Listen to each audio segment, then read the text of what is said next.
Hey, Chris. Well, he also has 3 wins in the month of April, 4 in the month of May. Did lose his only June start so far. That was his last start on last week against the St. Louis Cardinals. 5 innings of 111 pitches to get through that lineup that night. It was a struggle for Arroyo, but he likes pitching here, especially lately. He's given up only a couple of runs in his last 2 starts here, and has pitched 17 innings into his last 2 starts. So hopefully Bronson Arroyo had his alarm clock set early to convince himself that it's really a late afternoon game and not an early afternoon game, because you know he likes it late at night. Everybody had to set their alarms early after a late night last night. The Reds went extra innings, and here's the split on Bronson. Day games, 8 games under 500. You see the numbers, 12 games over 500 at night. And there are some people that just are more active in the nighttime hours. I mean, Bronson, even if he's not pitching, will sit home, play his guitar, listen to music until 1 or 2 o'clock in the morning when nothing's going on. Now, would you classify yourself as a nighttime guy or an early morning guy? I used to be, George, but when you start having kids, that changes your life. And, of course, Bronson Arroyo is not there yet. He'll get there eventually. There's a bouncer down to short. Scooping is Gonzalez. A quick flip, and Soriano's retired for the first out. Here's your 4 defensive alignment for the Reds. A bit of a change. Jay Bruce gets the day off today. That means Johnny Gomes is going to get a start. Chris Dickerson has had a brilliant defensive series in center. Lance Nix moves to right. Hairston, Gonzalez, Phillips, and Ramon Hernandez across the infield, and Hannigan will catch Bronson Arroyo. That is your 4 defensive alignment. And even if you do grow up as a nighttime person, when you have kids, all of a sudden you turn everything upside down, but for the very best reason, huh? There's a shot to left. Going back is Gomes. Looking up, reaching up. It is gone. Ryan Theriot clubs his 6th home run. He'll give the Cubs a 1-out lead here in the first. His first homer against Arroyo.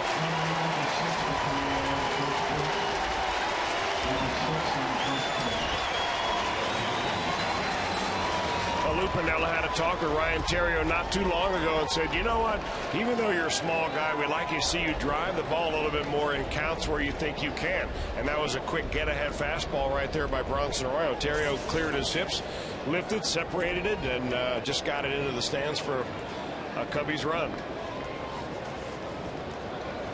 Theriot last night had a 1-for-5 night, a frustrating night for him. He was hit by a pitch and called out at second base. He thought he was safe. He was frustrated as the night progressed, and as the replay showed, he was actually out. He went off the base, and in fact, Lou Piniella had a frustrating night too. He closed the doors and read the riot act to his ball club for about 10 to 15 minutes last night. They weren't scheduled to have batting practice today, but he sent them out there for BP. And you know how Lou can send his message in so many different ways. And of all of the players, I think Ryan Theriot is one who takes it to heart. He's one of the leaders on this club. So he responds with a homer. Here's Fukudome in at 300, 5 homers and 20 knocked in. 2 balls and 1 strike to the left-handed swinging outfielder.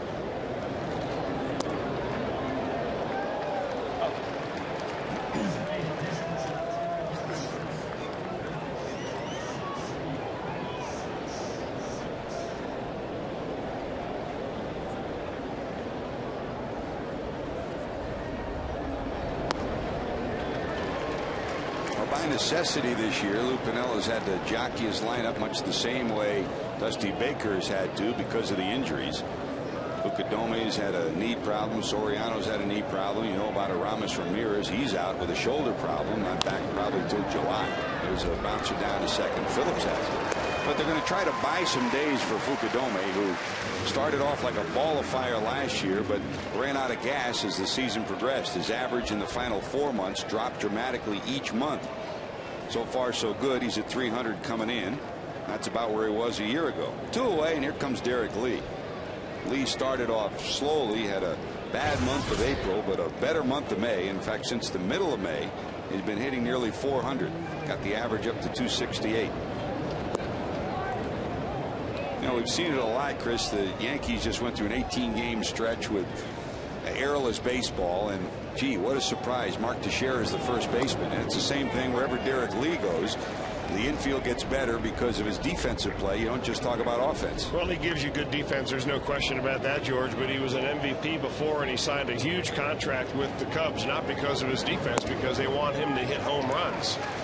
But it's funny how this offense, which led the major leagues last year, at least the National League in runs scored, are really struggling this year. I mean, they're down to 240s in their overall team batting average. And even though Derek Lee's doing his part, the rest of the team is not really keeping up with it.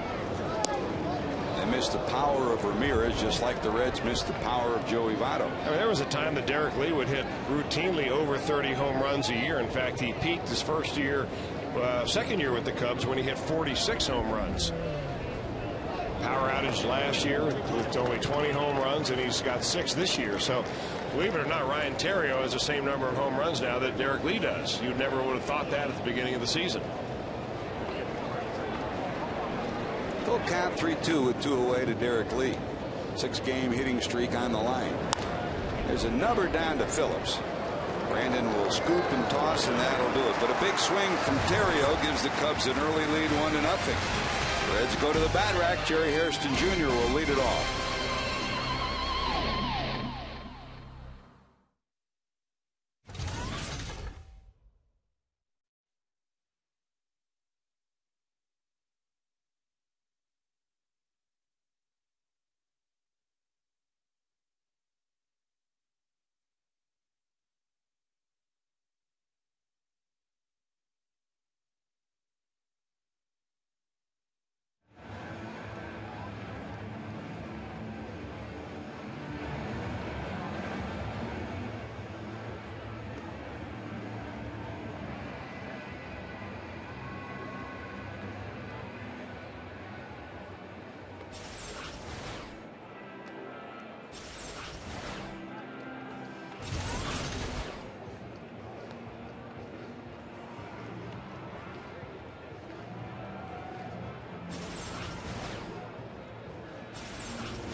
Back at Great American Ballpark, Cubs take an early lead, 1-0. Ryan Theriot a home run.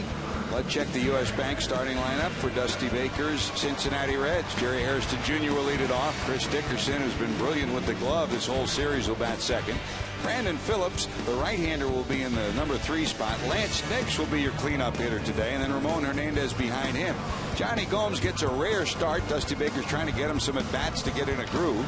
Alex Gonzalez at short. Ryan Hannigan, month to June, over 300. He's the leading hitter among rookies in the National League. Bronson Arroyo, pretty decent average at 143, will bat in the 9th spot. And here's young Randy Wells. Well, he's with Toronto a little bit last year. Was with mostly the Cubs down in AAA Iowa last year, where he fashioned himself to a 10-4 record. In 4 starts with the Cubs so far 5 starts, that is, he really ought to be 4-0. They've not gotten him very many runs at all. In fact, 6 total runs in his previous 4 starts. But Randy Wells is a guy that keeps the ball down. He's got a nice slider, not a whole lot of off-speed stuff as far as the changeup goes, but they really like the way he goes about his business. Line towards left. Here comes Soriano with his patented hippity-hop catch, and there's one away. Here's your 4 defensive alignment for the Cubs. Soriano's in left. Reed Johnson solid defensively in center. Fukudome's over in right. Fontenot's back at third. Theriot your shortstop. Blanco will be the second baseman today, and Lee is over at first. Behind the plate, the switch hitting Coy Hill for Randy Wells. So Soriano's got a patent on that, huh? Yeah. Good. I can tell the rest of all those 13-year-olds I see trying to do that. Just stop it, or else he's going to sue you. How do you stop them from one hand in the ball when they're 8 years old? How do you stop them from hippity hopping? And remember, he came up as a shortstop from the Dominican Republic. Never really saw any indication that he'd developed that hop. There's a bouncer. Blanco has it, and a quick flip. Well, Brandon Phillips does that to everybody, plays like that to rob him of hits. Here, Andres Blanco turns the tables, does it against the Reds. Yeah, we saw Blanco turn a very good double play on Friday night, and he gets a lot of range going to his left right here. Even with a quick running Chris Dickerson, you got him by 4 or 5 steps. Soriano watching that infield play. Gives it a little kind of a golf applause right there, you know. Former infielder himself. Sure. He's probably thinking, I'm glad he's in there and I'm not here. Well, thanks to the time he spent at second and left for Frank Robinson, he made a big-time contract. $17 million this year for Alfonso Soriano. Part of the deal that'll keep him a Cub till 2012. And Chris, we were fortunate. We saw him his first spring with the Yankees when he came up as a farmhand. Played against the Reds at Sarasota as a shortstop. He made 3 brilliant plays that day when the Yankees came down to play Cincinnati, and then booted the ball in the 9th inning, and the Reds won on his error. You had a feeling he wouldn't end up at short by the time he got up here, but you knew he could hit even back then, huh? That's the important thing. If you can hit, they'll find a spot for you. There's Phillips, 278, 10 homers, 41 knocked in. You know this guy can hit. Won the Gold Glove last year as well. Just like Derek Lee's had a great last month, so has Brandon Phillips. Especially with Joey Votto out, he's been a bright spot. Lee has hit over 380 since the 16th of May. Phillips had 29 runs batted in the month of May, and now leads the club with 41. Pretty good month, huh? 352. Look out. Ball 4 and a close shave for Brandon Phillips.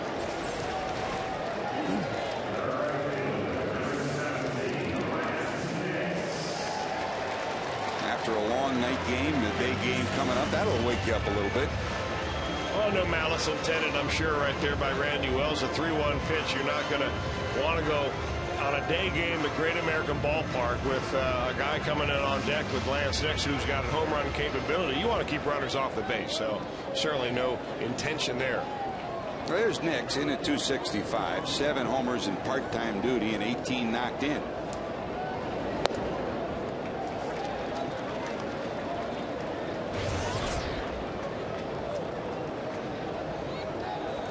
Even with his part-time duty, Lance leads the Reds in 2 base hits. He's got 11 on the season.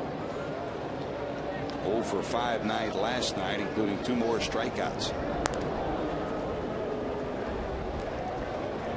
The one Red who's in the biggest slump right now is Jay Bruce, and Dusty Baker's given him today off. The Reds have a day off tomorrow. Chris, the idea is sit next to me. We'll talk a little baseball.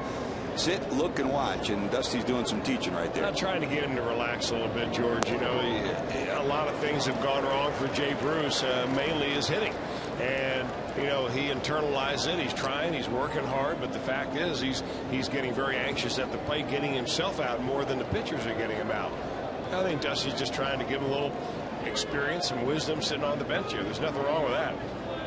No balls, 2 strikes. Here goes the runner. That's strike 3. So next strikes out. The Reds get a runner on a walk, nothing to show for it. Fontenot up, and we return.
Time for our Elk and Elk storylines, brought to you by Elk and Elk, our National League Central Division standings. When this whole stretch through the Central began, the Reds started a road trip, and also they were 2.5 games back. Well, after 12 of the 13 games, they are 6-6. They're 3.5 games back. Final of the stretch against the Central.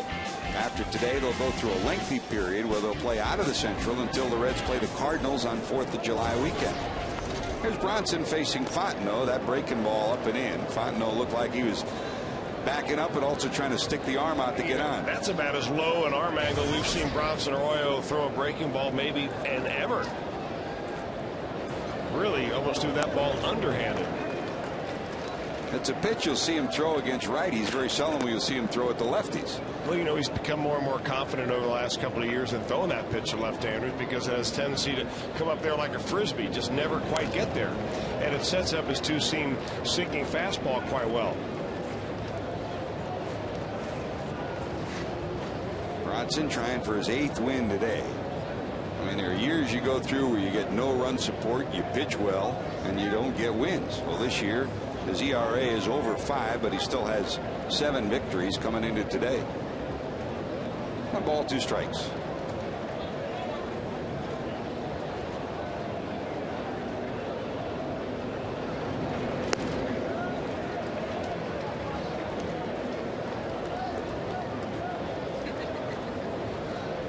Fontenot teamed with Ryan Theriot at LSU when they won the national championship 8 years ago. There's a liner. Phillips got it.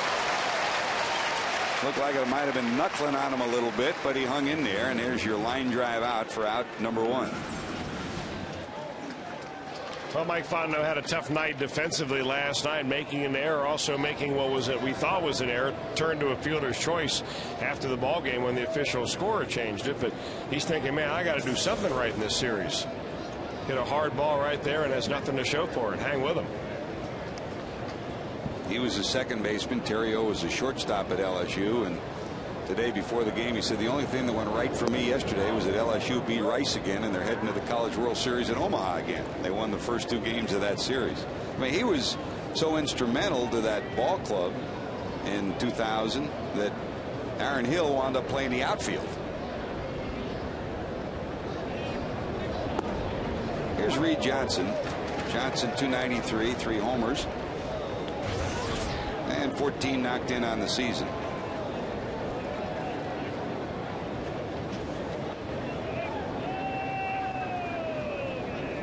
You've seen J.D. Drew, Mark Kotsay battle back difficulties, have trouble coming back, and that's been the story for Reed Johnson too. It looked as if his career might be over 2 years ago with back problems when he was in Toronto. They finally released him. Cubs picked him up, and he's been a valued part of this rotation in the outfield. Gives you some speed, gives you some defense, and good at the plate too. Popped up.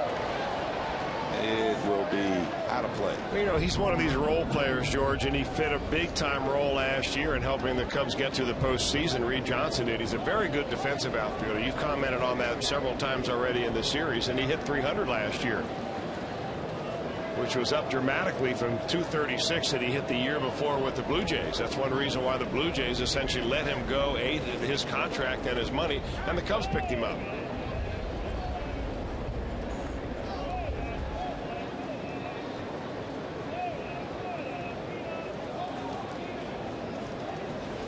One ball, 2 strikes.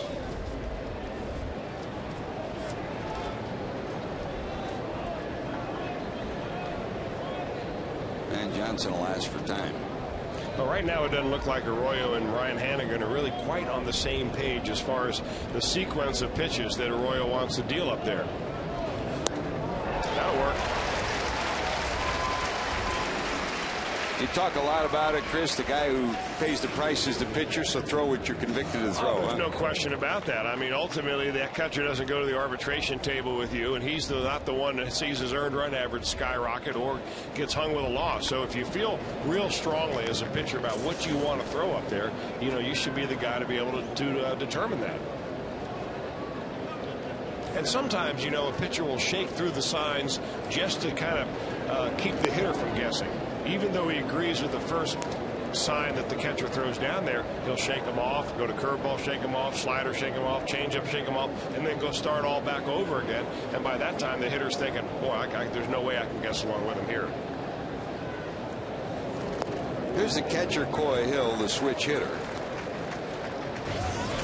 Hill originally came up to the majors with the Arizona Diamondbacks back in 2006. This is his third season with the Cubs organization. And with the sore shoulder and the hitting troubles that Giovanni Soto, last year's Rookie of the Year, has had, he's been a pleasant surprise. Cubs are 9-5 in games that he starts behind the plate. And at 269, couple of homers, 7 knocked in.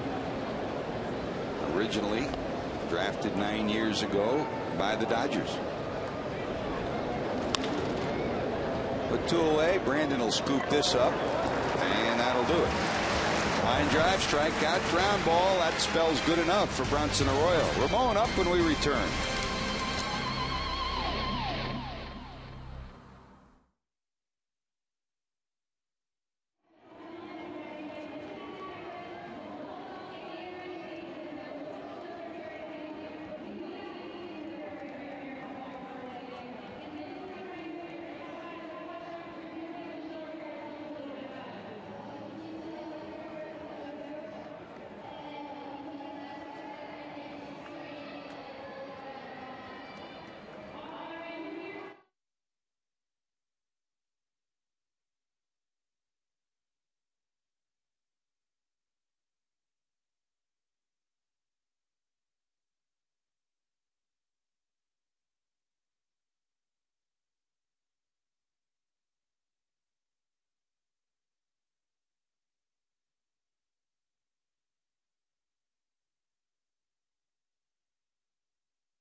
Reds Baseball is brought to you by your Cincinnati and Northern Kentucky Toyota dealers. For a dealer near you, visit buyatoyota.com.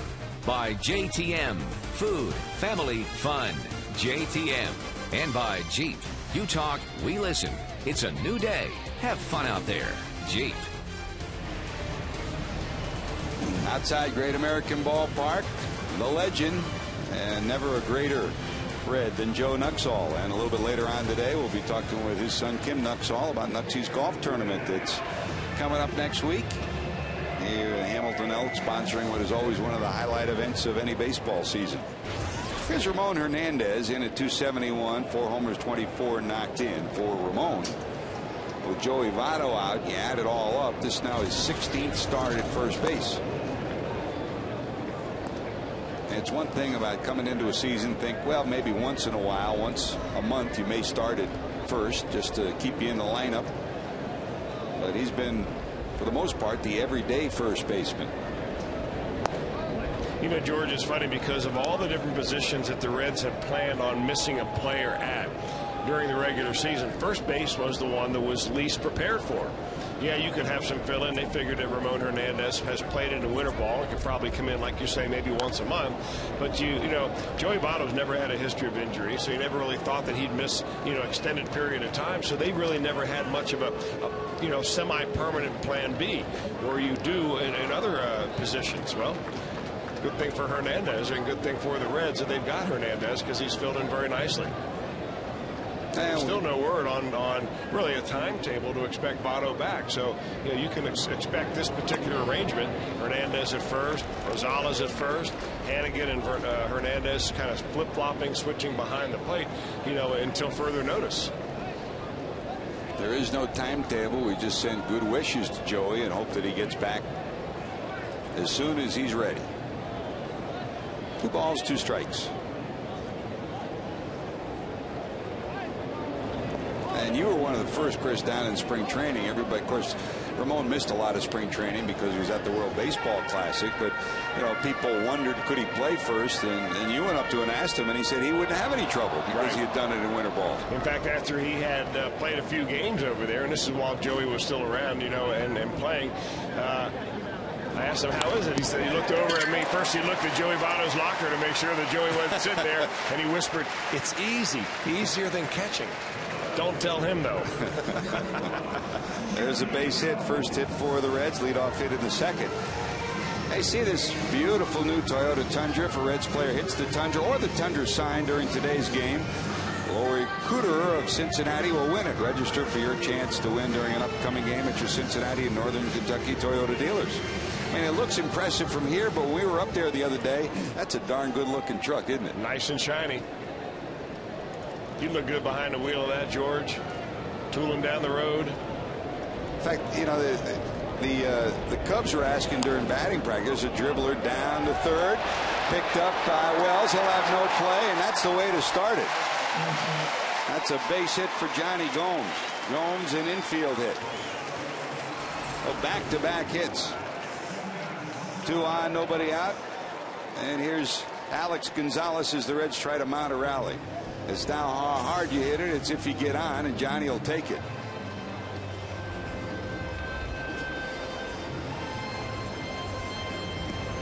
Now we'll see what Dusty Baker does. Scraping for runs of late. He's hit and run. He's bunted. He's tried just about everything. Gonzalez in at 217. 2 homers, 16 knocked in.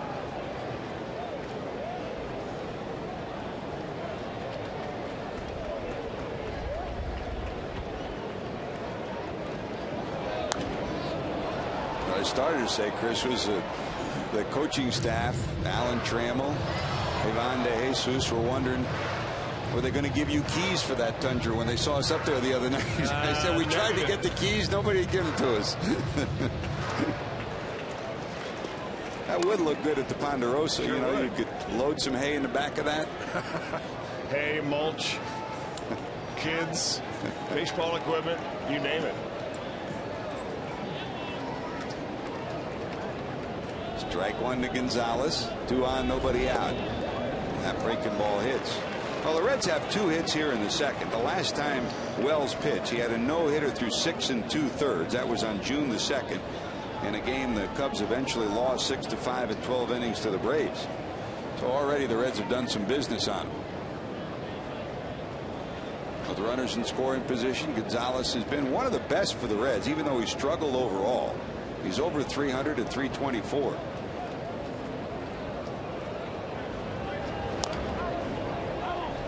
Up foul and off his plate, but he was still in the box.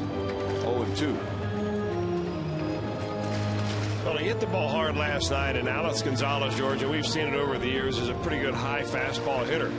Where he has problems is he starts trying to adjust to that breaking ball low and away, pulls off the ball a little bit. His front foot sometimes gives way on him and ends up, you know, stepping in the bucket very slightly. Trying to correct that by starting with an open stance and then bringing it back around the square. For Gonzalez, with runners in scoring position, he's got a couple of homers, 15 runs batted in this year in 34 at bats with runners in scoring position. Reds struggled in game 1, a game they lost 2-1, 2 for 8 with runners in scoring position. That's a number to the right side. This could be trouble. Gonzalez hustling. Wells there, and the runners will advance. It doesn't always have to be a hit. That's as good as a bunt. Get him on, get him over, get him in. The Reds get 2 hits to get him on. Gonzalez with a little dribbler gets him over. Now can they get him in? Well, that's important to get him over there right there. The last thing you want is Gonzalez to hit that ball hard enough to turn into a double play. So a little PFP, pitcher's fielding practice for Wells and Derek Lee. They get the out. Gonzalez gets the runners over. He's not happy, obviously, but from a team perspective, that's about the best out you can make. And it was Alex last night who had one of the keys. I mean, we talk about get him on, get him over, get him in. And last night when the Reds finally won it in the 11th, they did it without a hit. I mean, it was a walk to Bruce, a sacrifice, attempt, and then a wild pitch that sent Bruce to second, and then they sacrificed him to third. And then a little dribbler down the third base line. It's a fielder's choice, so it doesn't always take a hit. If ever there was a testament to little ball, that was it. We've seen a lot of that this year. In fact, we've seen where the other team's errors have really begun rallies for the Reds, and they've been fortunate enough to pick up easy runs batted in because the team has given them chances to pick it up. This time they've earned it, but still they haven't hit the ball hard really at all in this inning, and they are on the verge now at least scoring one run, trying to get Hernandez in from third base. And the lecture continues on the bench, and it'll be that way all day. I mean, Dusty said, I want you to sit, I want you to watch, and they'll just sit and talk baseball all afternoon long. You know, sometimes when you get into a slump, whether it's a hitting slump, pitching, fielding, you know, you get so involved in your own world that you really don't see the big picture. And I think that's the advantage of sitting next to a veteran or a guy like Dusty Baker, who's been a veteran player and now a veteran manager, can give you things to think about and see that you don't normally see, because you're so wrapped up in what would I do in this situation, or how would I feel in the batter's box right now. As you can see it from a different view. As Yogi Berra always said, you learn a lot by watching. Sometimes it's good just to take a step back. And that guy, in addition to being an outstanding manager, 4 times manager of the year, was one of the best hitting coaches of his era. He still is. Yep. 2 balls, 1 strike to Hannigan. Down to third, it'll go foul. 2-2 to Ryan. Hannigan in there at 321, a homer, 4 knocked in. Really a great RBI opportunity, and these are the ones that we call easy RBI, because you've got a runner on third, less than 2 outs, a fly ball will bring him in, and a ground ball to anybody but the third baseman or the pitcher will bring him in. You stay away from an infield pop-up or a strikeout, and you pick yourself up a run batted in, and you tie the ball game up. Hannigan, number 1 among rookies with that 321 average. His on-base percentage number 1 at 408 as well. That's a bouncer down to short. They'll go to first, get an out, but the Reds will get a run out of it. Run batted in for Hannigan, his 5th of the year. Terrio was debating whether to try to dive at the runner Gomes. Instead, he throws it to first for the out. Well, Gomes nearly gets his pocket picked right there. He gets back to second base in time, and he dives to do that. But, boy, that would have been a very misfortunate incident had Terrio been able to tag Gomes and then continue on throwing to first base. Makes a nice play, hopping over the outstretched Gomes and kind of throws it off balance. Very acrobatic out there is Ryan Terrio. Hannigan picks up the ribby, and it's all tied. 1-1 game, and here's Bronson.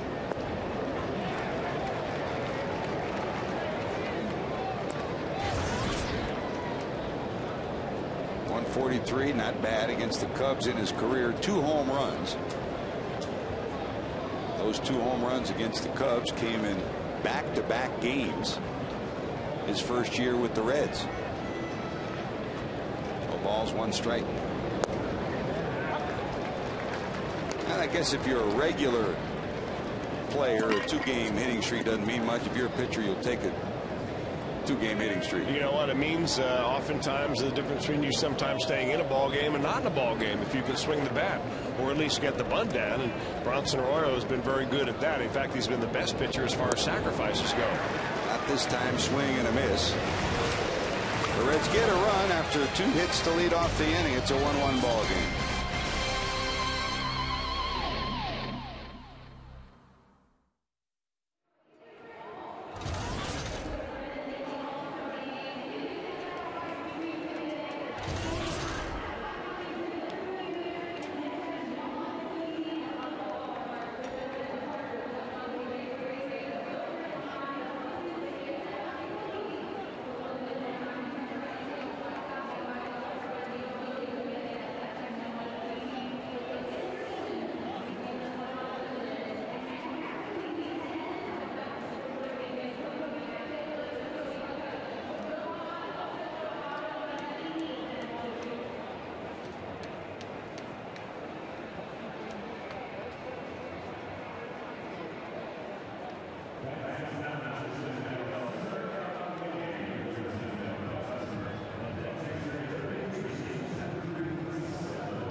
Say, do you have a question you want answered? Well, here's your chance to text us in the booth, and your question may be answered right here on the air.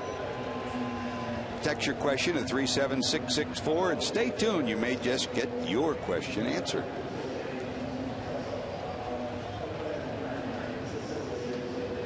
Bronson back to work. Brand new ball game as the Reds squeak across a run after Terrio homers in the first. We're going to the third. Blanco, the switch hitting second baseman, then Wells, and then Soriano.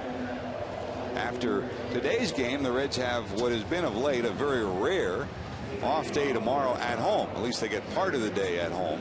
They'll leave tomorrow afternoon for Washington, then play 3 games against the Washington Nationals to see former Reds Austin Kearns and Adam Dunn. Dunn clubbed his 17th home run last night.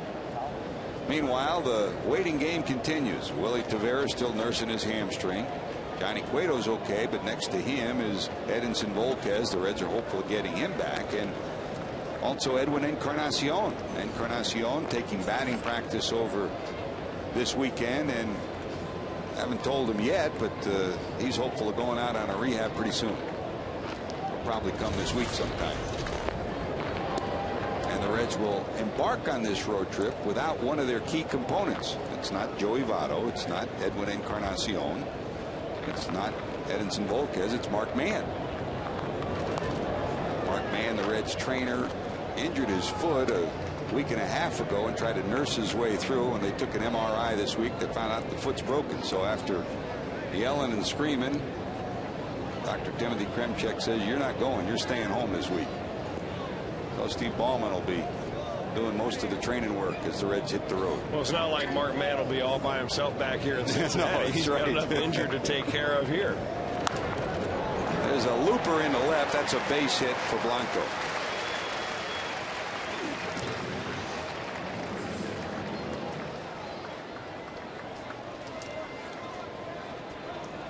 Leadoff hitter on, and here's Wells at third. Harrison expecting a bunt just to make sure. Mike Quade, the third base coach, comes down, pulls Wells aside, gives him the message. Well, you got to figure that Wells, you know, they can do a lot of different things. He's not your normal pitcher in the batter's box. He was originally drafted by the Cubs in the 38th round back in 2002 as a catcher. In fact, he played the first couple of years of minor league ball as a catcher. He hit 150 or 170 or so. They finally made him a hitter. Yeah, and they all butcher boy. Again. He showed bunt, pulled the bat back, and bounced it right past Jerry Hairston Jr. I mean, if Harrison's where he normally is, that's probably a double play. Instead, here's what happens. Well, he probably wouldn't have swung it like this if he had Harrison way back, but I love this play. I mean, it's really a no-lose play, especially when you have a pitcher at the plate or a batter of any kind who can handle the bat. And he pulls it back, just tries to make contact, and he helps himself there with a base hit. So the Cubs now trying to get something going here in the top of the third. So Wells gets a base hit. And here comes Soriano at the top of the order. 2 on, nobody out. And one of the reasons why Lou rattled some cages last night after the game was because of situations like this. The Cubs are 0 for 17 with runners in scoring position in this series, and had an 0 for 2 in the last game against Atlanta before they were rained out. They're 0 for their last 19 with runners in scoring position. Well, they've had a hard time ever since leaving the friendly confines of Wrigley Field. They've only scored 18 runs in the last 10 games away from Wrigley. So it's an offense that's sputtering big time. Arroyo throws it away. They won't get anything. Off balance, Bronson tried to get it quickly to second. He threw it way wide of the bag. Only a good effort by Brandon Phillips prevented from going into center and costing the Reds a run. Well, you know, Bronson Arroyo really has a lot more time than he gives himself credit. Doesn't really get himself set, and he throws the ball sidearm, which is going to let that ball kind of tail anyway. And it's a good thing that he had a very athletic second baseman out there, or else that ball's out in the center field, and the Cubs will score at least one. Man, oh man, you get a ground ball right back to you, first and second. It's a double play looking you right in the face, and now you're unable to get it done, and now you got bases loaded, nobody out, and the middle of the order coming up. And a guy who just homered off him coming up. Here's Terrio. whose homer in the first made it 1-0. Yeah, he hit a high fastball around chest level. Not likely to get that pitch here. Therrio's homer, his first at Great American Ballpark.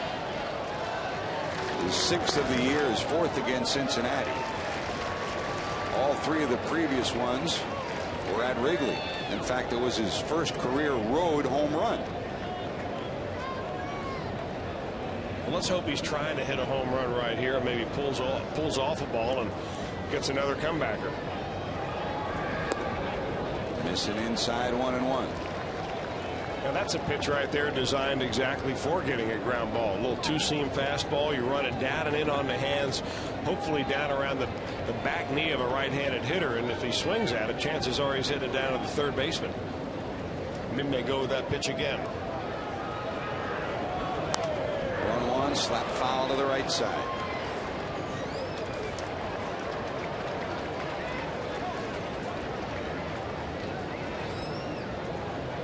Theriot on the year, 16 walks, 28 strikeouts. Arroyo would love to punch him out here and get to Fukudome, who's a better double play candidate.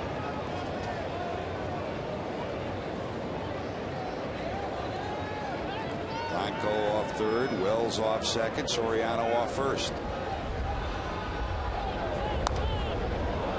Just getting a piece is Theriot.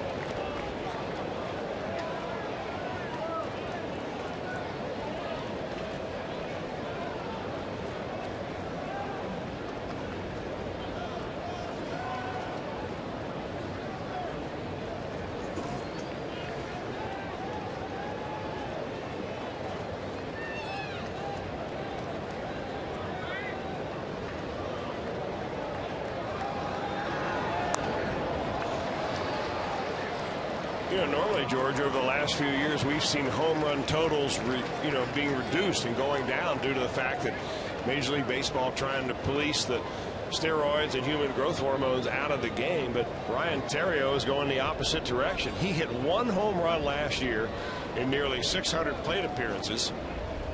He's already got 6 this year and just about 200 plate appearances.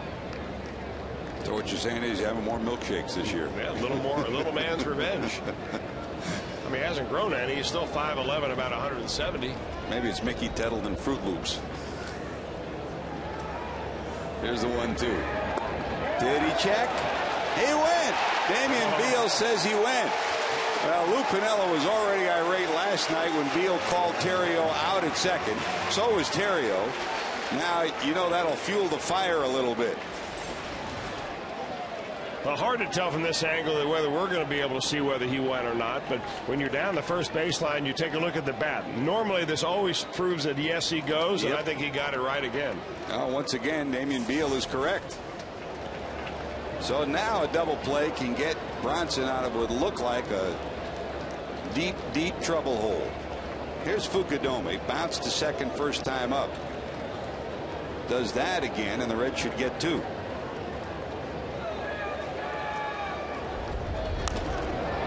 To left, charging is Gomes. The runner going halfway. There'll be no advance. The Gomes throw comes all the way in, and Hannigan defensively saying, whoa. And he just does haul it in at the big C behind home plate. Get it in. He just kind of firing it into the scrum right there. There are 3 or 4 Reds in the infield. He goes, I'll just fire it into all those red shirts and somebody will grab it. Good job by Bronson. He was moving to back up, and then he went to the plate when Hannigan had to leave the plate area to get the ball. So Bronson's within a tough hombre, Derek Lee, of getting out of this trouble. Here's Lee, who bounced to second first time up. He thought he had a strike there, doesn't get it. It's ball 1. Really? Where was that pitch? Is that a rhetorical question? I guess. Since you're not answering me. Looked like a strike. Jerry Meal says, That's a shot into center. That'll get a run in. Here comes Wells around third. He's going to score. And the Cubs put 2 on the board. Derek Lee 7-game hitting streak now. Runs batted in, number 22 and 23. It's 3-1 Chicago. Yeah, I just get the feeling that in this at bat, after that first pitch fastball, Derek Lee's looking in some time for a breaking ball. And unfortunately for Arroyo, and good for Lee, he hung it right down there at the center of the plate. Lee trying to take it back through the middle, and does so. A pretty good swing by the Cubs first baseman. Man, oh man, if Arroyo, I know he's looking back right now in his mind thinking, I had a little comebacker right back to me. I could be out of this inning. We could be batting right now. Randy Wells ought to be out here on the rubber, not me. But he's still not done. So that ends a 3-game stretch of no hits with a runner in scoring position for the Cubs that had reached 0 for 21. And it gives the Cubs 2 runs. They lead at 3-1. And it gives Lee a 7-game hitting streak. Here's Fontenot, line to second, first time up.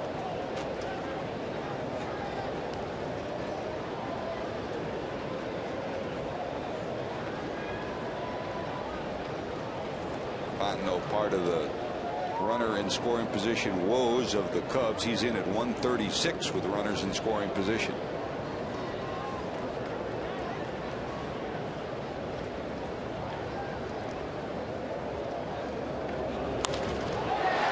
A base hit. Here comes Nix charging. They're going to hold Soriano. Soriano was steaming around third. He got one step off the back. Quaddy put the brakes on, and Nix's throw will come in. It'll be a bases loaded situation again. Well, Arroyo gets a break even. Sometimes when a hitter hits the ball hard enough, you make a bad pitch, but he hits it so hard that no damage is done. And that's the case right here. He gets a base hit. Yes, Fontenot does, but on one hop out to the charging Lance Nix, and Lance has got a good arm, and he usually is right on the money, so it's cut right there by the first baseman. Quaddy's going to say, whoa, let's hold it right there. And now a sermon on the mound by Dick Pole is going to try to calm down Bronson Arroyo. So they're loaded again, and here comes Reed Johnson. I mean, they've already given the Cubs 4 outs in this inning, if you include the wasted opportunity of a double play. But if you give up a 2 spot, you're not all that bad. Given the fact that you've blown a play or so out there, you made some bad pitches, you can look around and say, all right, I'm okay with damage control if I can get away with 2 runs. But it's got to stop right here with Reed Johnson. He struck Johnson out in the second.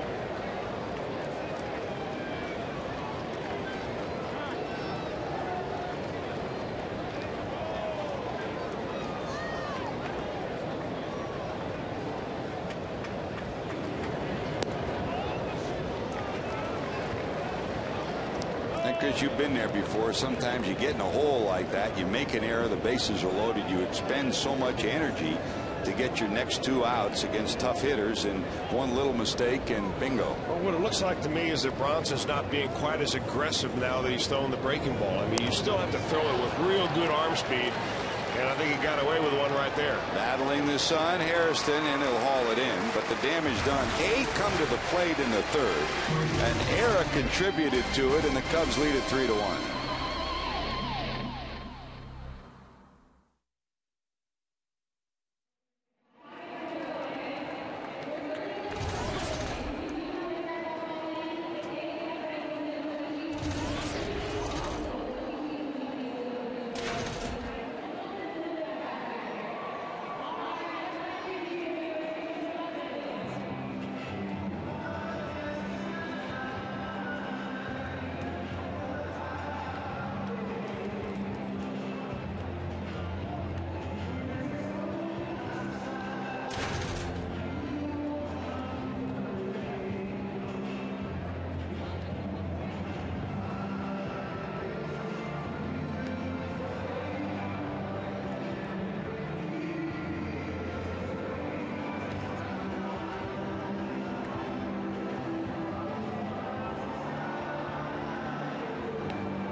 Not never on a Sunday, always on a Sunday. Always get your Mega Millions ticket. Tonight's Mega Millions jackpot, $25 million. Buy a ticket today.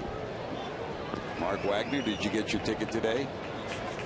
Jesse Jackson, did you get your ticket today? On the way home before your cookout tonight. And good luck. We hope you win. But that doesn't mean you have to be back at work, you know, if you do. Great to have you with us. George Grant, Chris Welch up here in the booth with our crew. Down in the truck, Roy Alfers, our director. Christian Roberts, our producer. Matt Sigafus dialing up some highlights for you. Sarah Mann. Kent Weaver with our pregame work. Great job with the guys today. Hope you had a chance to see Jim Day's interview with Matt Maloney after his lid lifter performance last night, which was such a night for him and so enjoyable. And hope you had a chance to see the interview we had with Chris Buckley talking about the Reds draft, and we'll be talking about that as the afternoon progresses today. There's Senor Maloney. And you may wonder, you know, is there any relation? No, there's a swing and a miss. Hairston's retired. Hairston's going to argue. He said appeal to Beal, and Jerry Meals says He said ask him, and he said no, I saw it, I don't need to ask him. And Dusty Baker's going to come out and jaw a little bit with Jerry Meals. He's asking. He said he ticked the ball, and he said all I want to do is you to ask, and now he will ask. And Beal said yes, it's a strike.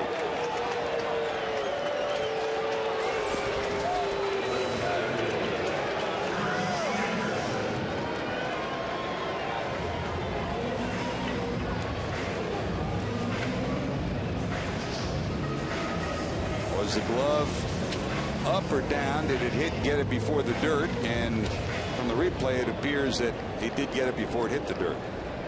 So that's strikeout number 3 for Wells.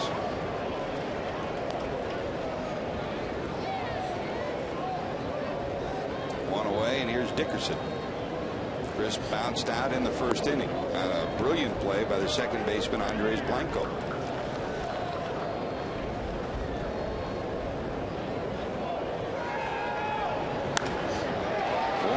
Off the edge of the grass. Nice play by Terrio, and there's 2 away. Hit right on the crown of the grass. Took a skipping hop, but Terrio handled it. And Chris, with the draft coming up on Tuesday, the Reds will pick 8.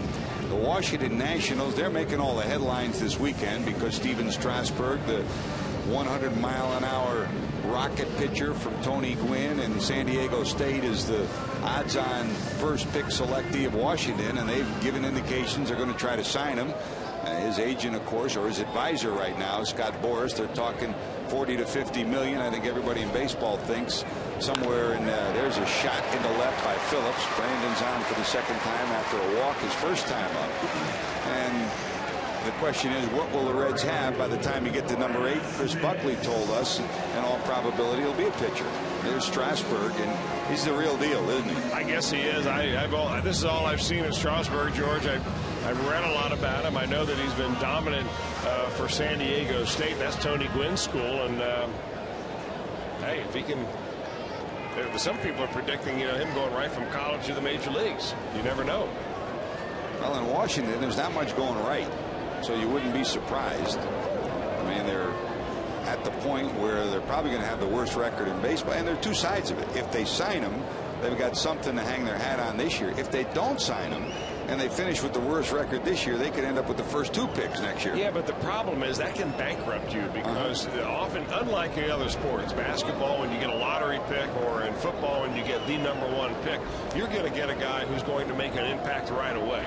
And Strasburg might be a pitcher that can do that. But for the most part, those players that are drafted, even if they're out of a college, a 21-year-old, they're not ready to go to the major league. So, you can spend, 6 or 7 or 8 or $10 million on your first-round pick, and you get another first-round pick that's going to cost you another $5 or $6 million, and now you don't have enough money to spend to go out and get a free agent player, or to keep a player that is already on your roster who may be a free agent, or win an arbitration case. So it's not always the same in baseball as it is in those other sports. The biggest package signed so far was the Mark Pryor package, which incidentally the Cubs signed him to. That was a little over $10 million. 2 balls, no strikes. That's a liner to left, sinking. Here comes Soriano. He's got it. Hit right on the button by Nix, but right at Soriano. Reds get a hit, nothing to show for it. They trail it 3-1. Soriano due up fourth.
Time for our first Ask the Announcers question for today. Good one, especially what's transpired last inning. If there's an error on the pitcher and the other team does score, does it count as an earned run from Covington, Kentucky? Well, the answer is it is an unearned run. The pitcher's error is treated just like an error of any other fielder out there. So if it contributes to a run or whereby it should be unearned normally, it would be unearned even if the E is on number one, the pitcher. Which I think was highly endorsed by the Pitchers Union back in 1984 at the convention, wasn't it? George, you know, I'm not so sure I really believe in that, though. Yeah. That's one of those rule changes that or the rules that I would, when I'm commissioner, would probably change. Because if a pitcher makes his own error, that's part of his earned and unearned work out there. Let me ask you, would you be in favor, and we've had this debate in clubhouses, on buses and planes, of a team error? There are some plays that, if there is no error charged to an individual, that you could call a team error. Like right now, most official scorers will rule if you lose a ball in the sunlight, it's not an error. But should you blame the pitcher for a lazy fly ball to left that drops as a base hit? Well, if you're an official scorer and you're gutless enough not to want to put it on a particular player, then yeah, you can give it to a team player. But I think that there are times like that, for instance, a double play ball. Yep. You can't assume a double play, even though it's a tailor-made 6-4-3 ground ball. And if the turn isn't made in time, or if it's thrown wildly, you can say, well, it's a fielder's choice. Well, that shouldn't be, because the pitcher's trying to get a ground ball to get a double play. He gets his job done, and the infield doesn't. So I think that there are a whole lot of things that need to be tightened up, and I'm just biding my time. When we go to the convention later this year, and the platform for the Pitchers Union is unveiled, do you plan on bringing that to a floor fight? I don't know, George. When you have the convention down at Acapulco, you're not really in the mood for much of a fight. That's a walk to Coy Hill. Arroyo gave up a base hit last inning to lead it off. Gives up a walk here in the fourth, and here's Andres Blanco.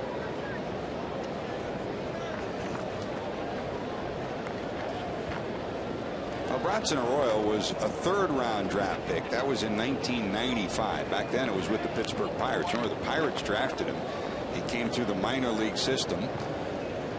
Then he was released, and the Red Sox signed him. After the Red Sox signed him, he, of course, was traded to Cincinnati. 95 pretty much was regarded as a pretty good draft year, and there have been some good years as well. In fact, 10 years later, 2005 was a banner draft year. That's the year that the Reds drafted Jay Bruce, the likes of Ryan Braun, Zimmerman, Alex Gordon, all of them drafted that year. 9 of them made it to the major leagues within 2.5 years. And we asked Chris Buckley, what kind of a year is this? Is it like 2005, or most people say, is it a little less?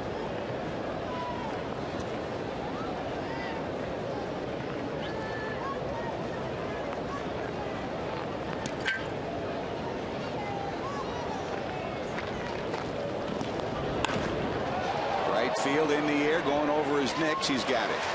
First out. Here's Buckley talking about the draft. I don't know that it's quite as strong as 2005. Every year is different. This year there seems to be a little more depth in pitching, particularly left-handed pitching.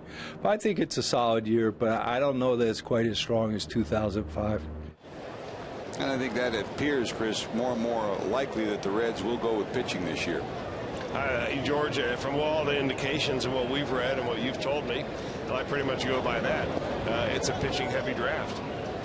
Although, you know, when you talk about that, I think what most draft watchers, scouts, scouting directors say is that it's pitching heavy when you're talking about the first 20 or 30 picks in the draft. Now, once you get beyond that, once you start drafting in the 4th or 5th round, I'm sure there's plenty of position players out there that are going to be good, and that some of them will obviously make the major leagues. And hey, wasn't Albert Pujols a 9th round draft pick?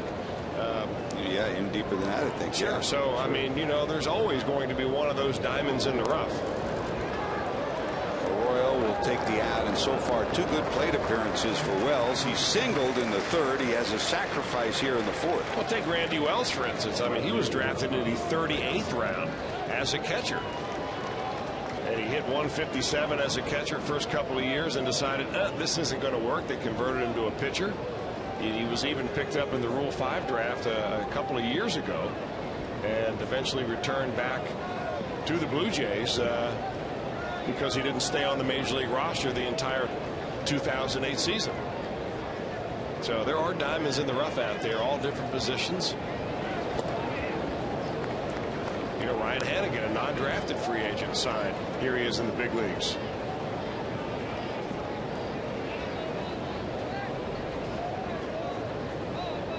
Rolls through his signs. Soriano, who grounded to short and reached on an error. That was the error on a bouncer right back to Arroyo that looked like a 1 to 6 to 3 double play Taylor made. Arroyo threw it wide of the bag. That loaded the bases. Then a base hit by Lee gave the Cubs a 3-1 lead.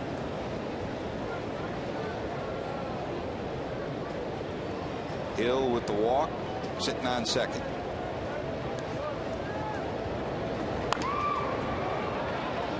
Gonzalez. And they get Soriano by a step, and that'll do it. A walk, no harm. Reds go back to work. Ramon Hernandez will lead it off. Reds trail by 2.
How you doing, buddy? Doing fine. What's up? Busy. It's going to be an intense week, I'll tell you. Like that way? How's that?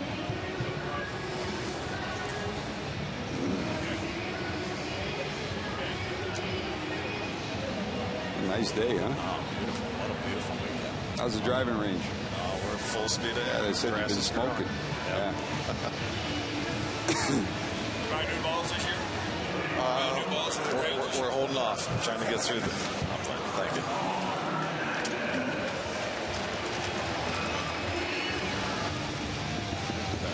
Gotcha. Welcome back to Great American Ballpark. Time for our Aflac trivia question. Since 1954, who are the 4 players who have played in the majors named Micah? Since 54, who are the 4 players who have played in the majors named Micah?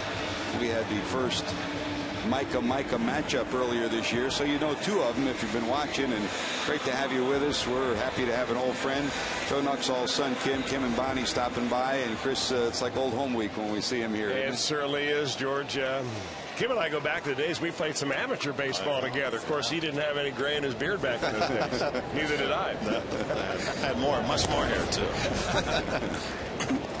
You know, I know this is always a great time, a busy time, and a hectic time for you with the golf tournament coming up.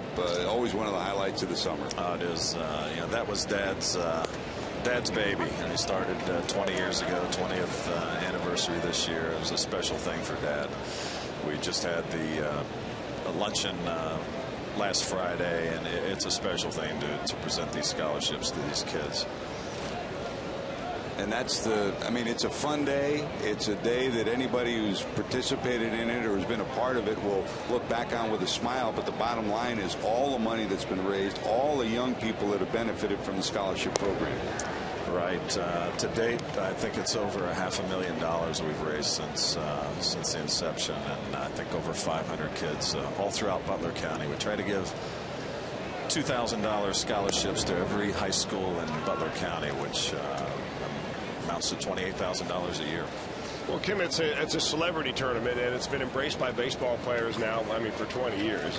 It's like a who's who list of current and former Reds. You've got a lot of Reds greats that come out there. Tommy Helms is out there all the time, and Jim O'Toole, and I understand Sean Casey might be coming back. Yeah, the Casey's coming in from Pittsburgh. It's going to be a big weekend. We have some other events he's going to attend, but talked to him yesterday, and you know Sean, he's enthusiastic about everything, and he can't wait to come over and play some golf. Excellent.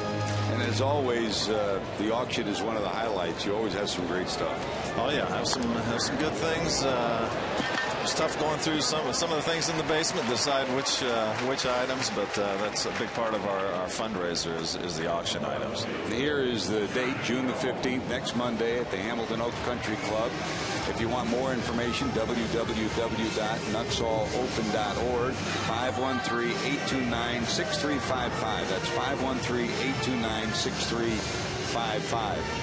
It's hard to believe, but it was 1953 on this date that your dad hit his first home run. It was against the Pittsburgh Pirates, the first game of a doubleheader. And we talk about pitchers hitting these days. He enjoyed toting the lumber, didn't he? Yeah, he did. I think he had, 15 or 16 career home runs, I think, yeah. He can hit a golf ball, too. Yeah. I don't believe it. Not necessarily straight. Well, but no. We spent a lot of hours looking for those long slides. Even though he had a bag full of them, he never won. He was a one. We used to joke him about that. He had enough golf balls in his basement to run a driving range himself, but he could not stand losing a golf ball, could he?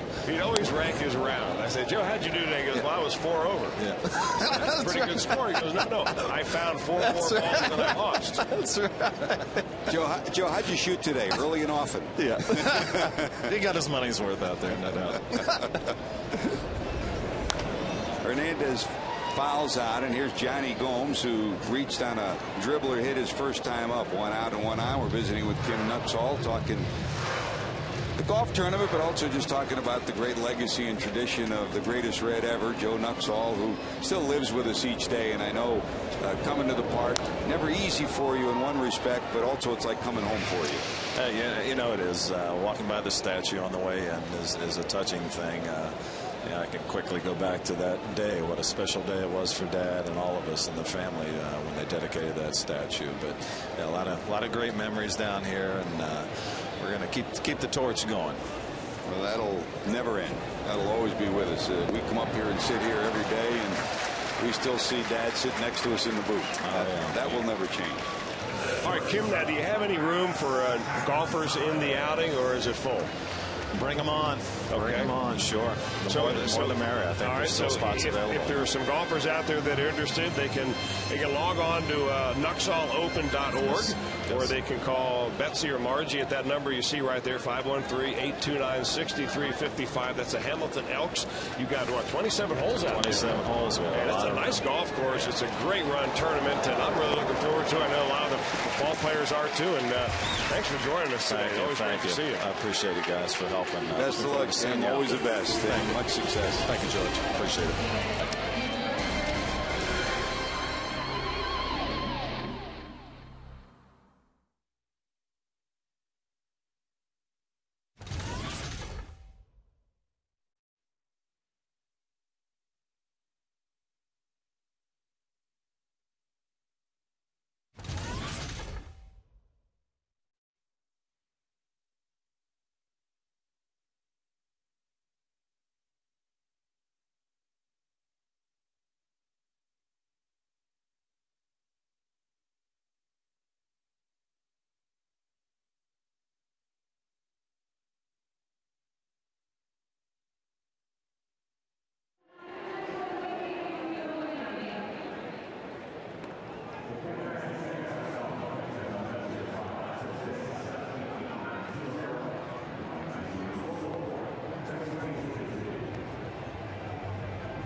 From Great American Ballpark, time for Aflac Trivia Answer today. Since '54, who are the 4 who have played in the majors named Micah? Well, we got 2, Chris, and that's about it for me. I don't know about you. Yeah, Hoffpower and Owings.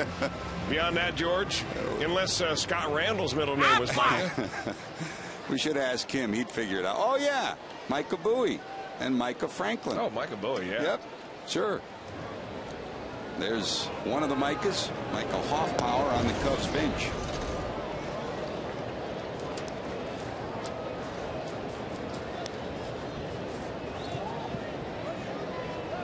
There we go back to work. Terrio will lead it off.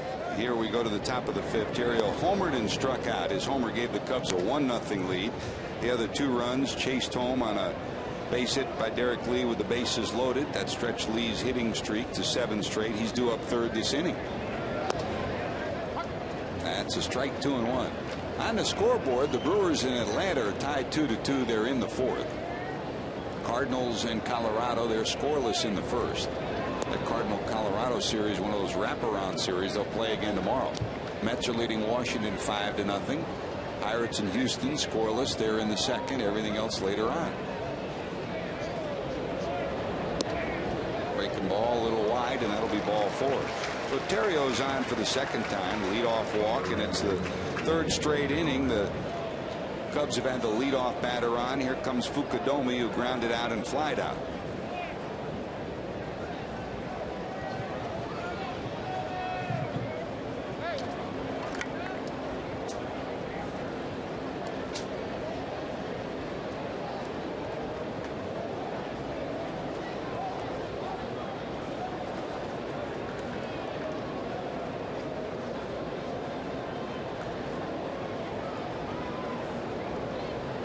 There goes the runner. Here's a fly ball to right. Right there is Lance Nix. He'll haul it in, and Terrio located the ball well, and will get back to 1st.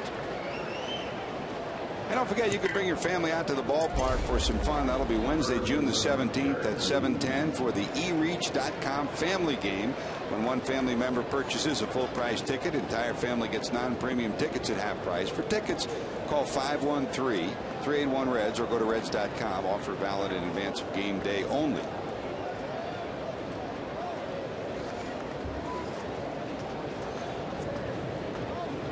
There's Derek Lee, and you know, visiting players would always come in, and Chris, you talked about it. You know, you finally made it to the major leagues, and you knew you were a major leaguer. You knew you were home in Cincinnati when you got interviewed by Joe Nuxhall on the postgame show. Yeah, you know what, George? Still a highlight of my career, believe it or not. I was on the Joe Nuxhall postgame show, star of the game, as a San Diego Padre. Back in my rookie year, I pitched a shutout against the Reds in September, and I was more nervous, I think, talking to Joe after the game because I spent so many hours and so many evenings, you know, with that transistor radio either under the pillow or the clock radio on, listening to the end of the ball game, and here I was on with Joe. I still have a tape of that, and it's one of my most my prized memorabilia possessions. You know, there's some reporters and radio or television people who know the home teams, but very seldom do the visiting players get to know them. And I think I mention it now because Derek Lee was one of those players who genuinely enjoyed talking to Joe. And Joe liked Derek a lot because of the person that he is, not just a ball player. He's a quality individual who does so much charity work. And they'd come over and they'd come walking out of their dugout and look across to see where Joe would be. He'd be sitting right by the corner of the steps, and they'd come over and say hello. When most players would never come to a home team dugout when they're visiting. One out, one on, and here's Derek. The base hit stretched his hitting streak to 7 straight back in the 3rd. And that's the 2-run lead that the Cubs have. Broken bat. They'll get one at 2nd. On to 1st won't be in time. 5-4 fielder's choice.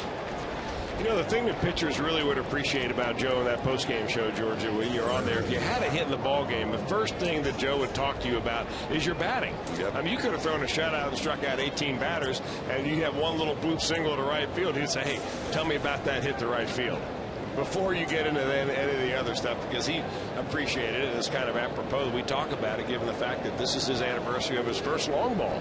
1953. 1953. And because that's what he enjoyed the most. You better believe it. You know, whenever he'd go to St. Louis and always Stan Musial would come down and say hello, or Red Shandings would, always in uniform, he'd come down and say hello, and they'd be talking about, he'd be trying to, well, they always talked about the first game he pitched in, because Stan Musial got a base hit off him. That was, you'll never forget that. But they also talked about, he'd want to talk about their hits, his hits, and they'd want to talk about their hits. There's Fontenot, line to second and single to right. Sky down the left field line, curving. It'll be in the seats and out of play.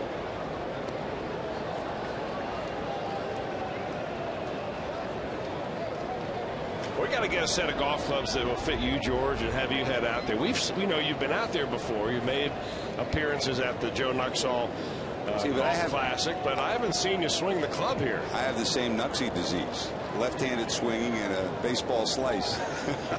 Well, you know what? We can cure that. Yeah. We'll just file that driver down a little bit. I think I'm one of the few people still alive that has a 1-iron in their bag. I know I can keep it straight. 1 ball, 1 strike. And it's that old cherry wood 9-iron that looks like you kill weeds with it.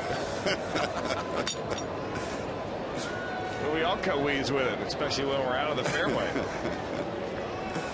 Nuxie did that a few times, didn't he? It's a great time out there. You know, Kim didn't get a chance to tell us a lot about the sponsors that have gotten involved. I mean, there's so much. There's plenty to eat.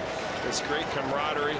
And I didn't realize that they still had openings for golfers and foursomes out there. So, you know, hopefully that anybody who is interested and got some golfers that want to play can log on to nuxallopen.org and we'll fill out the field. 2 balls, 2 strikes to Fontenot with a runner on and 2 outs.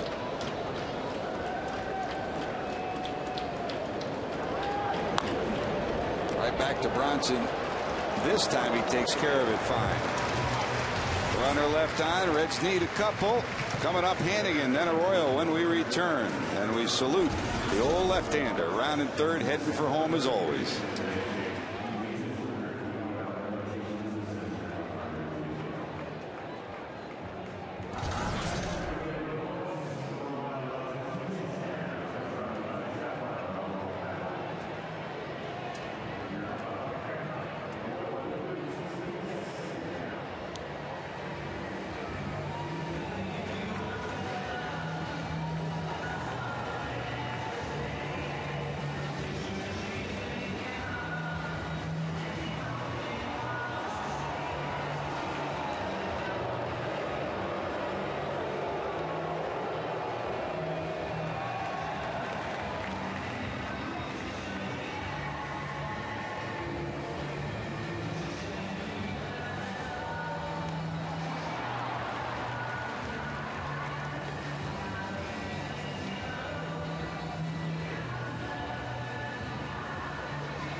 Don't forget, when you can't be home to watch the Reds on Fox Sports Ohio, check out MLB.tv. Log on to the internet. Watch every out-of-market Reds game live. For more details, visit Reds.com, where baseball is always on.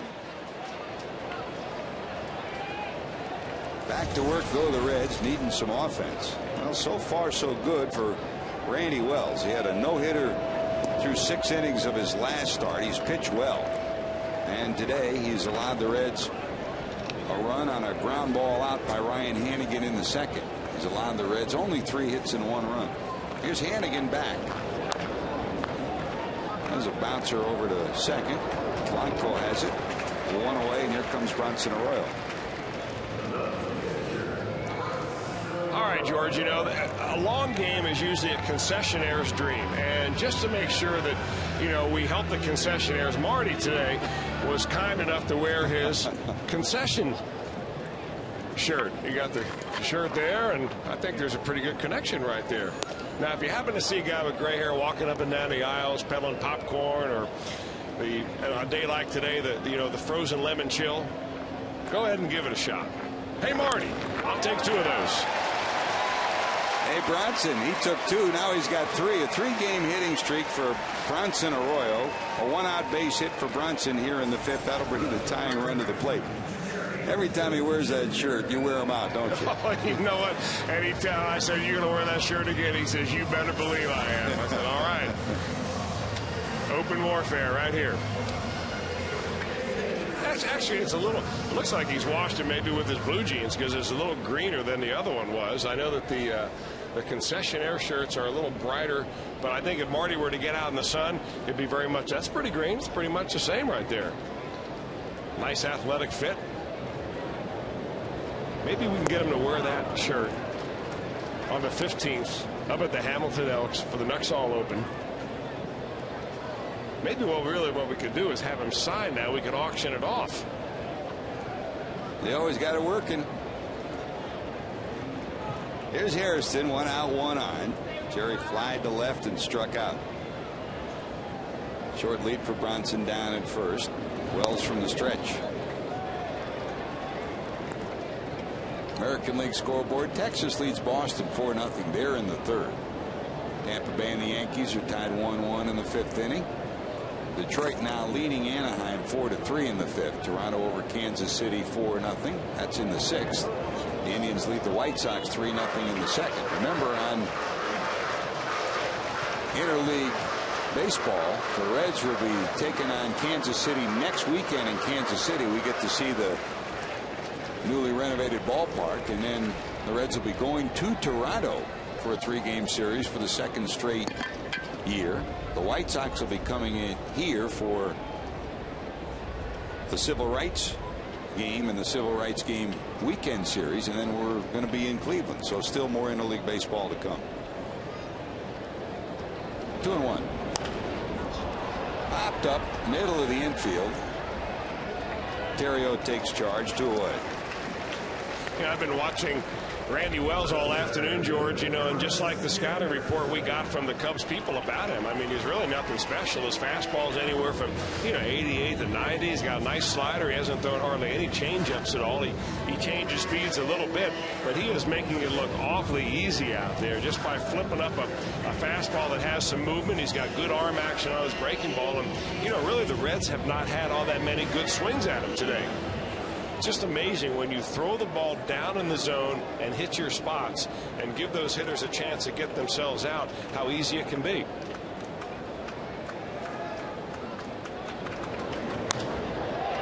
Left field line. That's a fair ball. Here comes Bronson around second, going to third. Soriano will get it into the shortstop, and cruising into second is Dickerson with a 2-base hit. So a 2-out double. That's about the only way a left-hander is going to hit Wells properly on that sinker. Look at the action on that ball. If you try to pull that ball, you're going to have a weak grounder to second base. Dickerson does a nice job slicing it down near the left field line.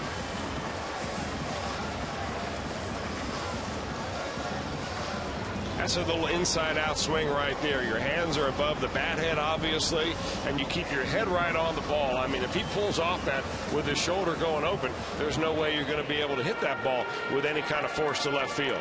That's a good stroke. Here comes Brandon, who had a good stroke last time up. A solid single to left. One of the few balls hit well. He walked his first time, singled his second time, and now he's got 2 in scoring position. He had a monster month of May, including those 29 runs batted in. In fact, he's been the brightest spot since Joey Votto went down. He's been at an even 300 to get his average up to 278 since Votto went down. That'll be checked and slapped foul. For Phillips, of his 10 home runs, 3 of them have come since Joey went on the disabled list. And with runners in scoring position, he's back to leading the Reds. A month ago, he was about 100 points below that, around 265. Now he's at 377. And really the key for Brandon Phillips and his resurgence and his turnaround was very much like we pointed out with Chris Dickerson, keeping his front shoulder in there. There are times that Brandon will swing wildly, he'll fly right open with his left shoulder, but when he keeps that shoulder in, boy, he can be a very dangerous hitter. 2 on, 2 out. And you got to figure he's going to get a steady diet of those breaking balls right there. You got a base open. You know Wells doesn't really want to pitch to a left-hander, but certainly if you look at your poison ahead of you, Brandon Phillips, who is, you know, the best run producer the Reds have, or Lance Nix, who's a left-hander on deck, you've got to go with, you know, facing Nix if he gets behind in the count to Brandon. Ball and a strike. Arroyo off third, Dickerson off second, and that's why. Yeah, they're going to keep that ball down and away from him, and if Phillips is going to do any damage at all, it's probably going to be going Hoppage. Now the old pitch him away, play him away. Fukudome in right was pinched towards the line, almost as if it was a left-handed batter up. Reed Johnson straight away in center. Yeah, there's a lot of space out there in right center field. 2-1. Towards the hole, cut off by Fontenot, and he is out. They tag him. Derek Lee came off the bag, but got the shoulder of Phillips for the final out of the inning. Phillips a ground ball. Fontenot's throw is wide. Brandon just can't avoid the tag of Lee.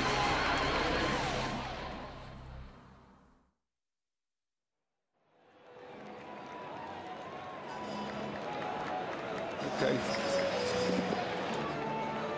Score on Cam than me.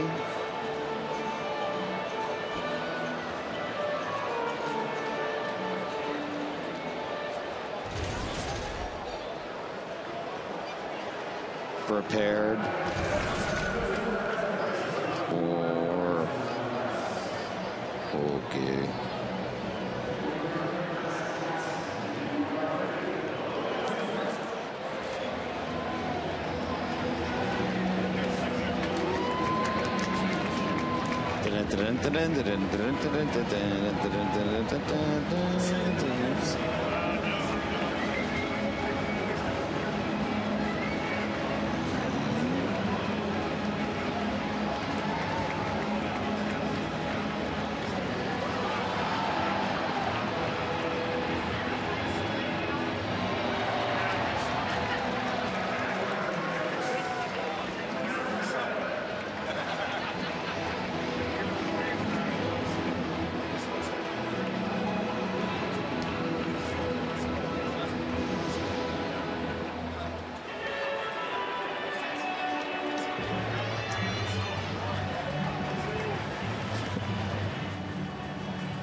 Cubs have the lead here on Fox Sports Ohio. Jim Day back with you. We're in the press box, and the Reds playing another Central Division foe today, and they got up to such a dominant start against the Central Division early in the season. Now have come back to earth as we check out our Honda standings at the top. Everyone looking up at Milwaukee, who has won 2 straight. St. Louis has lost 2 straight, so there's your difference in the Central. And the Reds right now 3.5 games back, 3 games over 500, and we've talked so many times about it. If the Reds can just hang around above 500 and stay within striking distance and perhaps get Joey Votto back, get Edinson Volquez back, get healthy, perhaps they can make that second half run. But George and Chris just got to hang in there during this stretch. You know, JD, I think that you're echoing exactly what Lou Piniella was saying around the batting cage today. Same as Dusty Baker said, same as Kenny Maka has said. You know, just hang in there with the injuries that you have. And I think that's what everybody's hoping to do in this division. And just, you know, and Chris, you've been there before. If you can get to September and you're within striking distance, meaning somewhere around 3-4 games out, 5 at the most, you got a chance, and anything can happen. Well, the Reds are in this thing because they can pitch. I mean, the offense, even when it was healthy at the beginning of the year, was not a very good offensive ball club, and let's just call that the truth. But they pitch and they pitch and they pitch, and they'll continue to pitch. That's why this ball club is going to be in it. And I've got no problem at all with the way they're going about their business. If they can get some midseason help, that's great. Otherwise, as long as they keep throwing pitchers out there that hold the opposition to 3 runs or less, they're going to stay in this race. That's why it's critical to get Volquez back and critical to get Joey Votto back. There's a dribbler down to second. Phillips will take care of Reed Johnson, and there's one away.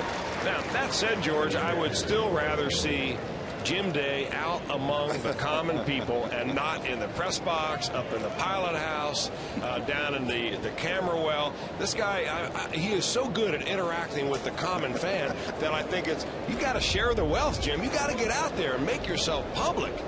They're dying for you out there. People stop me on the street and say, why doesn't Jim Day come out and rub elbows? Oh, now that's a fib. Now that's a fib. Now, come on. Now, Chris, here's the deal.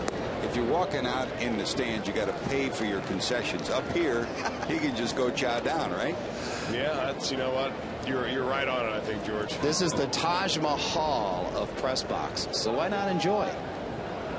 JD, you always enjoy your time at the ballpark. Hey, every day is a good day at the ballpark, George. I thank my lucky stars that I am lucky enough to have this job to cover baseball for a living. No complaints here. The common people are calling. All right. I'll get out to the common people. Nice interview with Matt Maloney. He was excited, wasn't he? He really was. Genuine, down-to-earth guy. Was actually, he lives in Columbus. I'm from Columbus, so he and I would frequent at hockey games. He's a big hockey fan, by the way, up there in Columbus. So he's a good guy, man. He was down to earth and really said he wasn't nervous last night, which was very surprising. I know it's saying it and, you know, not being nervous is another thing, but it seemed like it was just business as usual for him. He's got a chance to stick. Thanks, JD. And while you're there, you get a few pointers from the dean behind you. Hal McCoy, the Dayton Daily News, the Hall of Famer, the best. Yes, he is right behind me. I'm with media royalty here. Slicing fly ball to left center. Over comes Gomes. He's got it. Jim Day will be by with Reds Live post game after the game. By the way, you saw Matt Maloney down there, and we talked a little bit about it last night. When you say Maloney and you're a Cincinnati Red fan, you talk about Jim Maloney. And I mean, Jim has been with the Reds in spring training a couple of times. Of course, we love it when we go out to San Francisco. He usually comes in and sits with us. Last year, it was Jim Maloney who sought out Matt Maloney in spring training just to say hello. And no, they're not related, but he talked to him, gave him a pep talk. And then even when he was struggling during the middle of last year, and Chris, we would expect it, knowing Jim Maloney, he sent him a note. He said, look, don't give up. Just keep learning, keep growing, and you're going to be fine. And Matt saved that letter, saved that note, and more importantly, it touched him not just from a baseball standpoint, but from a personal standpoint. That's Jim Maloney. Yeah, well, Jim Maloney, you can't find a classier man than or a guy that can represent the Reds any better than he has done over all these years. He's a treasure to be around, especially during the Reds fantasy camp, baseball heaven down there. He's the highlight of the whole week as far as I'm concerned. He's a wonderful guy. I'll tell you one thing. If Jim Maloney had Matt Maloney's changeup, he probably would have won 500 games. Yeah, but wait a minute. Matt Maloney had Jim Maloney's fastball. Yeah, that's true. Pretty good tutor to have. Here's Blanco, single and a fly ball out, 1 for 2. We're in the 6th. Cubs got a run in the first on a home run by Terrio, and then after an Arroyo error loaded the bases in the 3rd. Derek Lee singled in 2. 3-1 is the lead that the Cubs enjoy. The Reds run came in the 2nd. Base hit by Hernandez, infield hit by Gomes. A ground out and another ground out produced the lone Reds run.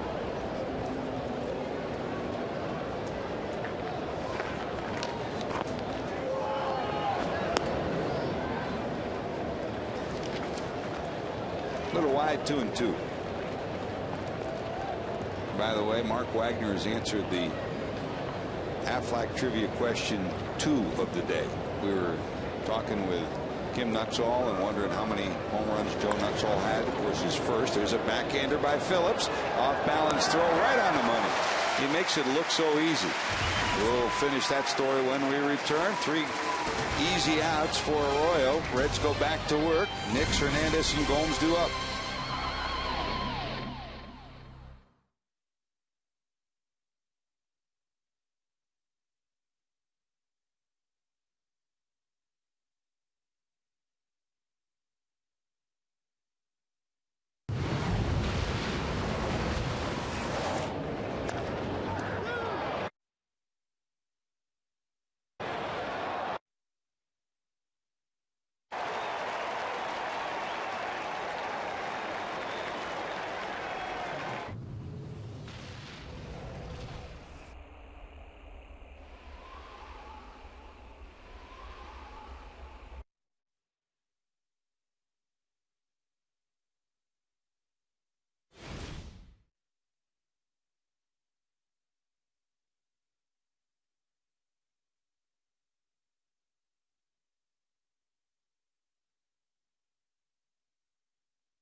Welcome back to the Coors Light 6th inning. Now it's time for the Coors Light Freeze Cam.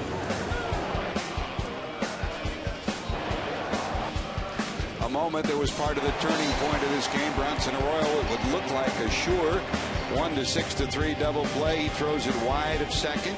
Fortunately, Brandon Phillips gloves it before it goes into center, but that loaded the bases, and then Derek Lee's single plated 2.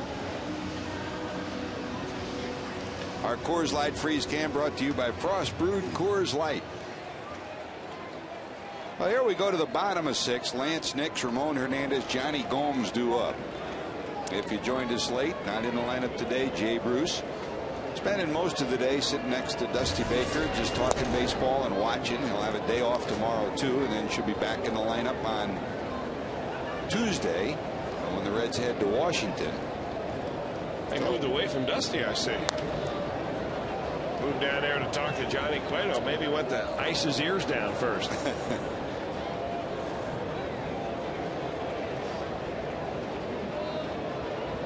Here's Nick, struck out, lined out, 0 for 2. And the other part of the equation is Dusty's been trying to get Johnny Gomes some at-bats. Been difficult to do. Fly ball to left. Soriano cruises over. Hippity hop. One away. Hey, Reds fans, for a great tasting food and family fun, pick up JTM Philly Kits, burgers, or delicious barbecue from your favorite grocer. JTM Food, Family, Fun. Oh, last night, Ramon Hernandez homered in the first, his 4th homer of the year. That gave the Reds a 3-0 lead. Cubs finally tied it, then the Reds scored without a run in the 11th to win it 4-3. And speaking of home runs, we were talking about Joe Nuxhall, how many homers he did have, and Mark Wagner on the keyboard.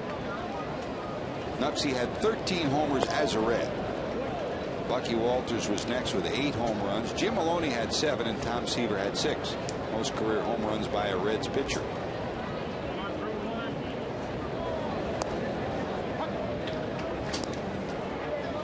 You're not on that list. No. But, you know, we do remember that day, though. One is tied with countless others that have lucked into one also. Don Carmen get in the Hall of Fame yet? Not yet. We're still pushing a little grassroots effort that has hit a couple of stumbling blocks. Mark Wagner, is Don Carmen in the Phillies Hall of Fame? No, okay. He checked. Did he check when he was in Philly? 2 balls, 1 strike to Ramon. Nice to check the swing.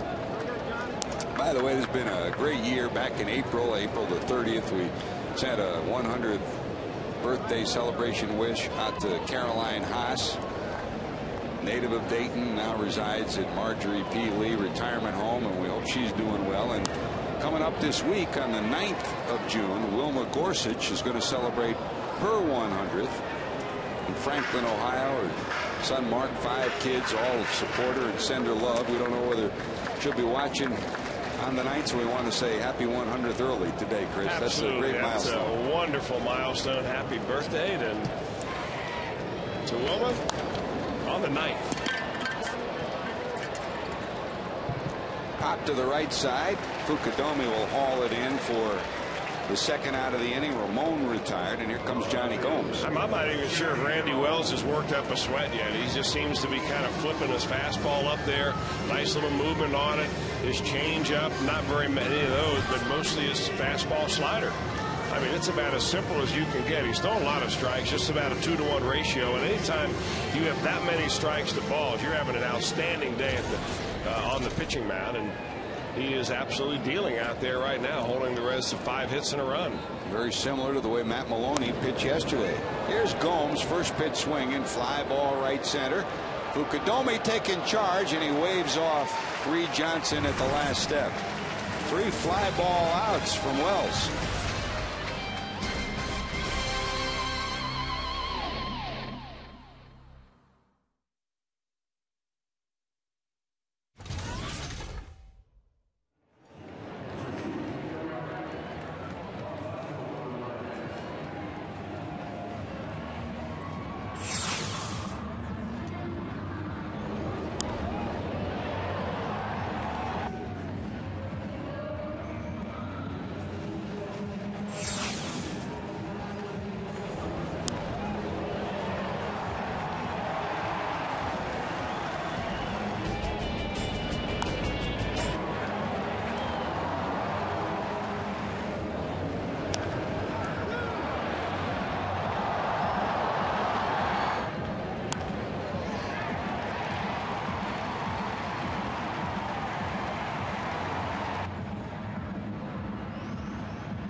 Time for our Chrysler game summary here at Great American Ballpark. The Cubs lead at 3-1. Ryan Terrio's homer in the first, his 6th of the year, his first road home run, 1-0 Cubs. The Reds got a ground ball out from Ryan Hannigan to tie it at 1. Looked like a double play ground ball. Bronson Arroyo threw this one away, loaded the bases, and Derek Lee singled in 2. That's the 3-1 difference as we start the 7th inning. The pitcher Randy Wells will first pitch swing and bounce out to the second baseman Brandon Phillips. So Wells, who's helped himself today, he singled his first time up. In fact, that was part of the rally in the 3rd. Blanco singled, Wells singled, and then the ball you just saw hit back to Arroyo by Alfonso Soriano that looked like a 1-6-3 DP. The era loaded the bases, and after Terrio struck out, Fukudome flied out, and then Lee singled in the 2 runs that made it 3-1. Here's Soriano. Bounced out, reached on the error.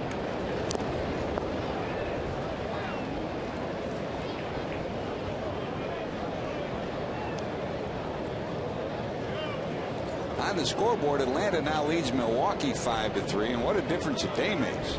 Yesterday, Chipper Jones left the game experiencing dizziness, and they didn't know whether he'd be in the lineup today. Well, he's in the lineup. 2 home runs and a triple. All 5 runs batted in. Yeah, now who's dizzy? Yeah. 5-3, Atlanta leads it. 2 balls, 1 strike.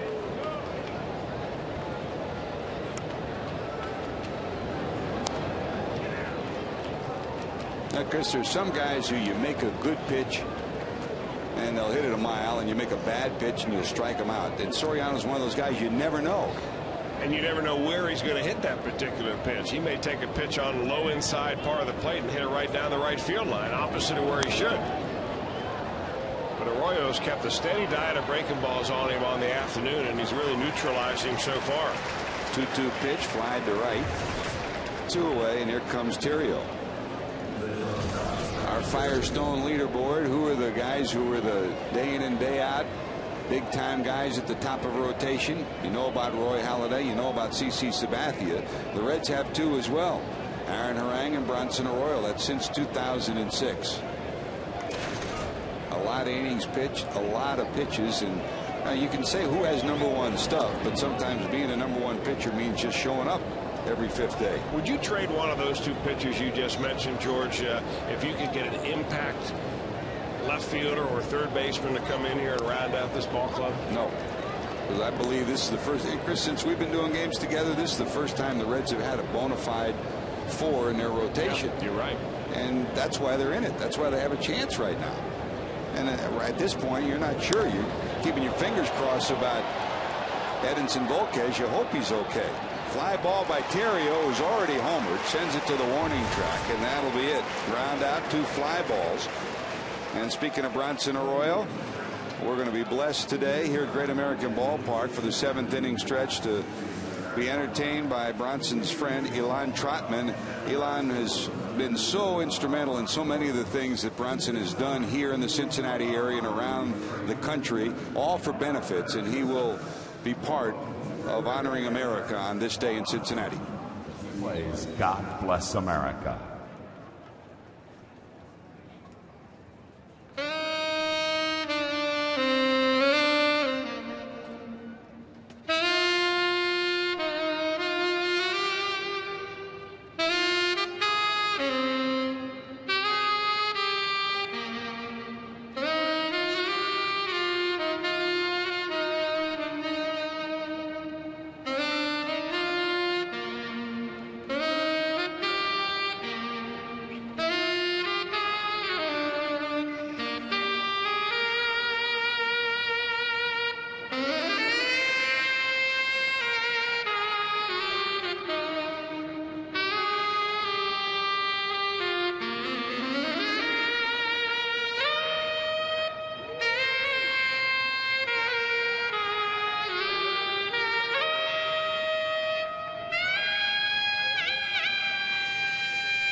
Big time.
What do you want me to do with this?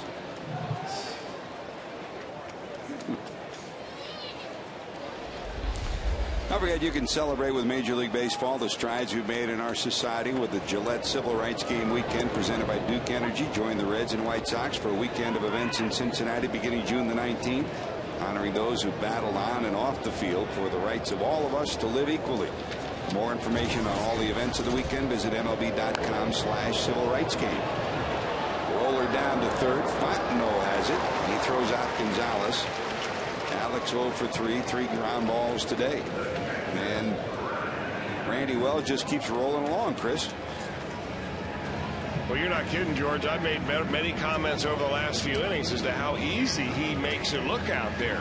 I mean, you know what you really can't see when you watch a ball game on television or even in the ballpark, you know, sitting in most of the seats here is, you know, how deceptive the pitcher is, how well he hides the ball. And he must really hide the ball well because the Reds are simply not getting any swings. And he came into this ball game after 4 starts having an earned run average around 1.6. So it's not like this is the first good game he has pitched. If the Cubs have scored him any runs at all, he'd probably be 4-0 right now. 7 ground outs, 7 fly outs, 4 strikeouts. Really no challenging defensive plays yet for the Cubs. Here's Hannigan. His ground ball produced a lone Reds run. That was with the runners at second and third with 1 out in the second.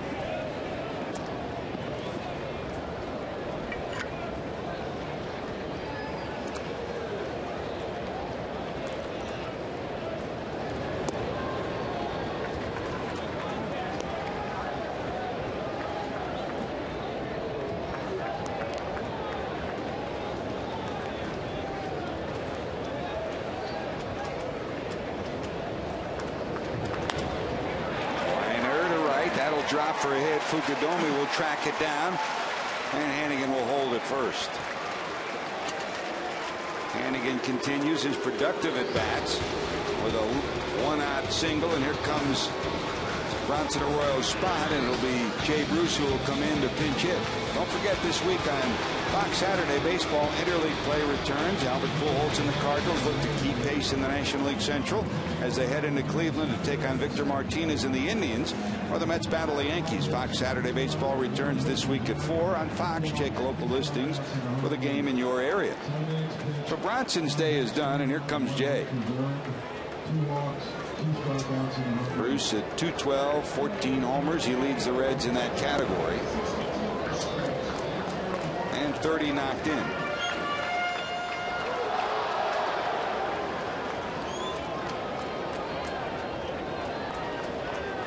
2-out short lead down at first for Hannigan. Wells from the stretch. Off the end of the bat. 1 ball and 1 strike.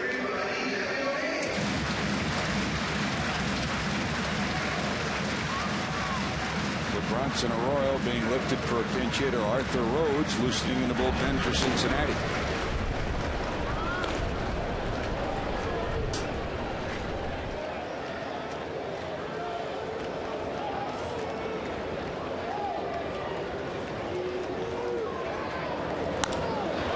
Left center field, sink in. That's going to drop. Rounding second, going to third will be Hannigan. Bruce is going to try for 2, and he is in there. Good hustle by Jay Bruce. He got the hand in just before the tag, and the Reds have second and third with 1 out.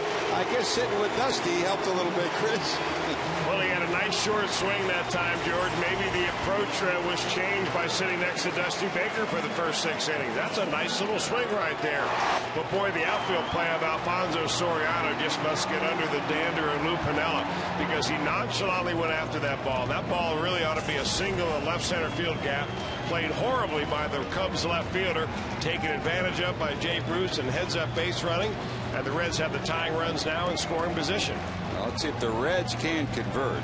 Top of the order, Jerry Hairston Jr. due up. Man, oh man.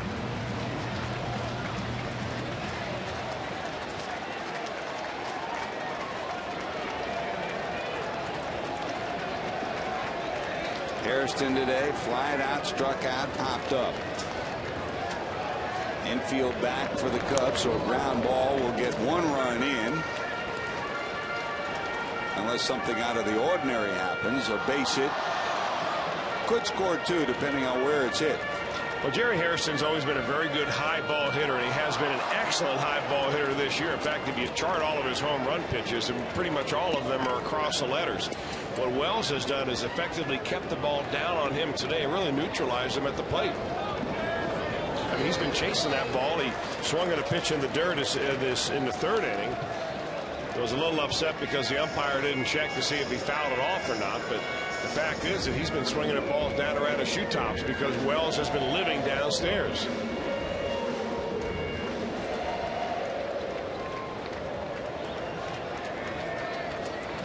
Ball and a strike to Hairston. Hannigan off third, Bruce off second. Up high.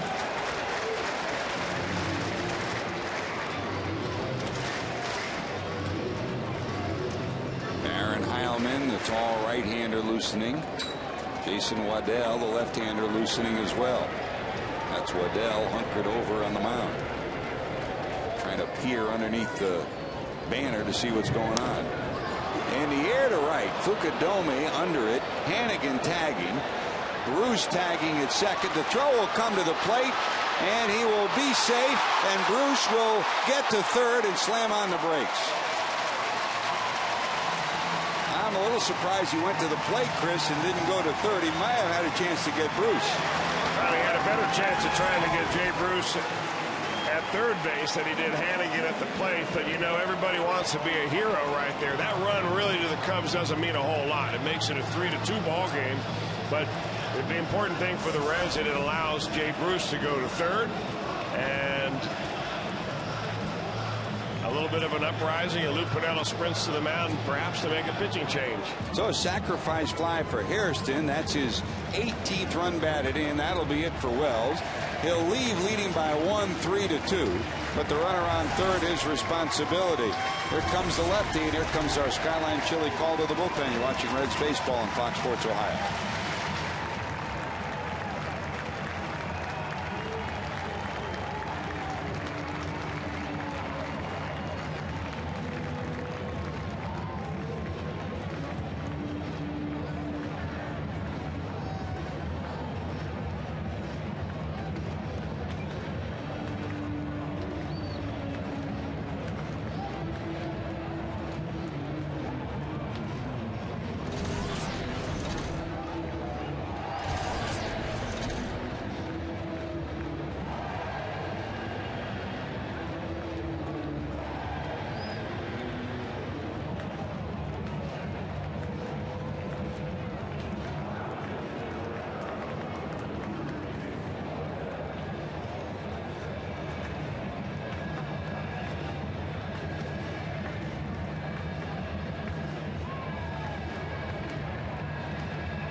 Well, here's a dandy giveaway for old-time Reds fans. Get your Frank Robinson 1964 mesh jersey at the ballpark Saturday, June 20th. First 20,000 fans in attendance will receive the Hall of Famer's replica mesh jersey, just like the one the Reds players will wear for the game, courtesy of Duke Energy. For your tickets, call 513-381-REDS or go to Reds.com. The Hall of Famer will be here on June the 20th for the weekend's festivities. Well, Randy Wells not happy he couldn't close the door in the 7th inning. He'll exit after 6 2/3, 7 hits, 2 runs. The runner on third is responsibility, 4 strikeouts and a walk. And here's the left-hander, Jason Waddell. He's a newcomer, George. He was just called up on May the 27th from AAA, a left-hander that's going to bring in a couple of breaking balls, obviously, to try to neutralize Chris Dickerson. I don't see anybody else up in the Cubs bullpen. Heilman was up, and now he's sitting, and now he's back up again. He just got up again and started to toss. One of those minor league free agents that was originally signed and drafted by the San Francisco Giants. The Cubs picked him up as a minor league free agent at the end of last season. Yeah, the numbers for Randy, pretty good numbers, Chris, and he's had 6 good starts. I mean, this is very typical to him. He didn't look like anything special, but I'm a believer now. He's got good action on his ball. He keeps the ball down nicely. He changes speeds of the breaking ball, and he just did it like he'd been out there doing it for 15 years. 2 balls, 1 strike to Dickerson, who this year is 1 for 10 against left-handed pitching. He's hitting 100. 255 against right-handers. That's a breaking ball in there. Well, the Reds have so many times this year gone into a ball game without a full slate of players on their roster eligible to play, or at least able to play. Now, when you go with an empty bench, sometimes you have mismatches, and this is what you have right here, generally speaking. Neither of the Reds' left-handed hitting outfielders, or make it all 3 of them, really do much against left-handers at all. Jay Bruce struggles mightily. We've seen Lance Nix look absolutely horrible against left-handers. And Dickerson about the best of all of them, but he's hitting only 100. And realistically, Chris, for almost a month now, the Reds have not played with a 25-man roster. I mean, Taveras is on the roster. He's not really eligible today. I mean, he's not capable. Right. Same thing with Phillips. Same thing along the road that the Reds have had to go through. There's a dribbler. He can run. Can they get it there? They do by half a step. The tying run scampering home, and Dickerson almost beat the throw to first. But the Reds do get one on the board thanks to the sacrifice fly from Hairston. It's a 1-run game.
Reds Baseball is brought to you by your local Ford dealer and the Ford F-150 2009 Motor Trend Truck of the Year. By Aflac, we've got you under our wing. And by your Cincinnati Northern Kentucky Honda dealers. Visit mycincinnatihondadealer.com for current offers. Well, here it is, Chris, the dribbler by Dickerson. You know that Reds fans are on the edge of their seats as Bruce is trying to score what would have been the tying run. What's Wells thinking? He's on the edge of his seat, too. Well, it secures his opportunity to stay in the ball game or stay in the record book anyway for today as a winning pitcher. So he leaves after 6+ innings on the winning side of the scoreboard, and the bullpen so far has preserved that for the starter, Randy Wells, who had a pretty nice outing out there. The Reds will give way to a new pitcher themselves as Bronson Arroyo was pinch hit for in the bottom of the inning. It'll bring in Arthur Rhodes, whose earned run average continues to drop little by little.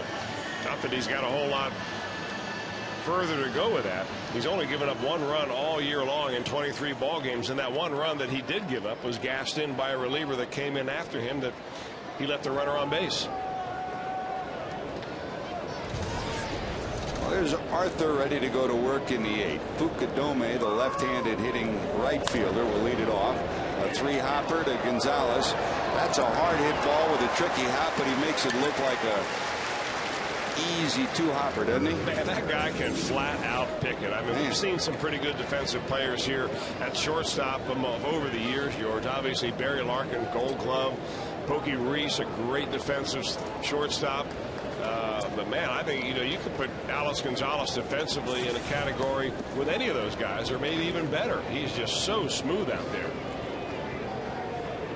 Quiet efficiency, spectacular defense. Alex Gonzalez healthy again in 2009. Here's Derek Lee. His base hit to center with the bases loaded in the 3rd, plated 2. There's a bouncer. That's foul. That stretched his hitting streak to 7 straight, gave the Cubs a 3-1 lead. They lead it now 3-2. We've been talking about the draft coming up, and if you look at draft history for the Reds, go back 10 years to 1999 under really 3 different general manager regimes. It's Jim Bowden was the man who was the general manager at the turn of the decade. Then it was Dan O'Brien, then Wayne Kripke, and of course Walt Jocarty took over last year. Yonder Alonso was the pick last year. Wayne Kripke, Devin Mesoraco, and Drew Stubbs, the #1 picks in 2006 and 7. And it was Jay Bruce who was selected under the tutelage of That's a Fair Ball. Harrison, long throw. Hairston throws it wide. Hernandez can't get it, and he's going to go to second.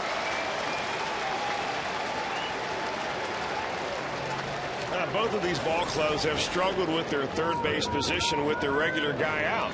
Hairston's guarding the line against a double right there. He's got plenty of time and just uncorks a wild throw. And of course, Hernandez is not going to get in the way of the galloping Derek Lee down the first baseline. So, like the Cubs last night, whose 3rd baseman cost them the ball game, it costs now the Reds a leadoff base runner on second base here to start the top of the 8th. One more peek at that graphic. Under Jim Bowden in 2001, 2, and 3. It was David Espinosa, Jeremy Sowers, Chris Grueller, and Ryan Wagner. These guys right here, George, these were all signability players. I mean, I don't know if any one of them was really a legitimate #1 round draft pick. Certainly, when we looked at the deliveries of Ryan Wagner, Chris Grueller, Ty Howington, I mean, these guys had horrible deliveries. I mean, you couldn't throw more across your body if you tried with any 3 of these guys, and they were drafted in the 1st round. And when I mentioned a couple of the minor league people, wow, how about that? That looks like an arm injury waiting to happen. I was told I was a dumb broadcaster, and none of them made it out of A-ball. Sometimes baseball minds travel in different trains, don't they? Some of them never get off the depot. Well, they've done such a great job over the last few years. I mean, it is like night and day the way the Reds have drafted over the last 2 or 3 years compared to the way they've drafted over the last, a decade ago. I mean, it has made a world of difference, and that's one reason why the Reds are stock loaded with talent down in the minor leagues right now. I mean, they've got position players, they've got pitchers. They've done a great job in scouting other teams' minor leagues to pick up guys like Matt Maloney when they do make a major league trade. So what they have done as far as improving their scouting system is just light years of what it used to be. And the one thing we've talked about often, and we talked about it with Chris Buckley in our conversation about the draft, is not just your first pick. #1, it's who you pick after that. #2, it's the whole process. It's drafting minor league free agents. It's drafting it's signing non-drafted free agents as well. Here's Rhodes to the stretch, and they'll step off. You know, we talked a lot about Steven Strasburg as probably being the #1 pick of the Washington Nationals this year. The #1 pick last year was Aaron Crow, and Crow was not signed. That's why the Nationals have 2 picks in the first round this year. Here's Rhodes to the stretch with Lee off second. The 2-2. He got him. He painted the corner.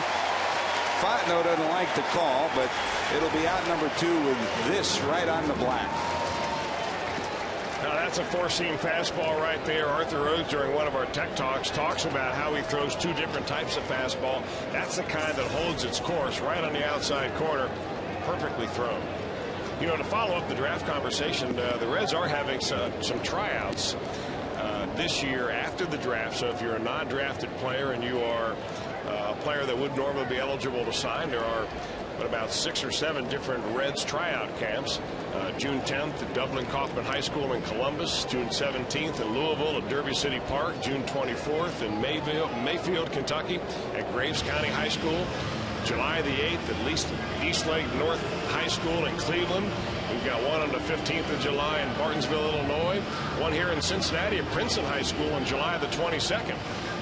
And also one in Pennsylvania, Lampeter, Pennsylvania on July the 15th. So I'm sure there's information about that on the Reds website. You've got to be 21 or have a parental release. And hey, if you haven't been drafted, don't give up. You think you can play, get to one of those Reds tryout camps, and they'll check you out. Here's Dusty talking to Arthur Rhodes. He's going to lead him in there with Reed Johnson due up. By the way, while we talk about this setup, here is the Reds Senior Director of Scouting, Chris Buckley, talking about what direction the Reds might go in, and it appears they're going in a pitching direction. I think we have a good chance to acquire a good bit of left-handed pitching this year. There seems to be more of that than usual. That's the ultimate commodity in our game, and we're hoping to load up on Tuesday with lefties. Tuesday lefties. Keep that in the back of your mind. Here's Reed Johnson.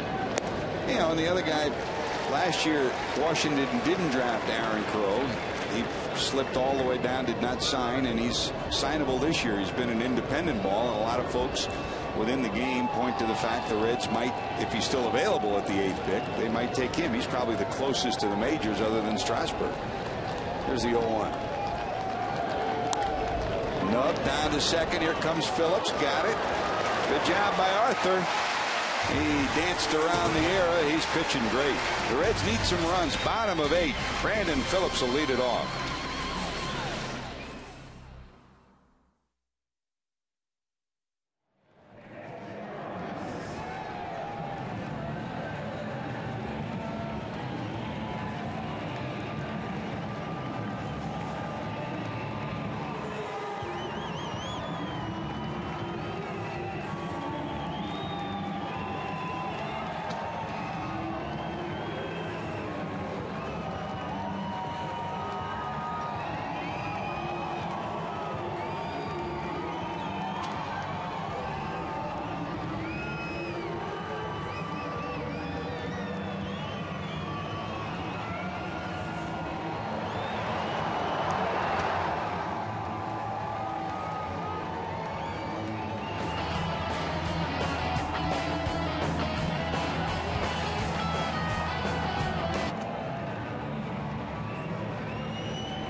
for our John Morrell hot dog play of the game. Usually Reds fans are used to their second baseman making brilliant plays, but this time it's Andres Blanco who makes a brilliant play to rob Dickerson of a base hit. That's like Phillips.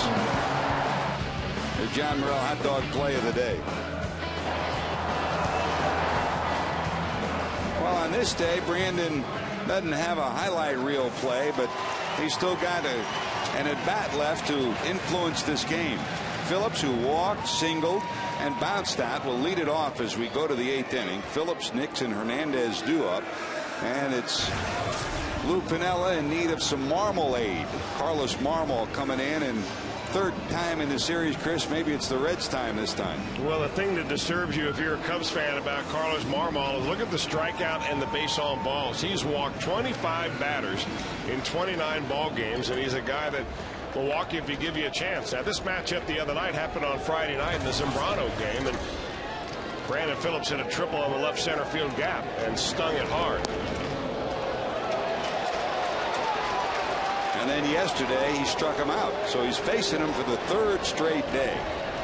In the 8th inning, as the leadoff batter, Marmol struck him out on a 3-2 pitch. It was that same delivery that got him ahead. No balls and one strike. Exactly. A breaking ball. And that's the breaking ball right there. He did get the triple on a fastball that floated back out over the plate.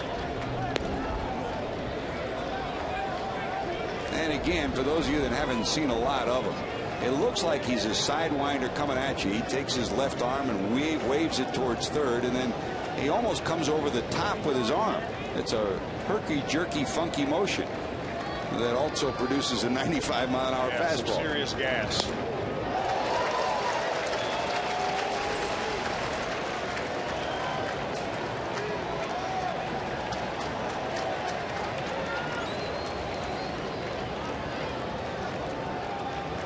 That's a tough one to teach right there. Tough one to throw. 1 ball, 2 strikes. You talk about choking up with 2 strikes. Ted Williams used to say you don't have to choke up on the bat. You got to choke up from the neck up, meaning mentally, and that's what Brandon Phillips does as well as anybody when he gets to 2 strikes. Well, he didn't do it in the month of April, and his batting average really showed, but he's come around big time in the month of May by being able to adjust mentally. You're right, and it's all about keeping that left shoulder in. Now you can see him. It's much better now. I mean, there was a time when Brandon Phillips, if you didn't throw him middle in, he wasn't going to hit the ball. That was early in the year when he thought he needed to pump up some more home runs. But he's become such a great run producer for the Reds because he hangs in there and he makes those adjustments during the at-bat.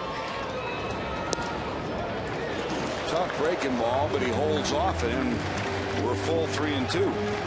Brandon really probably feels right now he ought to be on first base with the base on ball, still wondering where that first pitch was. Going with another slider right here. Well, now the Reds not only have the leadoff batter on, they've got a guy on who can steal a base. 6 stolen bases on the season for Phillips, and Lou Piniella saying this is what kills me about this guy. He said he walked another one and tells Larry Rothschild, get him up. Rothschild on the phone to the bullpen.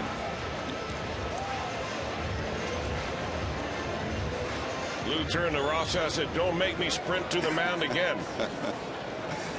You know, we should time it. I think Rosales got around the bases faster than Lou got to the mound. Around him twice. Here's Nix. Lance struck out, lined out, flied out. Nix popped out to the third baseman Fontenot against Marmol yesterday, facing him for the 2nd time in the series. Up high, and it's 2-0. And here comes Lou just waved to Rothschild, said, get out there. And Larry's trotting out. Well, you know, even though Marmol has kind of a big motion, very unlikely to see Brandon Phillips try a stolen base. In fact, he did steal 2 bases in the last ball game the Reds played the second last game they played at St. Louis. But in order to find the previous time when he did steal a base, you've got to go all the way back to April the 28th against the Houston Astros. So this is not a stolen base situation right here. It's a situation where Lance Nix is maybe going to wait him out, and Larry Rothschild hopes to have calmed his pitcher down to the point where he can throw a ball in the zone. What do you think he's saying? Look, Carlos, I got to talk lose to all over okay? me. You got to throw strikes. The next guy to come out here to see you is Lou. What do you want to do? Talk to me or see him? 2-0. Here's Nix. Reds trying to get the tying run in. That's inside, ball 3.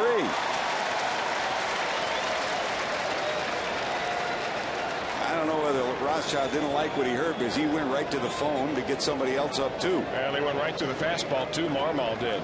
Probably going to get a 3-0 Leo right down Broadway here. Nope. Ball 4. He doesn't have his guy ready yet, but he'll take enough time walking out there that he can get 2 guys ready. He's already started signaling for the bullpen.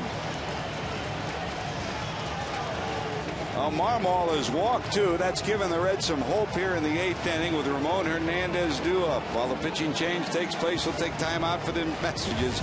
You're watching Reds baseball on Fox Sports Ohio.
All right, Chris, let's take a look. Here's Adam Rosales in his home run swing. Here comes Lou. Who'll do it faster? Who's your money on here, George?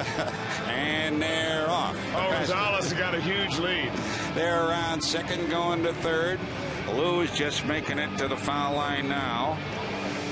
Rosales taps the plate. 15.1 seconds. Still counting. Lou, 20 seconds. 24. 28 seconds.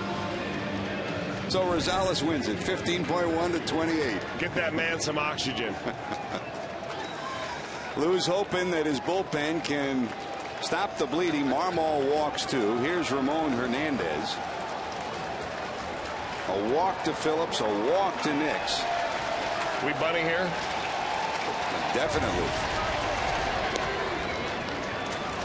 Aaron Heilman on for the second time in the series. And again, in this situation, bunted last night, a ball right back to the pitcher, and the third baseman, Fontenot, didn't hold his ground. This time, Hernandez would love to be able to get that ball down the third base line, force Fontenot to be able to leave his position down there and get that sacrifice down. Got to get it to the left side. Gets it down. They come up. They'll go to third. Not in time. The bases are loaded. Here comes Lou. Now he's really going to be sprinting this time, and I'm not kidding.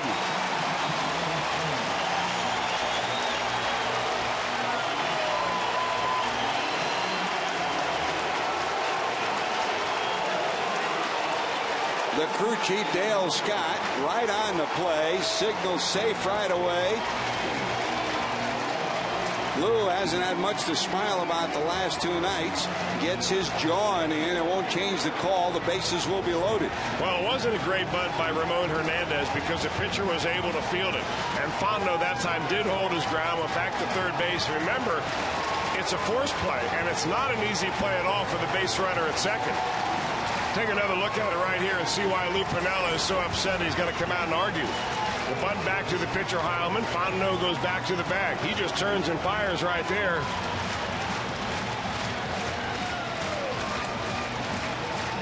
Really close. Take a look from this side, see if you can see the ball and the foot. And that way, that's the view that Dale Scott had. Why isn't Brandon Phillips sliding there? I mean, he lucked out. It would have appeared to me like he would have been safe easily had he decided to slide. Just about a tie. Looks like a tie. In any event, the only thing that counts is the fact the bases are loaded with Reds, nobody out, and Heilman will face Johnny Gomes. Gomes tonight, single, popped up, struck out, and flied out. He's been looking for an at-bat to get untracked. Dusty Baker sat Jay Bruce today, even with a right-hander going, just to give Johnny Gomes some at-bats, in addition to giving Bruce a chance to take a breather and watch for a while. Big opportunity for Johnny here. 1 for 3 on the day. A fly ball with nobody out will tie it. A base hit will give the Reds the lead. That'll tie it. Reed Johnson backing up. Phillips tagging at third. Going from second to third will be Nix. Going from first to second as well will be Hernandez. And the Reds have second and third, and they've tied it at 3. That's a big-time sacrifice fly from Gomes.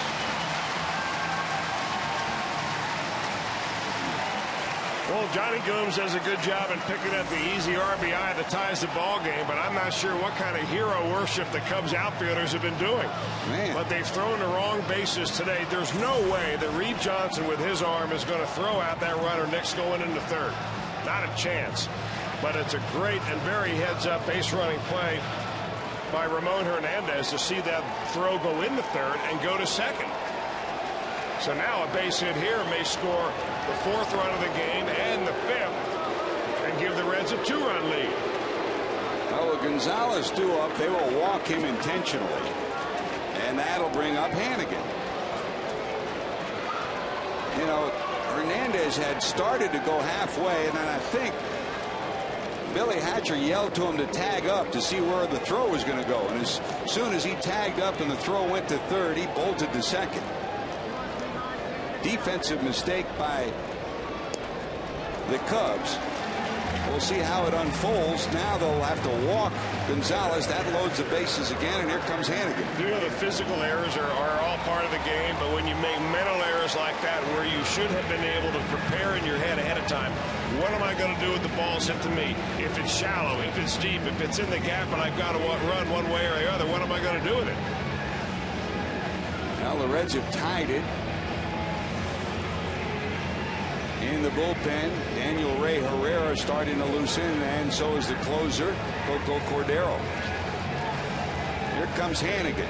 His ground ball produced the first Reds run.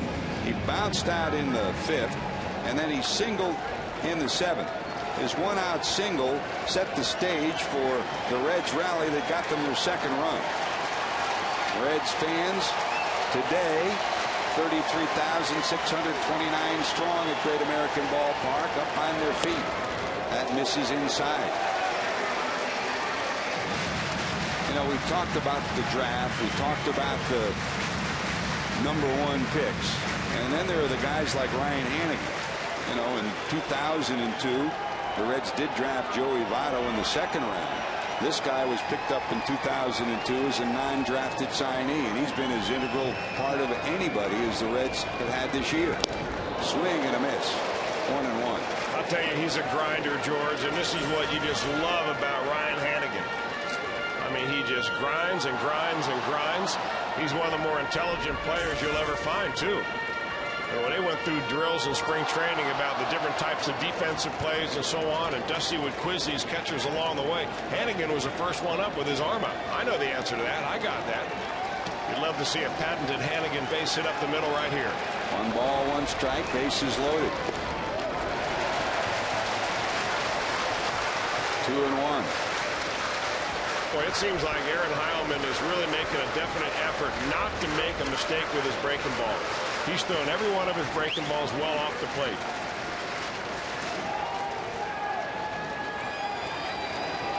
Johnny Gomes' sacrifice fly is tied it. Reds trying to take the lead here in the 8th.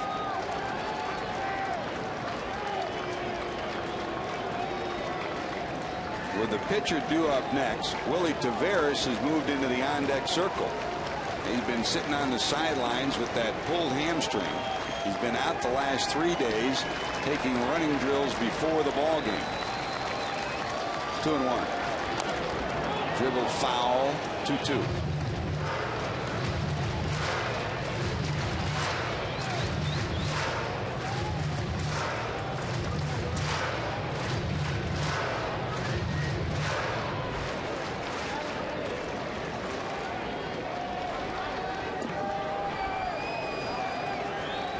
Hannigan facing Heilman for the first time.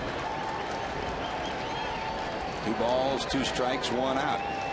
Middle of the infield, double play depth.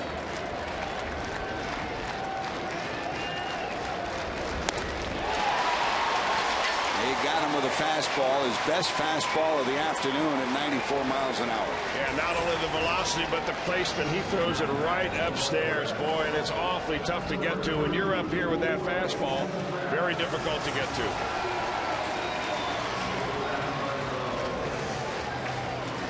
So they're still loaded, and here comes Taveras, who will hit in the pitcher spot.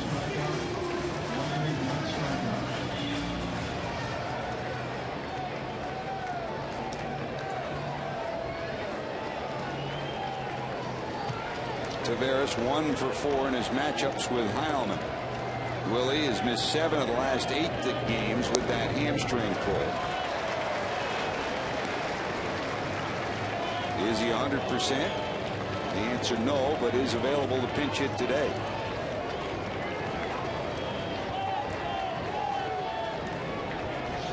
Hairston on deck.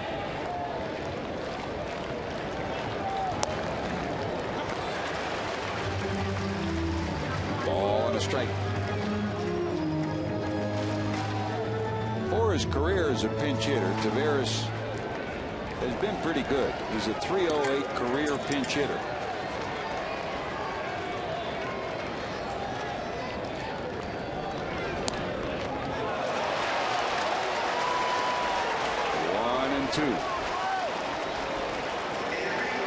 Two walks started the inning. A walk to Phillips, a walk to Nix.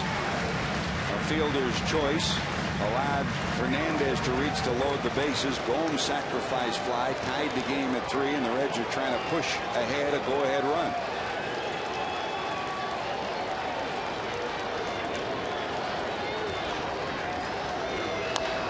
Dribbled in front of the plate. Heilman has it. That'll do it. The Reds will strand 3 in the 8th, but they do get the tying run in. We're knotted at 3 going to the 9th.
Now it's time to bring you up to speed with the AT&T Rapid Rewind.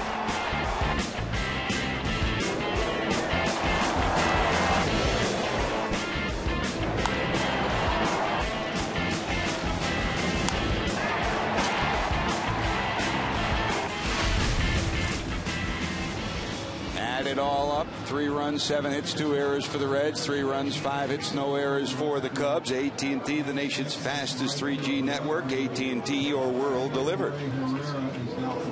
Changes for the Reds. Taveras will stay in the game. Willie will go to center field. That means Nix will go from right to left field. And Dickerson will stay in the game and go to right field.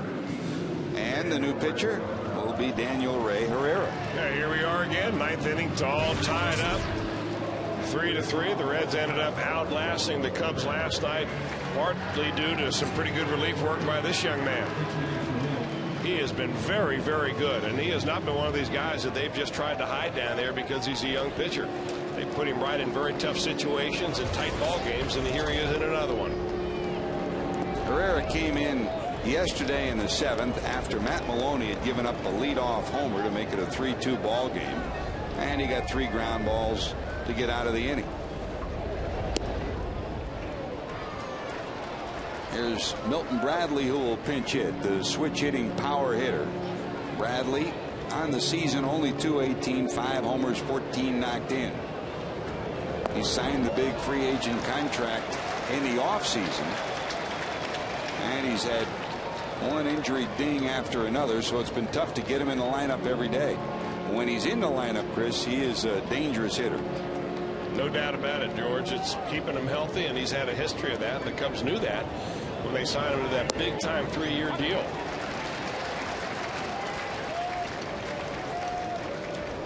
Three balls and 1 strike from Herrera.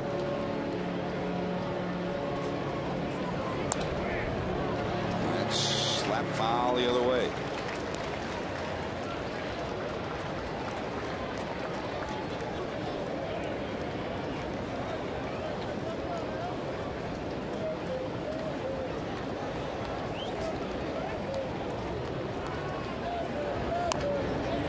Up down to third, but that'll go foul.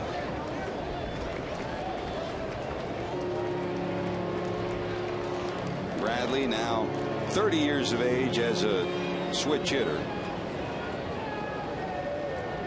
Big league action with Montreal in 2000 and 2001, Cleveland, the Dodgers, Oakland, San Diego, Texas, and the Cubs. In fact, he and Gerald Perry were together. That's foul down the left field line and out of play.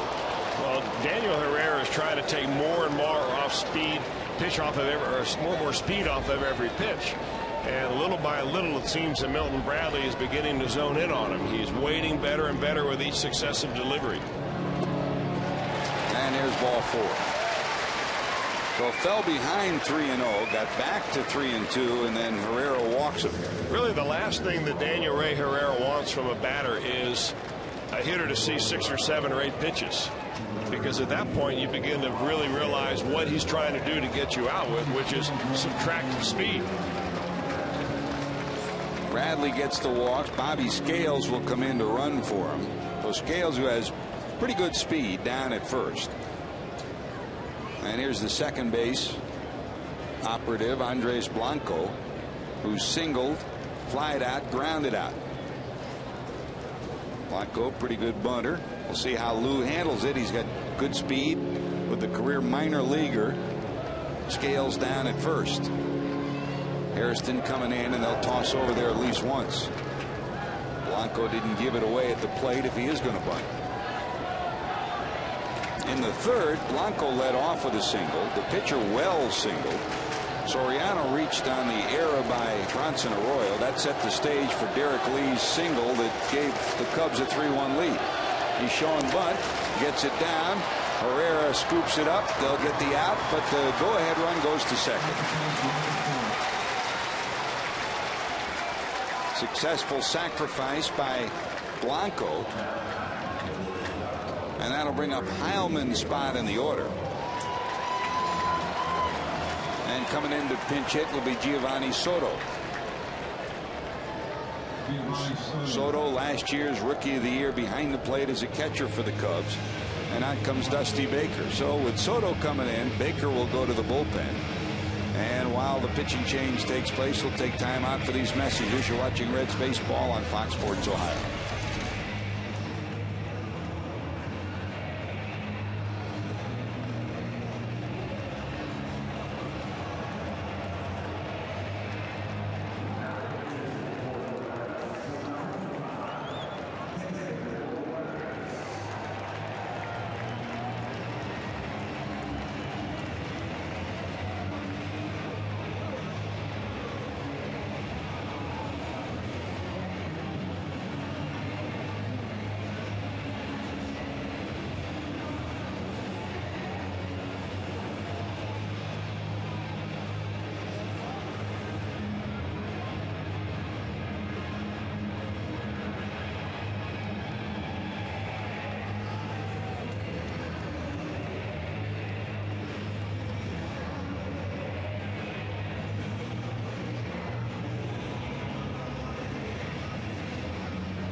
The Cincinnati Reds and Champions Baseball Academy are hosting a series of 3-day baseball camps for boys and girls ages 5 to 12 beginning June 10th. The camps will take place at Anderson, Blue Ash, Loveland, Northern Kentucky, and down in Lexington. To find out more, visit reds.com/redscamps. Ages 5 to 12, they're 3-day camps between the hours of 9 and noon. Billy Hatcher will be with one of the Reds celebrities who'll come out to some of the local camps. I'll be down to one of the Northern Kentucky camps. And George, you're a lot of fun. You'll have a goodie bag with tickets and T-shirt and hats, and come on out and have a lot of fun, learn a little bit about baseball. As soon as you say goodie bag, Jesse Jackson woke up in the back of the room. He may show up for that. Here's Weathers against Soto. Soto 1 for 4 against David in their matchups. That's a strike on the inside corner. Go ahead run. Scales, good speed, out at second with 1 away. Soto hitting in the 9th spot in the order, with Soriano due up next.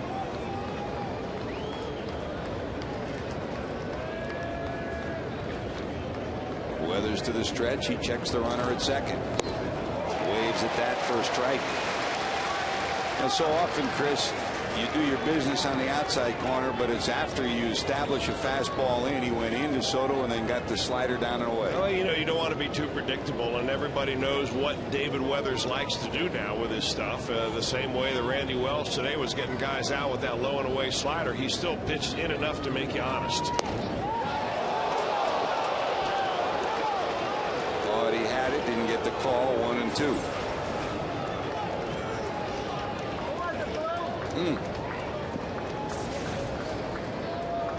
Might as well take it. Couldn't hit it if he wanted it. He had Soto locked up anyway. 1 ball, 2 strikes. Weathers to the stretch. Oh, Weathers just kept peering in. The one pitch was good. The other might have been even a little better. Well, that's a pitch that Weathers sets up with that slider. The slider goes away from a right-hander, and that backdoor fastball goes into a right-hander and barely missed the corner. Dribbler down to short. Gonzalez checks the runner, gets the out, 2 away. Well, the go-ahead run down at third, but the Reds get an out, 2 away. By the way, we talked about Soto winning the Rookie of the Year last year, and we've talked a lot about Hannigan. How about matching these two up? Through the first 30 games, Hannigan playing 30 games this year, matched up against Soto's first 30 games last year. Offensively, they both had a pretty good start. On base percentage, same thing. Runs batted in more for Soto last year, but Hannigan's been important to the Reds. Well, he has been important, and those numbers really don't stack up. Soto had a tremendous year last year, despite the fact that Joey Votto had a great year. Soto beat him out for that Rookie of the Year honor. But as far as receivers behind the plate, I don't think you can do much better than what Ryan Hannigan has given the Reds. I mean, back in the day, George, I guarantee on all the pitching staffs I was on, there'd be a line at the manager's office wanting Hannigan to catch. Here's Soriano. 4 for 14 against Weathers, 286 in their matchups. Today, bounced out, reached on the air by Arroyo in the third that allowed the Cubs to score 2. He flied out last time up. Setting up away is Hannigan. That just misses. 1 ball, 1 strike.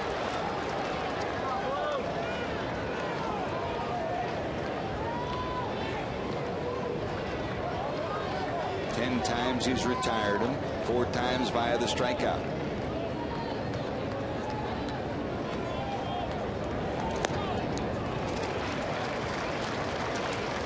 High, but held on to by Hannigan. 2-1.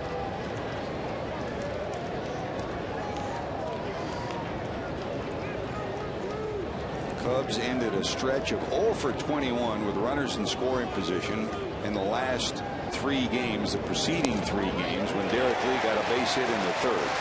Soriano's been as guilty as anybody in this Cubs lineup at an inability to hit with runners in scoring position.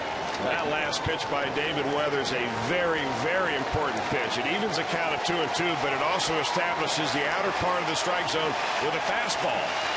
Now David Weathers can go out to that same spot, throw a slider, make it virtually impossible for Soriano to put good wood on it, and he'll probably have to hack at it. Big moment for David Weathers, big moment for Lou Piniella. Here's the 2-2. He just got a piece. Well, that's the beauty of being able to establish that fastball in the outside corner. That's where the hitter's eyes are riveted, and he's thinking, all right, if he's going out there again, I'm going to have to swing at it because the last one was a strike.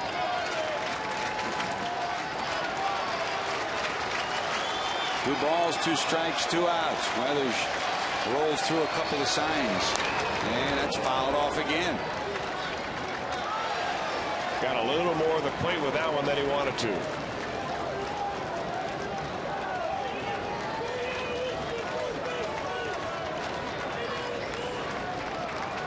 You stand next to Soriano. He's not big and imposing as an athlete, but strong hands, strong forearms, and great bat speed. 2 balls, 2 strikes.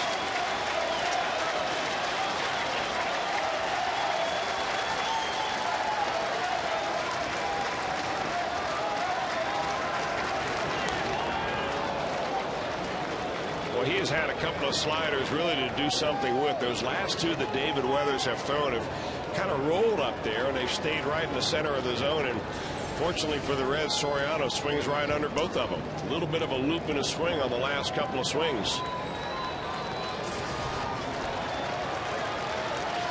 2-2. He got him! What a battle. 8 pitches in the at-bat. David Weathers wins this battle. Hey, we went extras yesterday. The Reds won it on their final at-bat. Can they win it on their final at-bat today? Coming up next, top of the order.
with us this Friday. If not, you can start every weekend at home at Great American Ballpark with Fireworks Fridays. Enjoy a spectacular postgame fireworks display Friday, June 19th after the Reds White Sox game presented by Rozzie's Famous Fireworks. For tickets, call 513-381-REDS or go to reds.com. Big pitch, Chris, 8-pitch at bat. Well, he threw several breaking balls in a row after a 2-strike count to Soriano, and he finally got a fastball right by him, had him velocitized, going from an 83-mile-an-hour slider to a 91-mile-an-hour fastball. Dick Pohl likes it, David Weathers likes it, and the Reds remain tied here with a chance to win it in the bottom of the ninth. Well, there we go to the bottom of 9 in a 3-3 game. The closer for the Cubs is coming in, Kevin Gregg. Gregg's 27th appearance. He's got 10 saves and 12 opportunities, an earned run average of 4.81. You find this unusual that Lou would go on the road to his closer in the 9th inning? Because if they're going to win the ball game, they're going to have somebody come in, the Cubs that is, they're going to have somebody come in and shut the Reds down after the Cubs score, if they were to do so. And some managers will hold back their closer specifically for that. I think Lou's frustrated right now. He just wants somebody to come in and throw strikes. Yeah. Oh, he's frustrated, all right. So Gregg is in. Here comes Hairston. Hairston today flied out, struck out, popped up, and then a sacrifice fly played at the Reds' second run. That was in the 7th inning.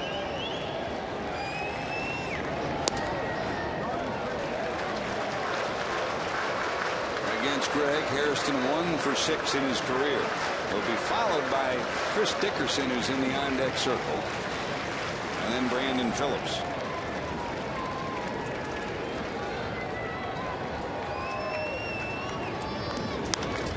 Popped up right side.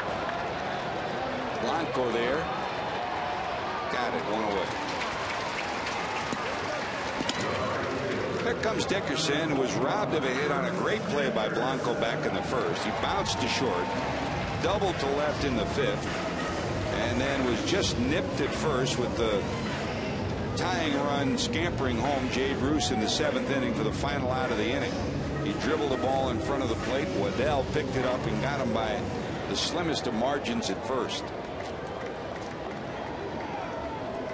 1 out, nobody on. Phillips on deck.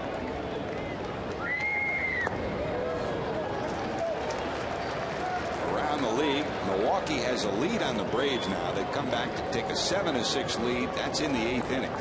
The Cardinals are trailing Colorado 3-2 in the 6th inning. The Mets leading Washington 5-0 there in the 8th. Houston leads the Pirates 2-1 in the 6th. Everything else later on. Ryan Braun 2 home runs for the Brewers as they've come from behind. Chipper Jones had 2 home runs and a triple, and Braun has 2 home runs of his own. So the heavyweights are playing heavyweight baseball in Atlanta this afternoon.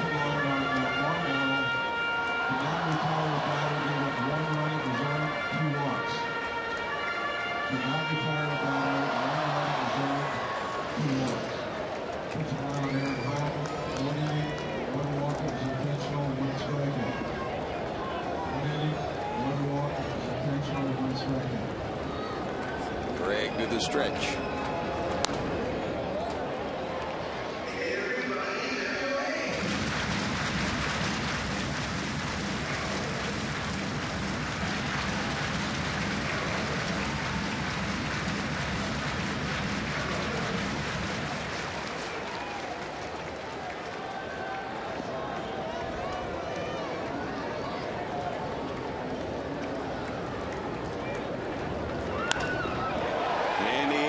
Center, Fukudome over, got it, 2 away.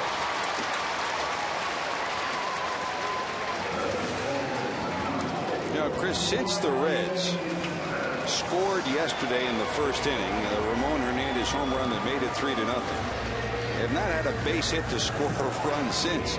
They won the game in the 11th without the benefit of a hit, a walk, a wild pitch, a sacrifice, and a fielder's choice. They got a run in the 2nd on a ground ball out. They got a run in the 7th on a sacrifice fly, and they got a run in the 8th without the benefit of a hit. They win it with pitching. Another ball game. You look at the scoreboard, the Reds have collected 5 hits.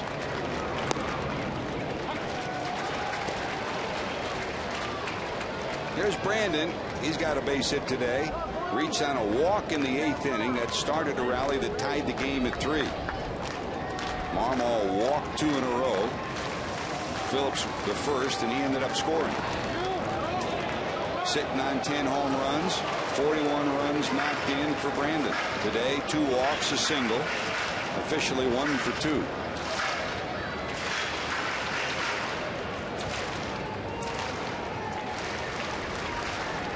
Phillips 1 for 2 in his career against Gregg.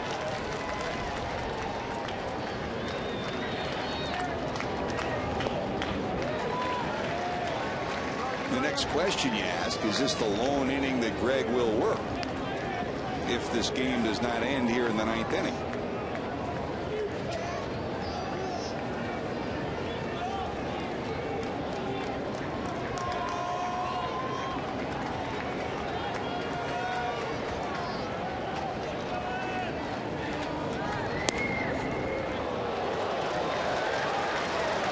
Chris, we talked about Phillips in his 2-strike approach. This is going to be one of those wheelhouse swings if you see something he likes. If he gets another fastball like that, you can count on it.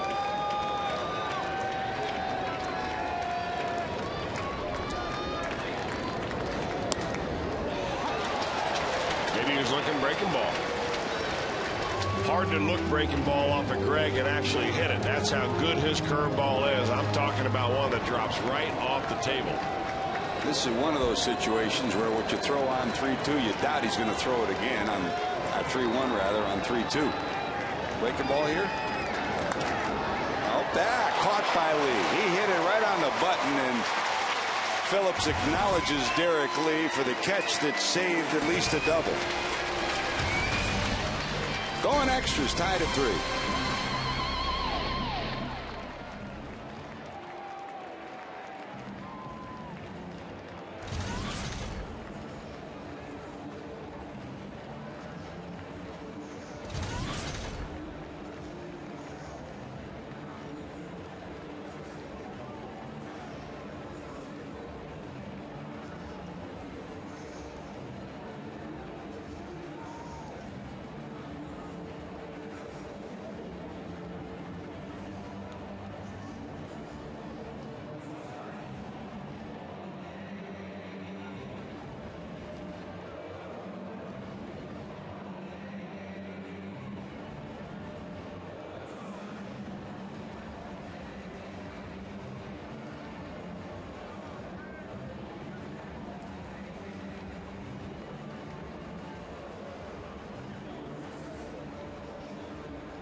Back at Great American Ballpark, second straight ball game, bonus baseball, 3 runs, 7 hits for the Reds, 2 errors, 9 left, 3 runs, 5 hits, no errors, 7 left for the Cubs. Adam Rosales enters the game at third base. He'll come in the 6th spot in the lineup. Garrett Burton will enter the game in the leadoff spot previously occupied by Jerry Hairston Jr. Has not pitched in this series. Jared Burton last pitched against the St. Louis Cardinals a couple of innings in that ball game. The Reds are trying to get him back to normal and back to throwing the ball the way they know he is capable of. Slowly but surely that earned run average coming down.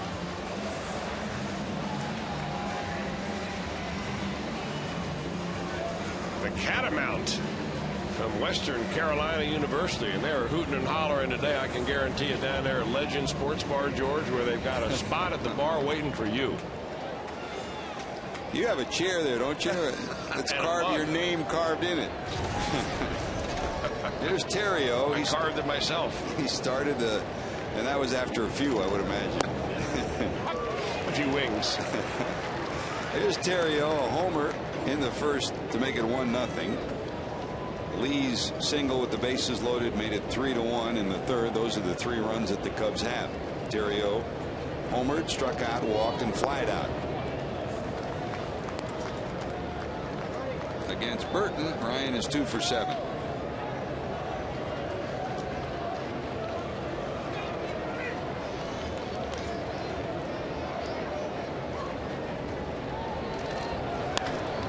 Wide at third. That's a base hit for Theriot. So he gets a base hit to start it off, and he also represents the #1 stolen base threat on this ball club. He has stolen 8 this year. He's had a pretty good day at the plate. A home run, a base on balls to lead the inning off in the 5th, and now he leads this inning off the first extra frame with a base hit to left field. So what do you do if you're Lou Piniella? He doesn't like to suicide. He doesn't like to sacrifice very much. We've already talked about that. He might go hit and run, though, because Fukudome is a good contact hitter. And he sprays the ball well, too.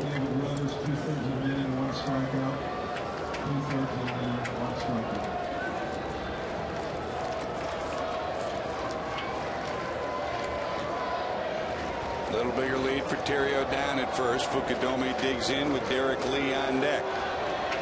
Showing bunt, gets it down. Burton's got a look at second. He won't take the chance, and he gets the out. Looked like he had a pretty good chance to get the runner. Didn't want to take a chance. He'll take the out, and the go-ahead runs at second. I'm a little surprised at that, because this is a decision that you make before you turn and look. If you're Jared Burton, you're thinking that ball's right back to me on 2 bounces. I'm going to turn and throw it to second, even if I'm late and don't get the runner at second. Chances are Gonzalez will be able to turn it at second and get the runner at first. But he takes a conservative route. Now he's got to pitch with a man in scoring position. The Reds won their second extra inning game of the season last night. They're 2-3 in bonus baseball this year. Here's Derek Lee. Bounced out, single with the bases loaded, extended his hitting streak to 7 straight. That was in the third. It was 3-1 Chicago then. Bounced into a fielder's choice and then reached on the error by Jerry Hairston Jr. in the 8th. Burton to the stretch. That's a strike. Lee against Burton. He's 3 for 7, 429 in their matchups.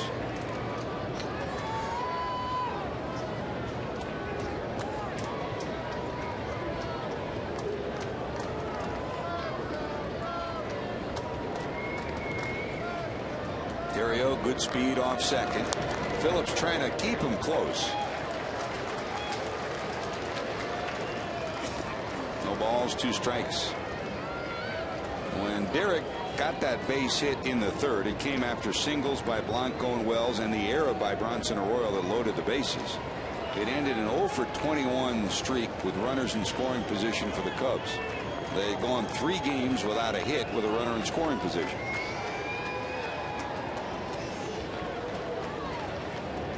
No balls, 2 strikes.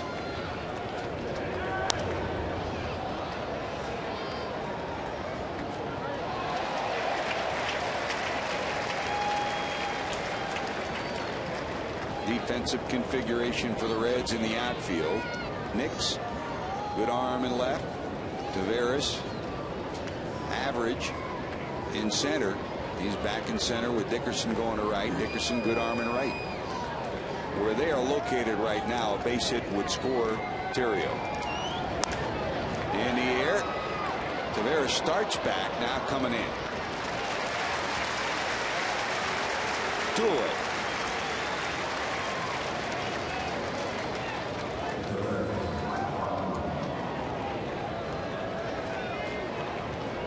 And here comes Mike Fontenot, the third baseman. He lined out, singled. Made the final out in the 5th when the Cubs were rallying, and then struck out looking in the 8th.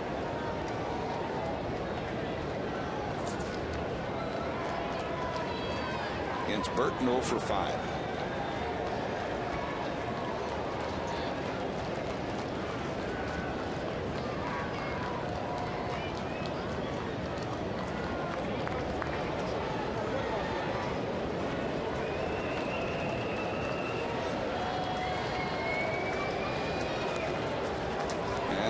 picture there together with Terrio sitting at second.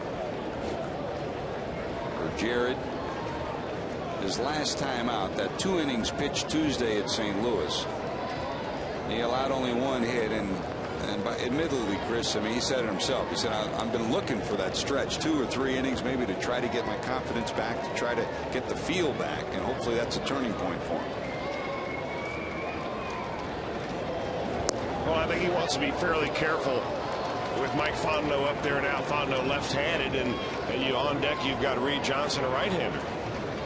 So if you fall behind in this count right here, there's no need to just think that you have to come right after Fontenot. Fontenot is capable of spraying the ball anywhere and picking up a base hit. 1 ball, no strikes.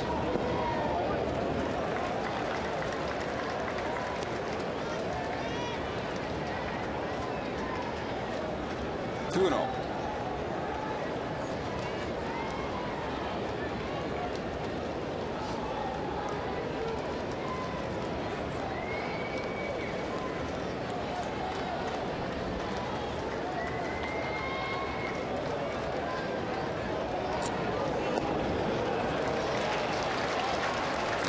It's 3-0 with Reed Johnson on deck.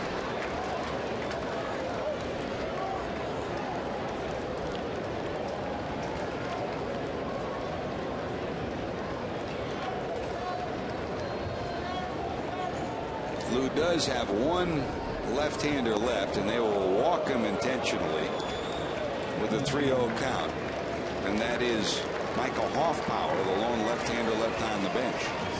Reed Johnson to the plate here, so it's first and second, 2 outs, and Johnson to the plate. Johnson 0 for 4, a strikeout, a pop-up, and 2 groundouts.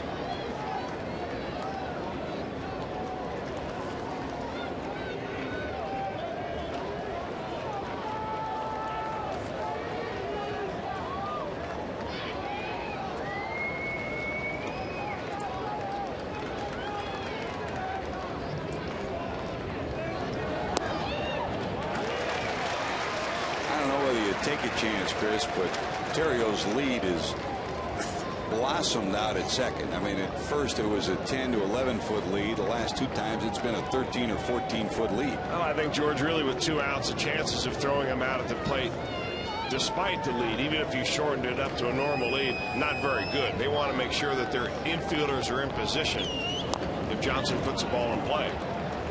Last thing you want is a guy jockeying the runner back and forth and then have that ball dribble through his vacated spot in the infield.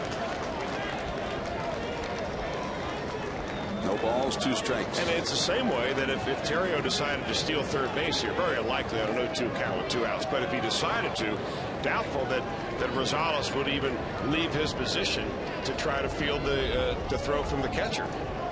What if Reed Johnson hit an easy ground ball to his vacated spot of third base and you run the runner in? 0-2.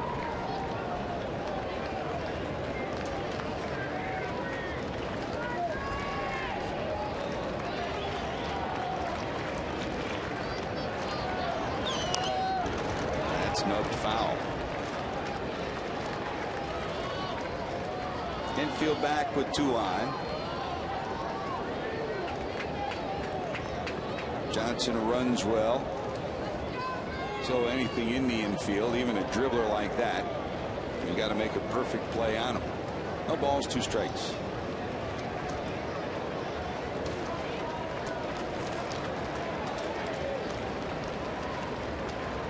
Looking ahead to the bottom of 10, Lance Nix, Ramon Hernandez due up for the Reds.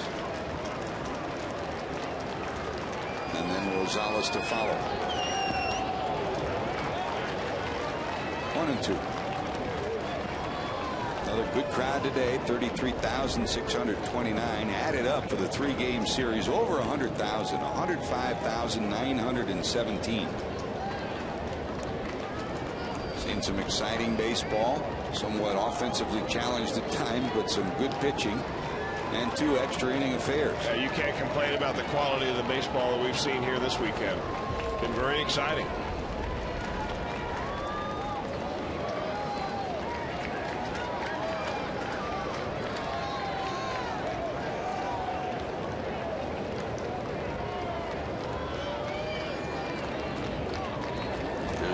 2. Dribbled down to short. Gonzalez takes a bobble and he will put it in his pocket. That'll go as an error on Gonzalez, and there are two factors. Terrio stopped in front of him to try to distract him, and then it hit something, hit a divot or something, and took a tricky hop on him. Well, you know, of all people to bobble a ball, he's probably the last guy you think so. I don't think it really had anything to do at all with Terrio momentarily hesitating. Watch out here as he kind of hesitates to try to get in the way of Alex Gonzalez. It was all about the bad hop, and when he did bobble it, he couldn't get a grip on the first try. So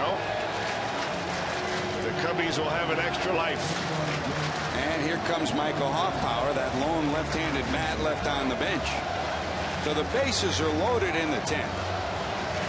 Hoffpower coming to the plate with 2 outs, and they're loaded. Hoffpower facing Burton. He's faced him once and walked. Micah, 4 homers on the season, 17 knocked in. Burton bearing down. That's in the dirt.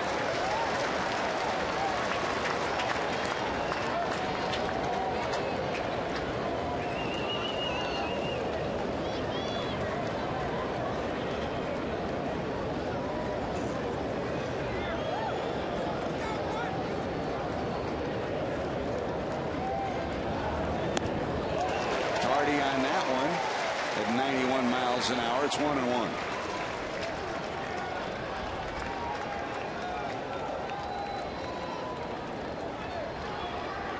A single by Terrio, a walk, and an error have loaded them.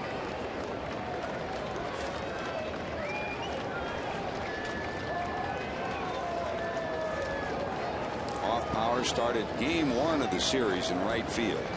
And while he didn't have a hit, he had the play of the day for the Cubs. A diving, stumbling catch in right center that saved 2 runs. Just missing. And it's 2-1. Now he went upstairs to the fastball, and he goes downstairs hoping to get the call. And little cutter that Jared Burton really likes to throw. Just a little bit downstairs. 2 balls, 1 strike. Burton to the stretch.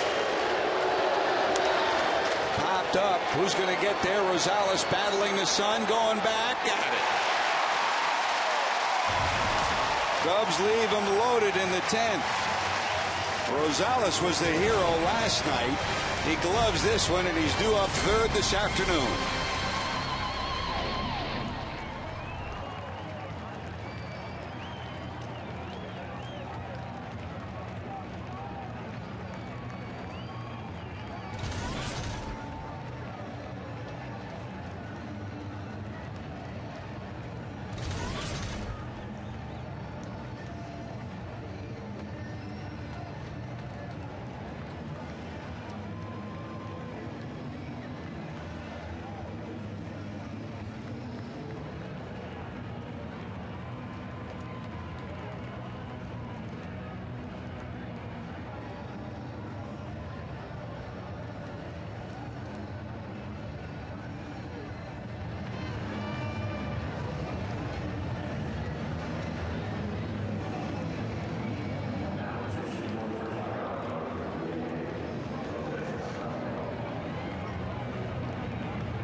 Let me tell you something, ma'am. You're not alone. Everybody loves the way Adam Rosales plays the game, the energy that he infuses into every team he plays for. He snares the final out of the inning. He's due up 3rd as we go to the bottom of the 10th. It'll be Nix, Hernandez, and Rosales due up. runs, 7 hits for the Reds, 3 runs, 6 hits for the Cubs.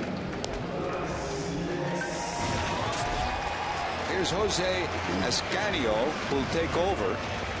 And when we go to the 10th, a long time ago, Randy Wells started 6 2/3, 7 hits and 2 runs. He pitched well.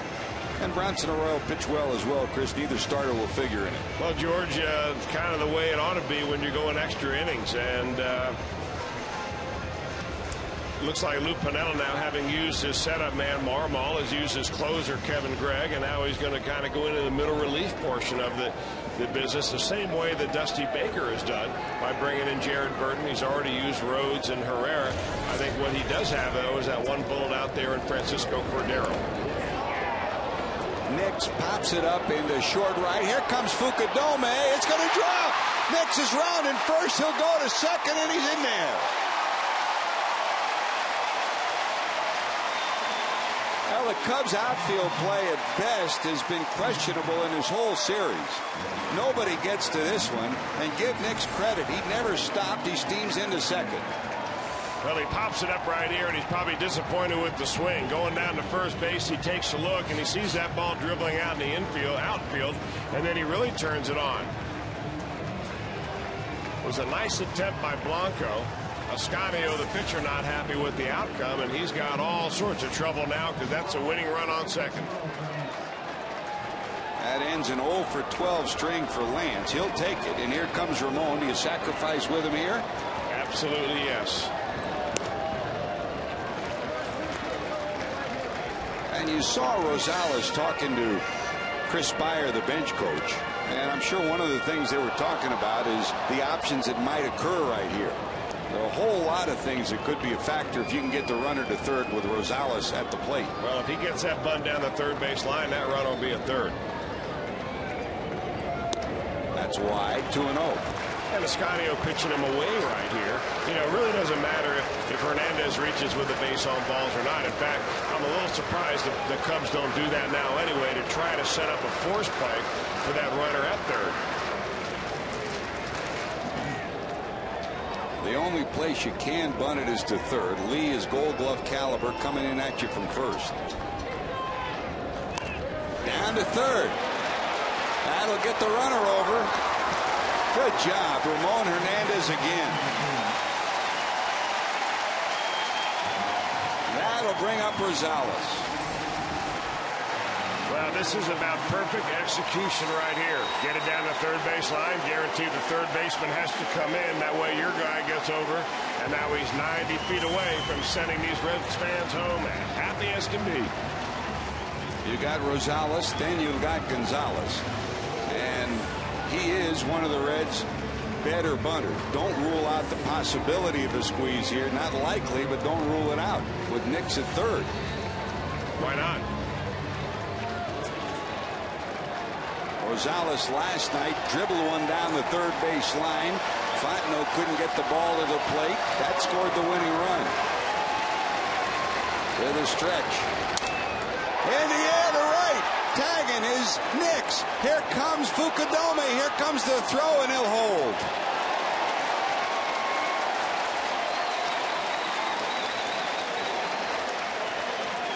A broken bat fly to right. Nix tag, took 2 steps, and Mark Berry said no, no, no. Now, Fukudome, boy, the action on that fastball really ate him up right there. Fukudome sets himself up perfectly, gets rid of the ball very quickly. A perfect one-hop throw. The only way Nix would be safe on that is if he would have been able to bowl over the catcher and have him drop the ball. Otherwise, he would have been dead meat at the plate. So here comes Alex. 2 away in the 10th. Gonzalez bounced out 3 times and was intentionally walked. That breaking ball drops in there for a strike.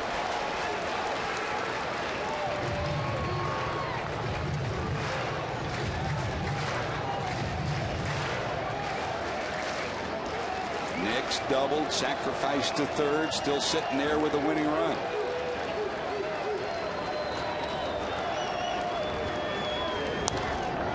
Fouled off 0-2.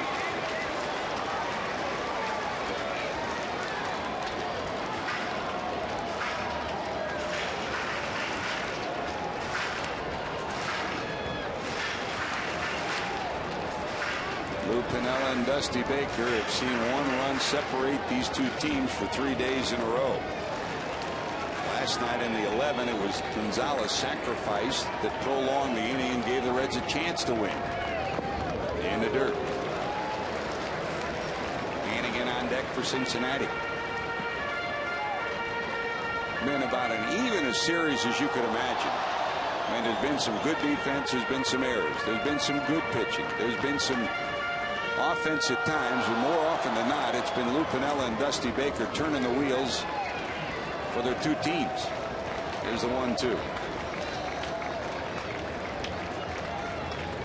Soto hunkers down. Dribbled in front of the plate, fouled off his body, but still in the box. It's still 1-2.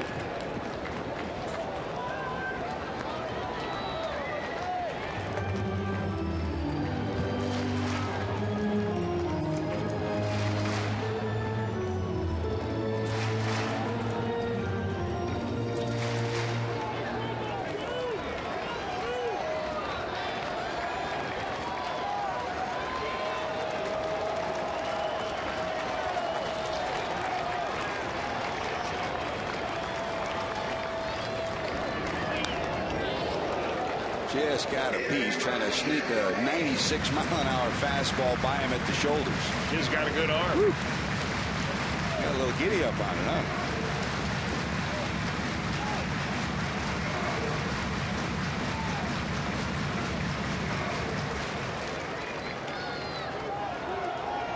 Terrio at short, 2 steps onto the grass. Blanco deep at second. Here's the 1-2. He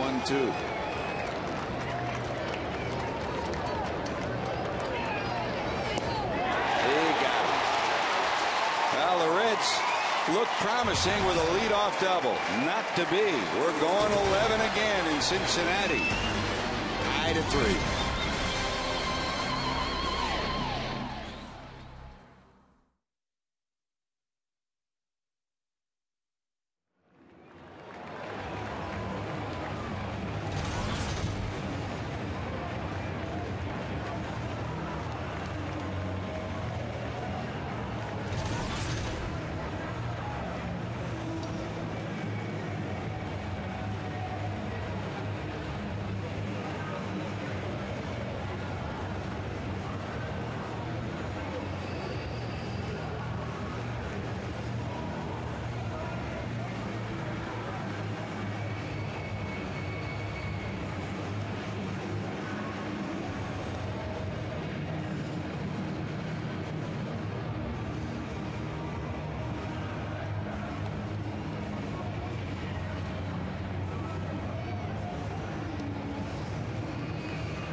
Took 11 for the Reds to win last night. We're into the 11th again. Andres Blanco, the second baseman, will lead it off.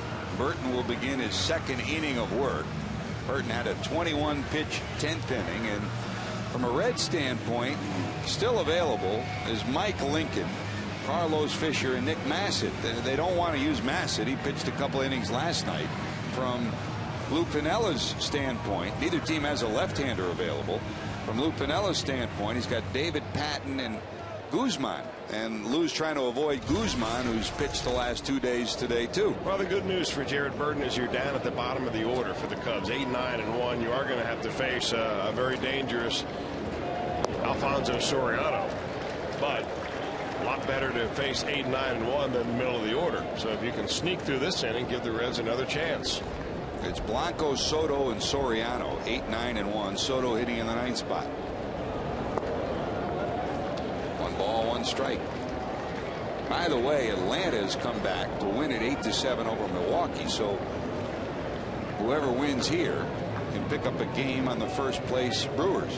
Cardinals are trailing Colorado 7-2 in the 8th.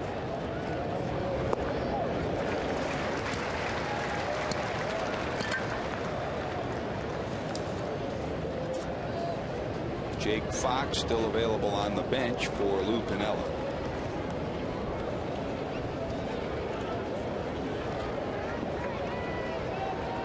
Paul Janisch. Mike Owings still available to pinch hit for Cincinnati. That's pop foul behind home plate to the left side, 1-2.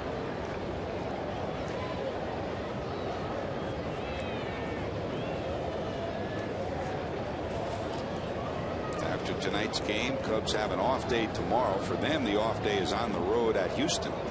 They'll play a 3-game series Tuesday, Wednesday, Thursday against the Astros. Reds have an off day tomorrow at home and then head to Washington late tomorrow afternoon. 3 against the Nationals. We'll be on the air Tuesday with Reds live at 6:30. Same for Wednesday, and then a day game on Thursday. Johnny Cueto against Jordan Zimmerman Tuesday. Aaron Harang against Ross Detweiler on Wednesday.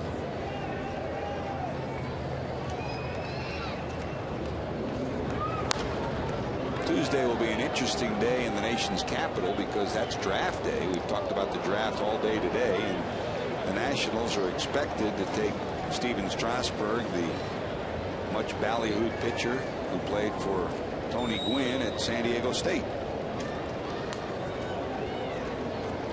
We'll keep you up to date on the Reds' decision process on Tuesday night, of course. 2-2.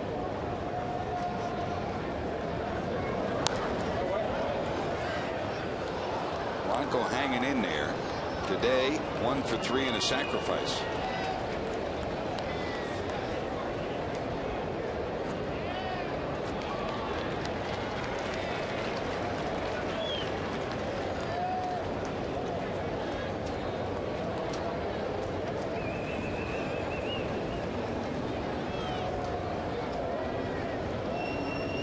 Two balls, 2 strikes.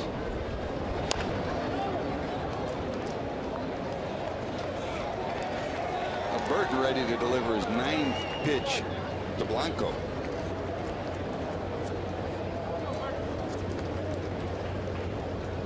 Blanco, part of the 3rd inning rally, he led off with a base hit. Wells, the pitcher, followed with a hit, and then Soriano reached on the error by Arroyo.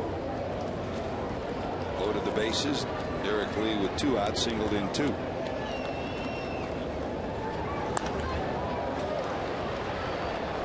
He keeps firing strikes, and Blanco keeps fouling them off.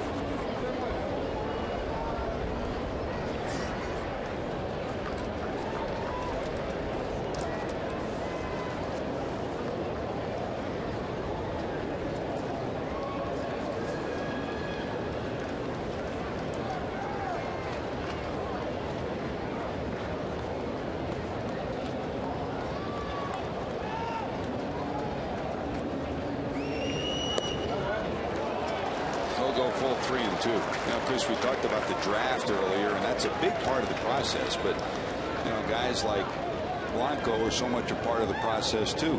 Blanco, minor league free agent signed by Chicago, and very often they're guys who end up being contributors. You're right, George. I've always thought that the professional side of scouting is every bit as important as that amateur side, because those are guys that you're really rating as maybe to be able to help your ball club right away or within a year.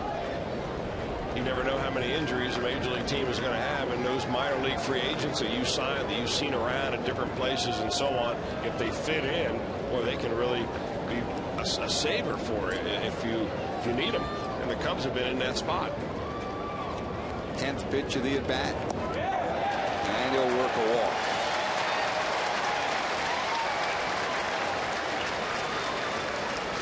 As we head to the draft on Tuesday, here are some of the players that have played for the Reds this year and have also been drafted back in 2002. Joey Votto on the 2nd round. Chris Dickerson, the 16th round. Not a number 1 or number 2 draft pick. Of course, Homer Bailey was a first rounder. Paul Janisch that same year came out of Rice on the 5th round. Jay Bruce 12th overall on the 1st round. Fisher in 2005, and Adam Rosales as well. Interesting, you got to go all the way back to 2002 to when Jody Votto was drafted. I mean, here it is 2009. He made his debut in 07, but really had his first year last year, and sometimes you just never know how long it's going to take. So it's an age-old, I guess, combination of getting your scouts to draft the right players and then getting your player development guys to teach them the right way, to get them on the way to the major leagues. And as we've talked about, that 2002 year also, it was John Brickley, the scout, that signed Ryan Hannigan, who was not a drafted player, and he's been instrumental this year. Soto trying to bunt, fouls it off. Do they keep the bunt on with Blanco down at first? Burton to the stretch.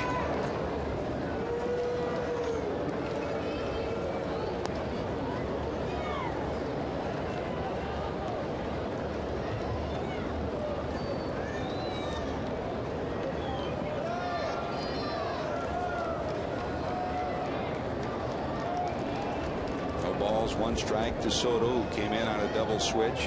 1 plate appearance and bounced out. Showing bunt, fouls it off. Tried to pull the bat back, but it ticked the bat.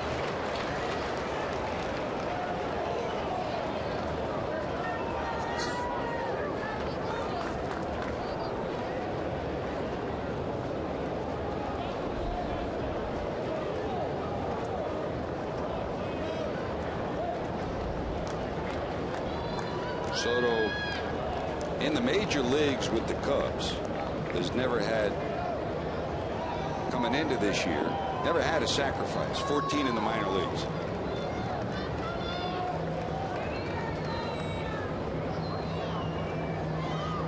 No balls, 2 strikes. Swinging away and taking it inside for a ball.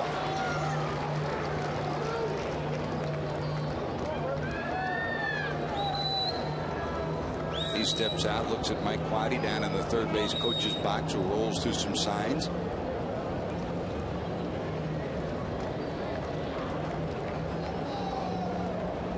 One and 2.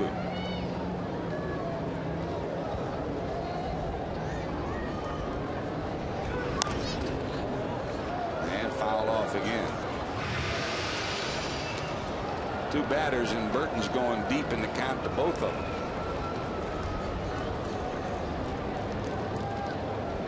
16 pitches this inning after 21 pitches last inning. 37 all told for Burton, and Carlos Fisher's gotten up and started to loosen for the Reds.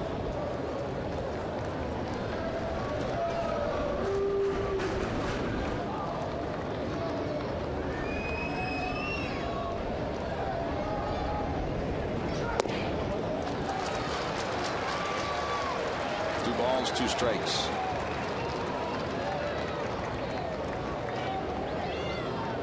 This one's going, Chris, now that you're even in the count, might you hit and run? I'm not so sure that Lou wants to run himself into a possible out. Burton has not struck a batter out yet, but if he throws a pretty good slider up there, he's got a chance of striking out Soto and then running down the runner at second base with a good throw from Hannigan. These are 2 managers. But you almost have to figure you're going to try something.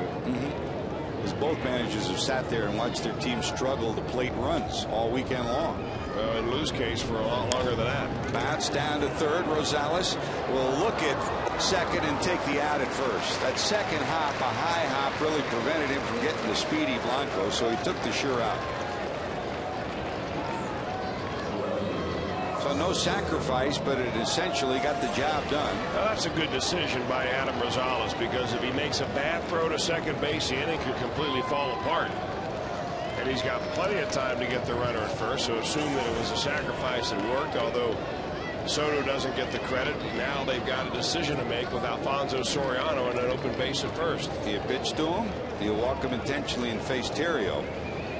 The Reds have handled Soriano, who has, of course, lightning home run power, and Terrio's been on base 3 times, including a homer.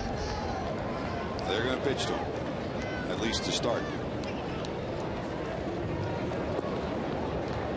In the dirt, blocked by Hannigan. Soriano 1 for 3, that won a homer against Jared Burton. You see at the bottom of the screen, he reached on an error in the 3rd. That was after base hits by Blanco and Wells. That loaded the bases when he reached on Bronson Arroyo's error. Set the stage for the 2 runs batted in for Derek Lee that gave the Cubs a 3-1 lead. And it's 2-0.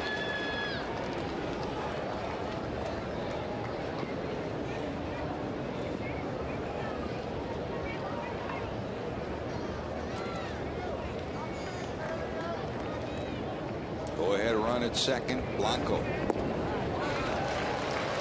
now it's 3-0.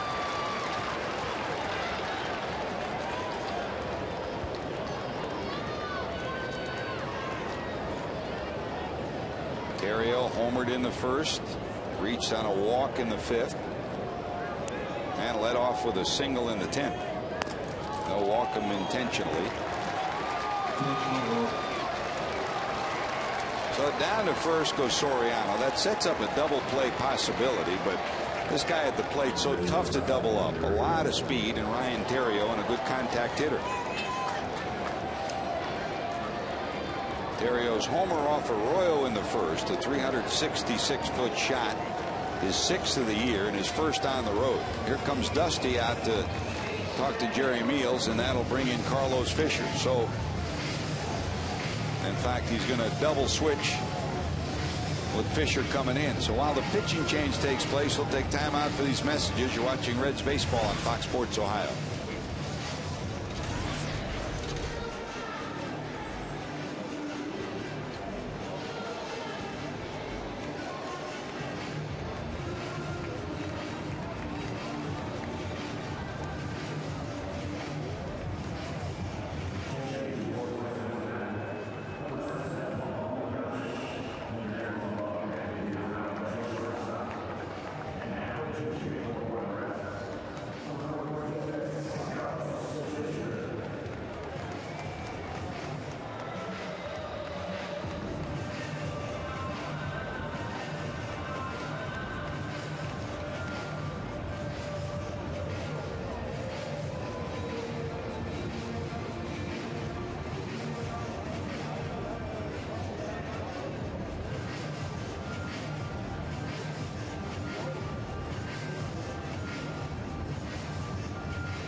Second game in a row. We're in the 11th. Last night the Reds pushed across to run to win it at the bottom of the 11th. This afternoon in the top of the 11th.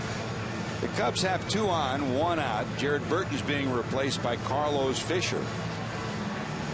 And Ryan Terrio will come to the plate. Paul Yanish will enter the game at short. Fisher will enter the game in Alex Gonzalez's spot, the 7th spot in the lineup. And Yanish will enter the game for the Reds in the leadoff spot. Well, a couple of things happened right there, George. I think number one is that Dusty Baker perceived that Jared Burton was beginning to lose a little bit, maybe tiring. 43 pitches in 2 innings. They wanted to get a fresh arm in there. Number two, you bring in Fisher with a double switch. In the event that the Reds don't score and this goes in another extra inning, you've got him to be able to pitch next inning as well. If the Reds score, obviously the ball game's over. I think it's pretty clear that this may be a couple innings for Fisher if it goes that long. Here's Terrio, that homer to start it off, and the single his last time up, 2 hits on the afternoon. Reds double play depth, middle of the infield. Kadome on deck.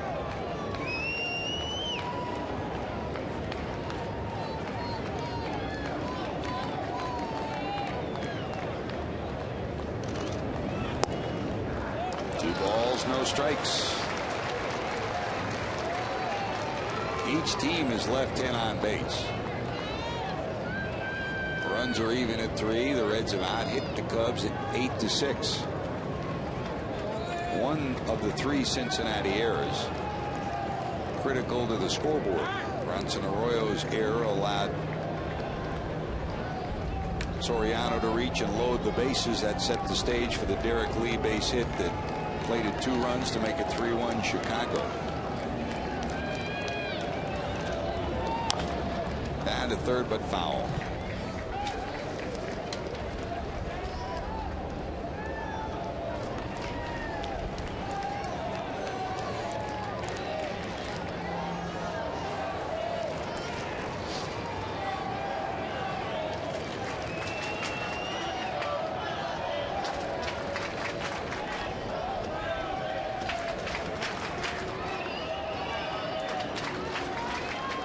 Fisher peers in for a sign from Hannigan.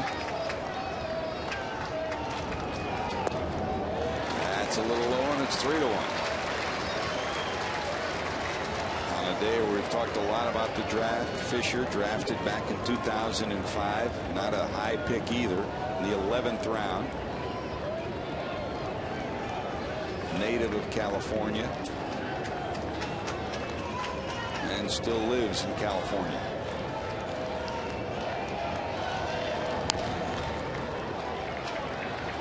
Full count, 3-2.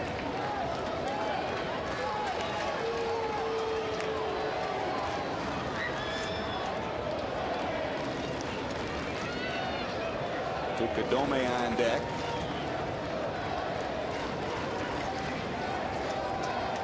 Now a decision for Lou. Pretty good speed on the bases. 3-2 with 1 out here in the 11th. Do you send the runners?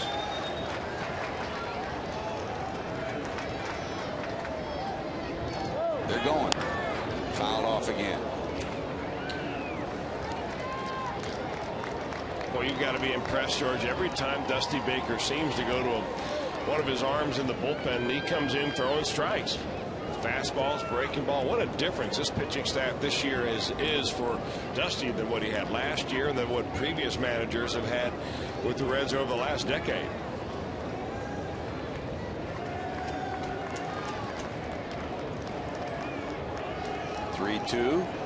Runners off again. Slice to the right side and out of play. You know, I think part of that story too is so often we got to the month of June the last few years because the starters were only going 4 1/3. Middle relief and the bullpen was worn out. This year there is some strength. The starters have been going 6 1/3, so that means most nights you've avoided middle relief and you haven't beaten up the guys in the middle. Yeah, and as it turns out right now, the Reds are actually working with an extra man in their bullpen because when they made room for Matt Maloney to come in, they sent down a position player, Wilkin Castillo. Full count again. That's a call, strike 3, and they throw him out. Wow! A call, strike 3, and a perfect strike from Ryan Hannigan to Adam Rosales. It's a strike him out, throw him out. Maybe that'll fire him up as we go to the bottom of 11.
defensively.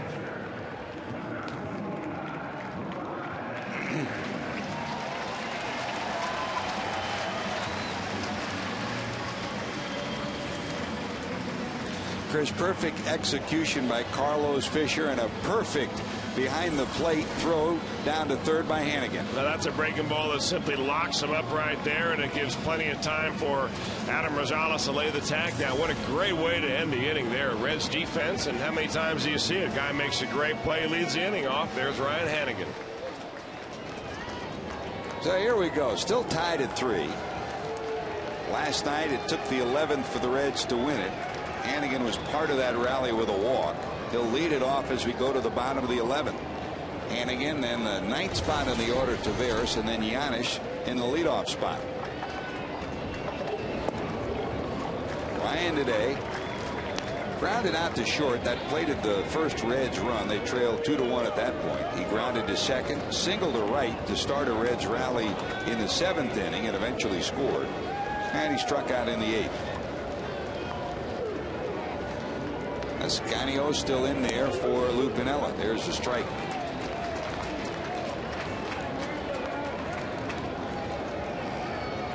Escanio gave up a leadoff double to Nix. He was sacrificed to third by Hernandez, but the Reds couldn't get him in the 10th. 1 ball, 1 strike. Blanco has it. First out of the 11th. George, one thing we failed to do today is to congratulate the Moeller Crusaders for their 5th state baseball title. They beat North Pickerington yesterday to win that ball game, and congratulations to Moeller and the whole gang up there and taking home the state, bringing that back to Cincinnati where it belongs. Yeah, when we talked about it last night, the smile was ear to ear in the next booth. Ron Roth, Mike Cameron there with him today in the official scorers booth, and they were celebrating last night. And we tipped our caps to They him. were passing out Moeller t-shirts to everybody, and I even promised a St. X guy to wear one when the Moeller Crusaders finally come here to celebrate their title. Good going for those guys. They'll be here. There's a strike to the number 9 hitter, Willie Taveras. Well, they're going to play him against a bunt. Obviously, they bring Fontenot in at third base to try to take the bunt away. His best shot might be over on the right side over here. Little dookie drag action.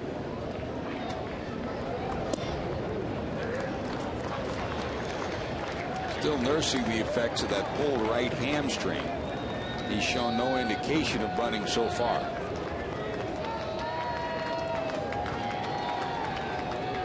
Paul Janisch on deck for Cincinnati.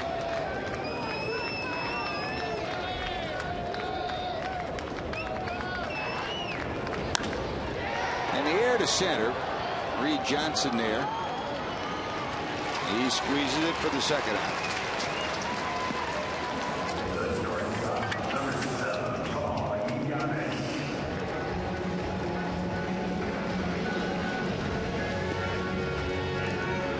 These are 3 games that have been closely matched, hotly contested, but not a lot of offense for either team. In fact, since the Reds got a homer from Ramon Hernandez yesterday in the first inning,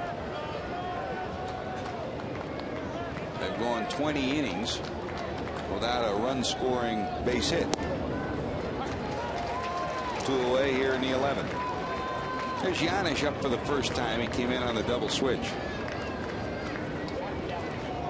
Cardinals have lost 7-2 to Colorado. Mets shut out Washington 7-0. Houston leads Pittsburgh 4-3 in the 8th, and Arizona and San Diego scoreless in the 4th. Told you about the victory come from behind by Atlanta over Milwaukee 8-7.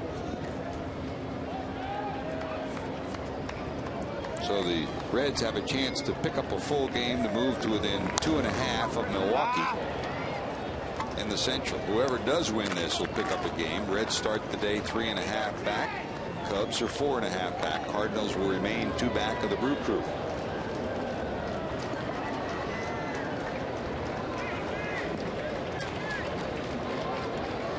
Ball and 2 strikes to the Red shortstop.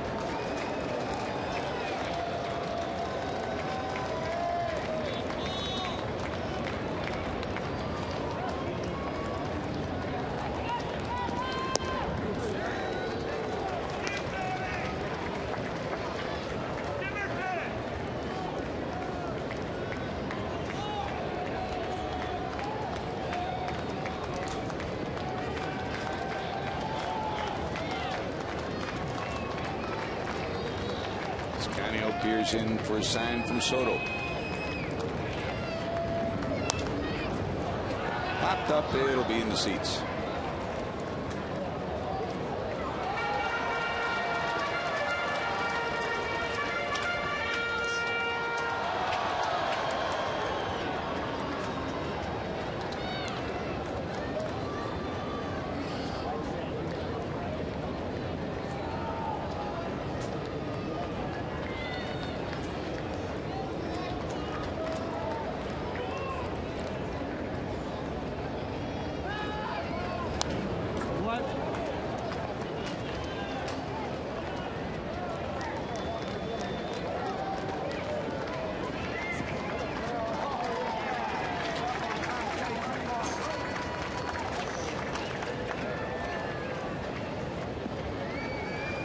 In this game of attrition, after using Escanio here, Guzman and Patton are the only two left for Lou Piniella, and Pinella's trying not to use Guzman today. The Reds still have Mike Lincoln available and the closer Coco Cordero and Nick Massett.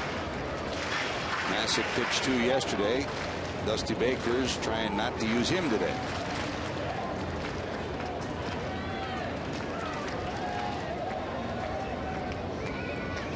Another lengthy at bat, this time by a Reds hitter. 2 balls, 2 strikes to Yanish. And this will be the 9th pitch of the at bat to Yanish, trying to find a way to get on and give the Reds a chance with Dickerson on deck.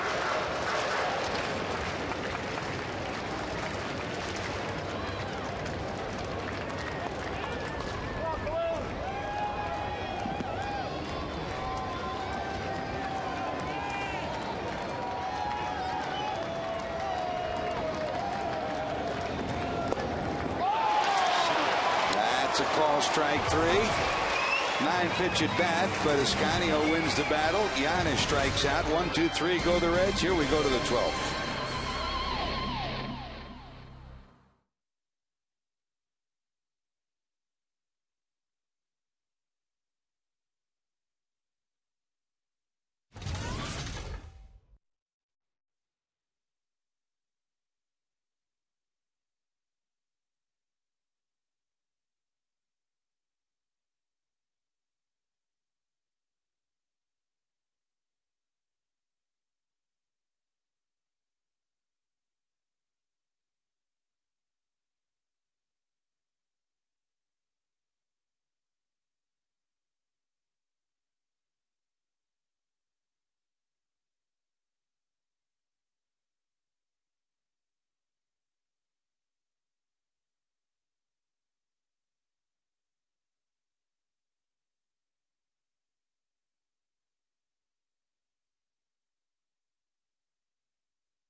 We got a bonus Chrysler game summary for you. Ryan Theriot hits his 6th homer in the first. 1-0 Cubs had the lead. It was a ground ball out by Ryan Hannigan that plated the first run for the Reds. That was in the second as the Reds trailed. And a base hit after an error by Arroyo by Derek Lee. And the Cubs took the lead by a score of 3-1. Meanwhile, a fly ball out and a sacrifice fly by Jerry Hairston Jr. and another sacrifice fly by Johnny Gomes. Played at 2 for the Reds and were knotted at 3. Who's left for the Cubs? Guzman and Patton. Jake Fox still available to pinch hit. And for the Reds, as we explained, they try to avoid Massett, but Cordero and Lincoln are available and Micah Owings available to pinch hit. Well, here we go to the 12th. Fukudome Flied out, lined out, grounded out, and then sacrificed his last time up. All told for the day, 0 for 4 with a sacrifice. He leads it off in the 12th. Lee will follow, then Fontenot.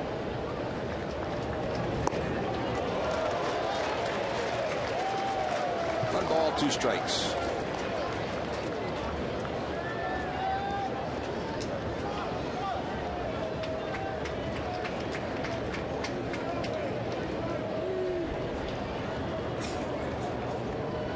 That's the kind of offensive numbers the Cubs have been experiencing of late. That's a call, strike 3. Boy, he has been superb in his short time up here. Carlos Fisher, we were first impressed with his breaking ball. He calls it a slider. It's a big slurvy breaking ball. But boy, he's got a nice easy motion, a low 90s fastball, and has been all over the corners. Reds have used 5 pitchers since Bronson Arroyo started this ball game way back when, George, and that was back about the time that you were just finished chomping down a Penn Station sub. We thank Jesse Jackson for arranging those. I wonder if he could get a redelivery up here. It's about dinner time, isn't it? We ran out of ice cream after Jim Day and Jeff Picoro cleaned us out on Friday night. Yeah. Here's Derek Lee. He had a base hit that gave the Cubs the lead back in the 3rd inning. Amazingly, that base hit by Lee ended an 0 for 21 at-bat streak for the Cubs with runners in scoring position. And obviously they haven't had one since. No balls, 2 strikes. Now Fisher's got it working. 3 straight strikeouts. 2 away here in the 12th. Well, he's had 2 of them on his very fine breaking ball. He locked up Terrio his last time to end the inning, and this time Derek Lee swings at dirt. And here comes Fontenot. Lined out. His first time up back in the 2nd inning. He got a base hit in the 3rd in that rally that produced the go-ahead runs for the Cubs. Last time up in the 10th, he walked to load the bases. But Burke got out of it with a pop-up to the 3rd baseman, Rosales.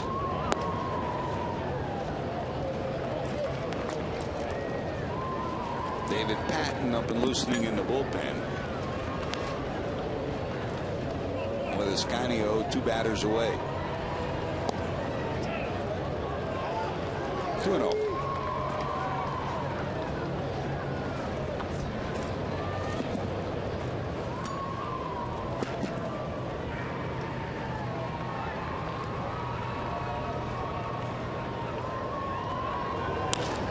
Rip but foul. Now, Chris, sometimes offensive games have a life of their own, and games that have a lack of offense have a life of their own too. And you know, the Dusty Baker and Lou Piniella are just looking for a chance to try to find some button to push. There haven't been many. You know, George, it seems, and we've been in a number of extra inning ball games, including a couple of real long ones, that the intensity of the hitter begins to wane a little bit once you get into the 11th, 12th, and 13th inning. And all of a sudden the pitching really begins to dominate. Until some guy steps up there and happens to rip on a hanging breaking ball or a waist-high fastball and ends it just like that. More often, the lengthy extra inning games will end either a home or an error. It usually ends that way. 2-2. How about Fisher? 4 straight strikeouts. He strikes out the side into 12. Bottom of 12 we go. We're still tied at 3.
Carlos Fisher made his major league debut this year, and he came on the scene and has helped his bullpen, but no better than what he's done here. He struck out 4 in a row, including the side here in the 12th. He's dealing, Chris. You're not kidding about that, George. He's got a fastball that's been registered as high as 95 on the radar gun here at Great American Ballpark. That slider of his, man, oh man, is that a locker.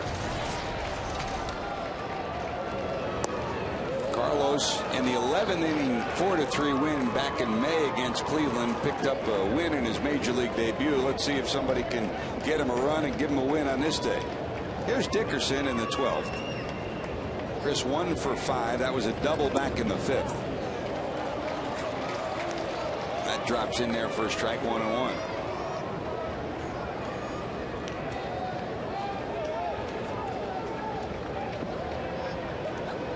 Dickerson, Phillips, and Nix due up.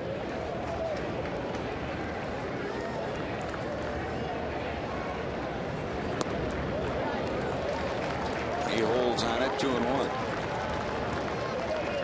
American League, Texas beat Boston 6-3. The Yankees down Tampa Bay 4-3. The final now, Anaheim lost to Detroit 9-6. Toronto shut out Kansas City 4-0. That's a ball. Oakland leading Baltimore 3-0 in the 5th. And I guess they're still hanging in there in Florida, where the Giants are supposed to play the Marlins today, and it was raining. Well, you know, George, that game wasn't scheduled to start until right after 5 o'clock. They've got some thunderstorms down there, as usual this time of year. So I'm sure they're tuned into FS Ohio to watch how we're doing up here in Cincinnati. Marlins and Giants on the Sunday rain delay in South Florida. Knicks due up 3rd this inning.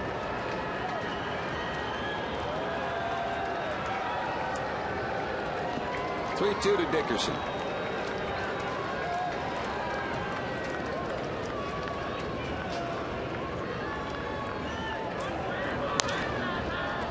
Any air down the left field line, it'll be out of play. Oh, with Tavares out with the strained hamstring, Dickerson has been a highlight reel in this series. He's had no less than 4 diving catches and 2 great throws. They'd love to cap it with a big hit here in the 12th for the final game of the series.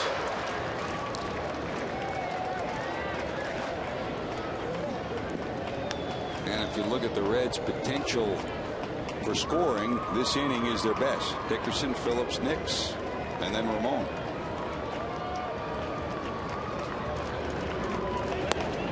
There's a base runner.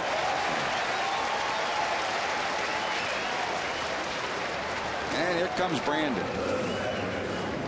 Phillips walked, single, grounded out, walked, and lined out.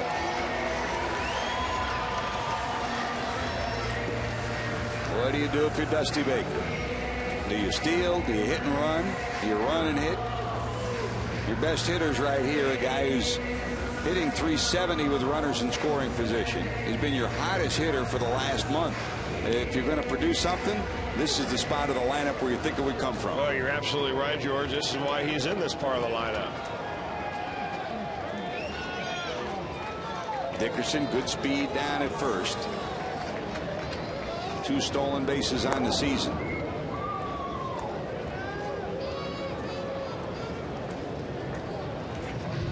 Phillips steps out, takes a look at Mark Berry rolling through signs in the 3rd base box. Billy Hatcher down in the 1st base box confirms him for Dickerson.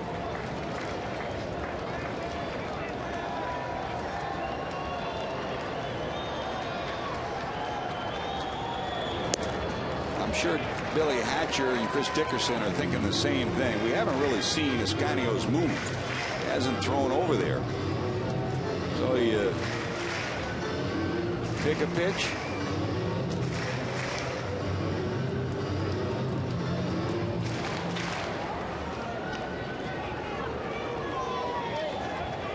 Dickerson asks Berry to roll through the signs again. He does. Chris takes his lead.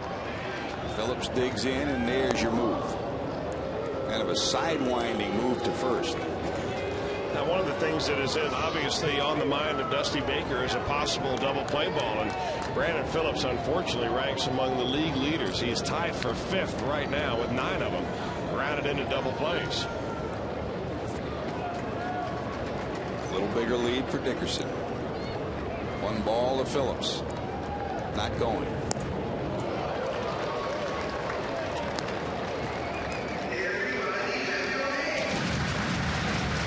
Ascanio's been 94-95. That fastball dialed up at 94.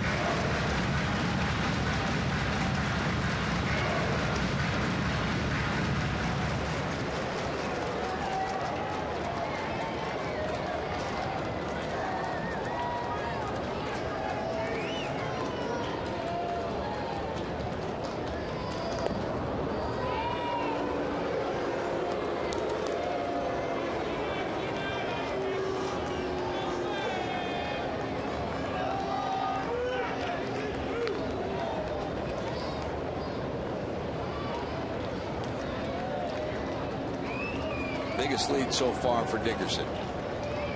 Not going. That's a little high.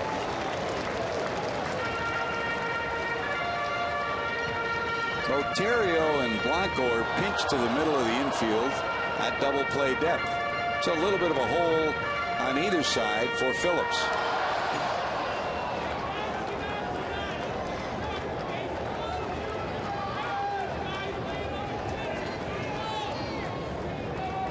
Brandon in these situations awful will go to the right side. There goes Dickerson, and he slaps at it, a hit and run.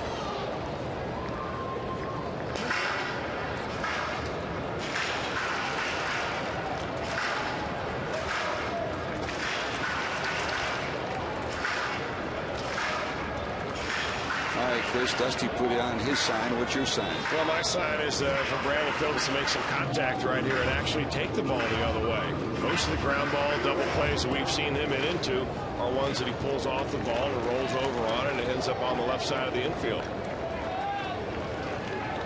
Ascanio, though, seems to be pitching the ball up. Even his breaking ball seems to, he gets underneath it a little bit. Tough to roll over on it. Dickerson going again. Fouled off again by Phillips.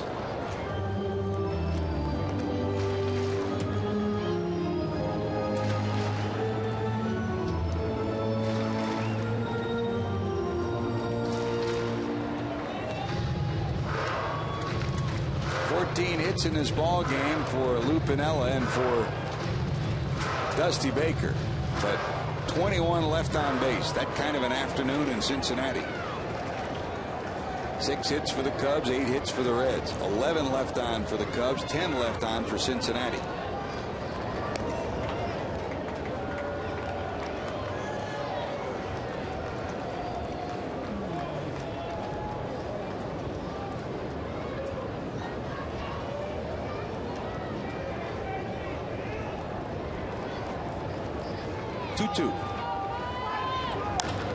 Hit pretty good, right center field, going back. Fukudome will glove it, going all the way to second as Dickerson. He'll retreat to first. That ball just did not carry at all. Coming off the bat, it looked like it had a chance to go into the gap at least, and maybe all the way to the wall. It sounded better than it actually was. And I think Brandon Phillips thought he got it pretty good. Fukudome takes a nice route to that ball, and they'll all have to go back to square one. Kind of sliced off his bat and curved back to Fukudome. I thought he really spanked that thing.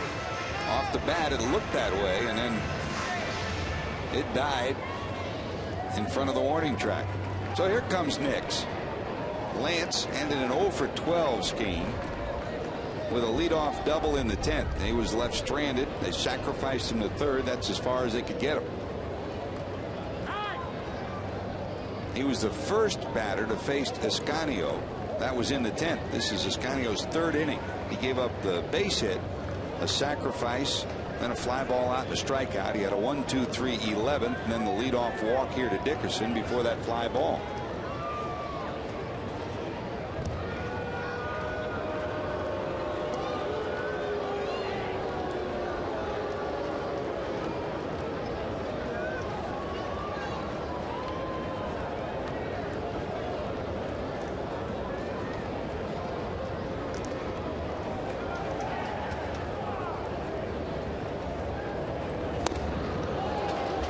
waves at that. The 378th pitch of this afternoon.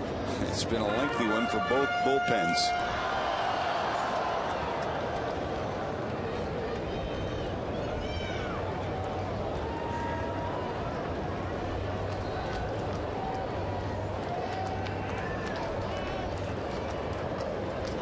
Dickerson not going. That's a shot, but foul.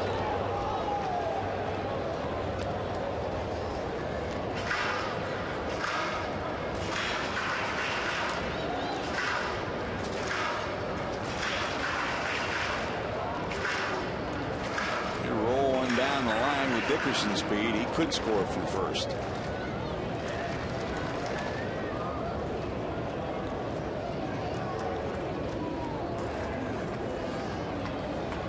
To the stretch is Ascanio. Dickerson off first, not going. Up and away for a ball, 1-2.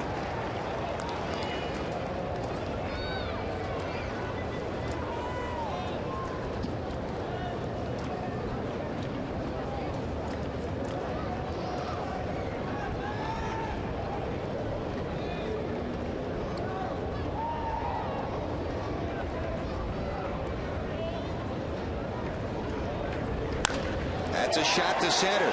Dickerson around second. He'll cruise into third. It'll be first and third. Once again, the Reds have the winning run at third base. Good job of adjustments by Nix. After the big swing, he shortened up, and here's a rocket shot to center. Well, he had a lot better swings in this at bat against Ascanio than he had at some of his previous ABs.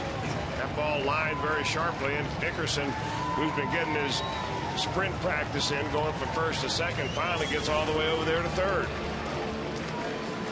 Alan Trammell up at the top of the dugout steps, waving all the infielders in, all the outfielders in. With first and third, they're going to walk Ramon intentionally to load the bases and set up a force at any base. And it's going to come down to Adam Here we go again. How about that?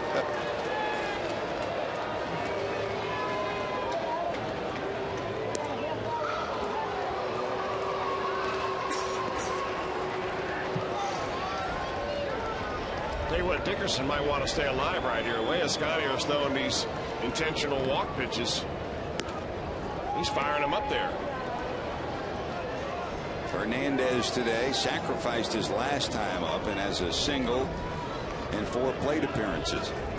So they'll walk him, load the bases, and it'll be up to the Red spark plug, Adam Rosales. Last night, after 11 innings, this dribbler down to third on a fielder's choice. He got the winning run in. He crossed first base, and he didn't know what had happened. He turned around and said, "What happened?" And they just mobbed him. Here comes Larry Rothschild out to talk to Ascanio. They're going to stick with him. Yep, you're right. We love the Rosales hustle and the way he plays the game. So Adam will come to the plate. I mean, you got a number of options here. With the speed of Dickerson, the bunting ability of Rosales, don't rule out a possible squeeze. And, you know, that's part of what Larry Rothschild's telling his whole infield. He waved everybody in when he came out to talk to his pitcher. Well, you know, George, I'm not so sure that's even a good probability right here, given the fact that Ascanio is a guy that throws very hard, mid-90s. He works underneath the ball, and that ball has a tendency to really shoot up. Very tough guy, it would seem to me, to try to get a butt down. But one thing the Cubs have to do right here, they've got to bring the infield in, and they have to bring the outfield way, way in. So really anything in medium fly depth or deeper wins this ball game. And a ground ball in the infield. They're coming home first. So here comes Adam against Ascanio with the bases loaded in the 12th. And moving into the on-deck circle is the Reds' other bullet. It's Michael Owings. Because behind Rosales is the pitcher Fisher. So if Rosales does not get it done or doesn't end the inning, Owings will have an at bat. Strike one to Rosales. Dribbled foul, and it's 0-2. And Ascanio still has life in that fastball. He's been 93, 94. And every once in a while you may say a prayer to yourself, as Dusty might be doing right now. Rosales, wherever you put him, he's given the Reds energy, and he's been a good luck charm. They're loaded, no balls, 2 strikes. He fights off a tough pitch on the hands, and it's still 0-2. Now they're coming right inside to Rosales, and if he is going to swing, they're trying to get a ground ball down the left side. These at-bats are as much mental as they are physical. Find a way to make contact. Dickerson, great speed off third. Infield in, edge of the grass. Outfield in by 20 feet. Here's the 0-2. Down to third. Fontenot will come to the plate. They'll get 1, and that's all they'll get. Now, similar to last night, this time Fontenot makes the play cleanly. Bases are still loaded, and here comes Michael Owings. Well, the difference between today and last night is the fact that that ball was hit sharply. Last night, the ball was hit so slowly, like a swinging bunt, that it took Fontenot into the third baseline, and he couldn't throw over the runner, Jay Bruce. Today, it's an easy play. 2-hopper right there. Throw it to Soto. He gets it, force out, and the Cubbies are within and out of getting out of it. The Reds still have 190 feet away. And here comes Micah. The Reds got Michael Owings from Arizona last year in the Adam Dunn deal. He was nursing a sore shoulder, so he never did pitch last year. But he contributed with 3 big pinch hits, and that's continued this year. The Reds' number 5 starter. As good a hitting pitcher as there is in the game right now. And he steps in at 281 with a homer and 4 knocked in. 1 ball to Owings.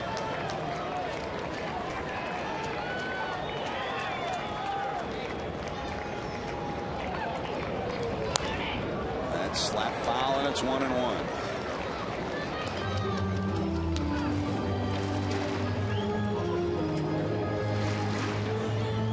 Well, among the Reds' pinch hitters, and Owings is as much a hitter as he is a pitcher. He's tied for the team lead with a homer and 3 runs batted in.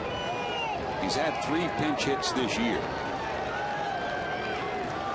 A 10-inning game and an 8-7 loss for the Cardinals in May. He tied the game at 7 with a pinch hit. He can win it right here. 1 ball, 2 strikes. Against Ryan Franklin, he drilled this one to left center field. That homer gave the Reds life, and there's a little life in the high five that he got in the dugout too. The Reds had 2 homers off Franklin in the 9th inning in a game they eventually lost in extra innings. 1 ball, 2 strikes.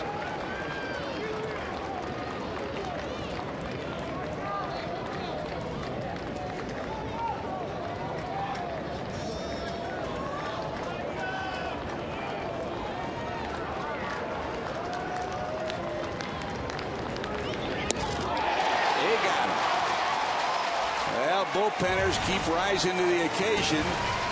The Cubs strand them. 3 of them. In the 12th to the 13th we go, tied at 3.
tied to 3. The Reds have now left 13 on base as we head to what hopefully will be a lucky 13th.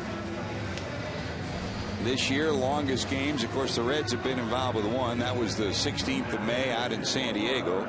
Not just in terms of innings, 16 innings, a game that the Reds wound up losing 6-5. 5 hours and 14 minutes worth of baseball. The A's at the Mariners, that was 15 innings.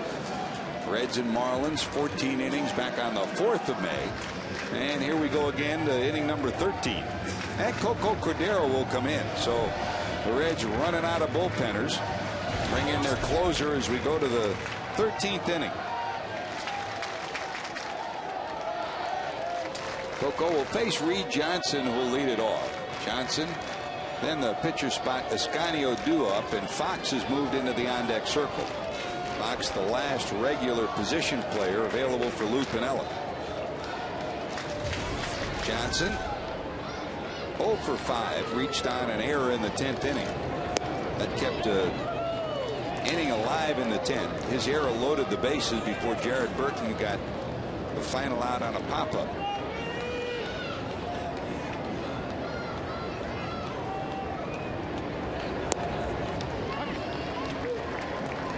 One ball and one strike.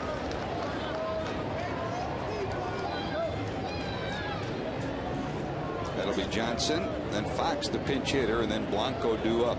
6, 7, and 8 for Lou Piniella. And the air to left. Battle in the sun as Lance Nix will haul it in. Now this is about the time when you're usually starting to get ready to play a night game, so that sun becomes a factor peeking over the back of the stadium. It does, George. I guess the difference today, though, there's a little bit of an overcast high layer of clouds here that keep that very sharp glare, the kind that makes you squint when you're in the batter's box, keeps it away from here. Normally that center field backdrop about this time in afternoon, late afternoon like this, it really gets to be almost like a reflector. So one away. Here's Jake Fox hitting for the pitcher Escanio, and boy, give Escanio credit. He came in the 10th, had 3 innings.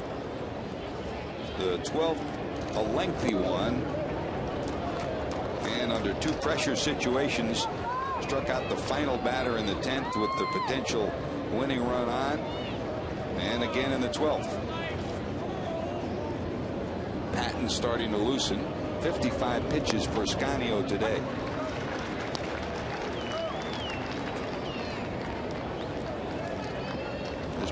The big right-hander loosening for the Cubs.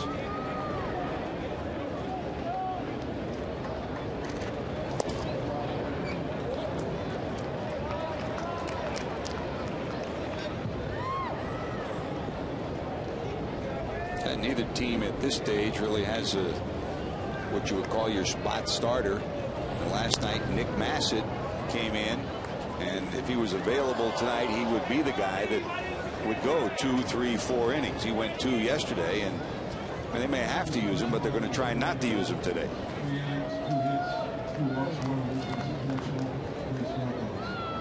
Well, Dusty probably would have preferred to keep Carlos Fisher in the ball game had he not had a pinch hit for him.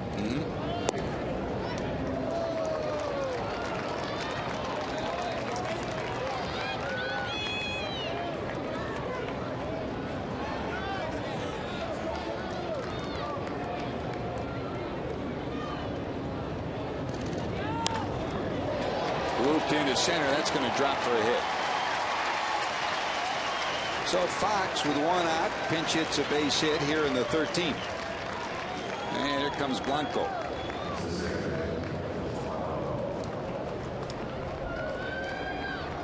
Blanco started the Cubs rally back in the 3rd with a base hit, fly to right, bounced to second, successfully sacrificed in the 9th as the Cubs got the potential go-ahead run into scoring position, and then he walked in the 11th.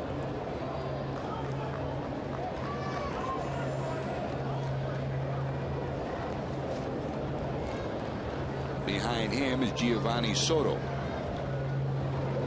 In another scenario with nobody out, he would assuredly be bunting. Here, unlikely. And it looked like he might have tweaked his wrist on that swing.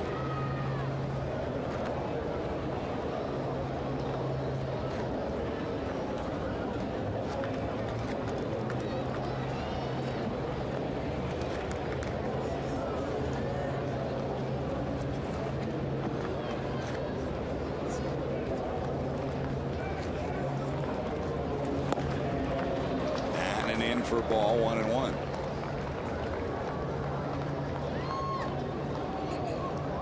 Fox short lead down at first. Fox not a candidate to be running here. He only averaged 2-3 stolen bases a year throughout his minor league career.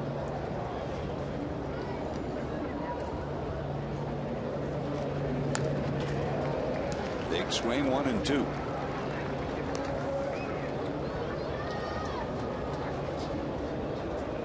Cubs still facing a plane flight tonight. They're going to Houston. Scheduled for an off day tomorrow in Houston on the road, and then a 3-game series against the Astros. Reds off day tomorrow, but at home they'll leave tomorrow afternoon for Washington for their 3-game set against the Nationals.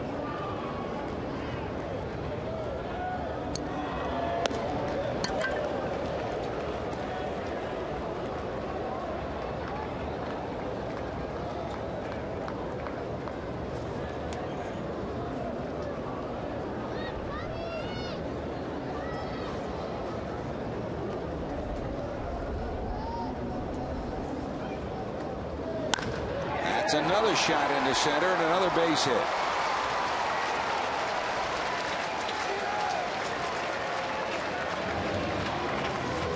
That's a pretty good at bat right there for Blanco, who looked like he hurt his wrist one of those earlier swings, but he goes right back through the box, nearly undresses the Reds closer with that shot. So here comes Soto, who's 0 for 4 against Coco Cordero in his career. Giovanni came in on a double switch, bounced out in the 9th for his first at bat, and then bounced out to 3rd. Slider drops in there for a strike.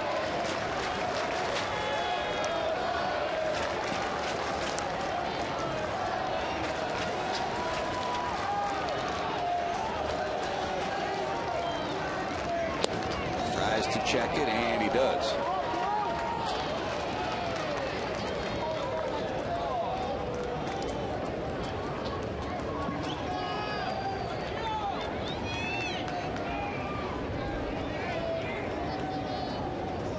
Fox average speed out at second. Reds outfield straight away. On a base hit with Nix in left, Taveras in center, Dickerson in right. Base hit to left or right, they've got a chance to throw him out at the plate.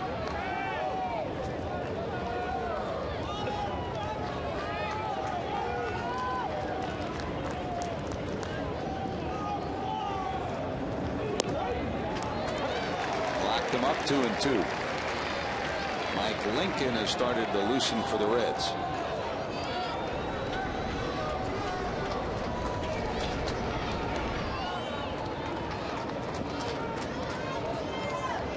Innings into a ball game, Chris, gets kind of lonely down that bullpen, doesn't it? It does. You've been there. Down to short. Yanish over to Phillips. Yes, sirree. 6-4-3. Thank you very much. Nice turn by Brandon Phillips as he gets dumped but still completes it. Let's see if the Reds can roll one out in the bottom of 13.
is.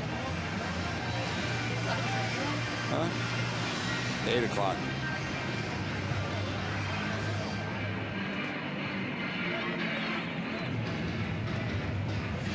Welcome back to Great American Ballpark. Bottom of the 13th inning. We're all tied up at 3 apiece as Ryan Hannigan gets ready to bat. One note about Ryan Hannigan. You have to remember when Matt Maloney was called up, Wilkin Castillo was sent to Louisville. That means the Reds have 2 catchers.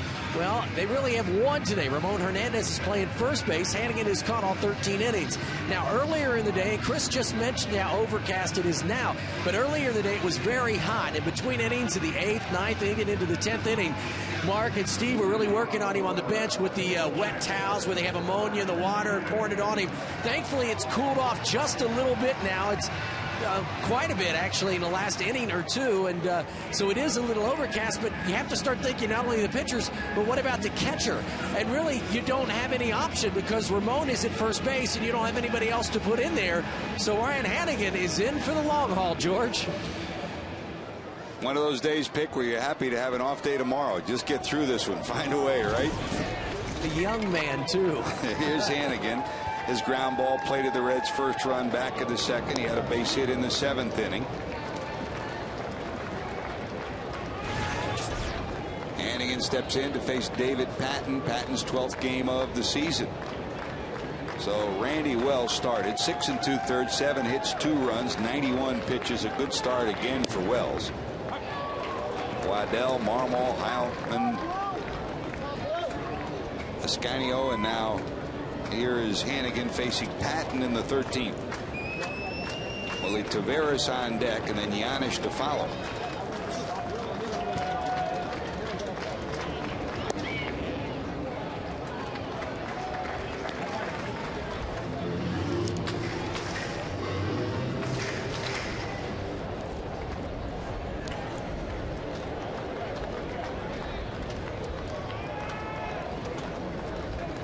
To the stretch. Hannigan digs in. There's a shot, right center field, heading to the alley. It'll go to the edge of the warning track. Hannigan will stop at first with a single, and what a throw by Reed Johnson.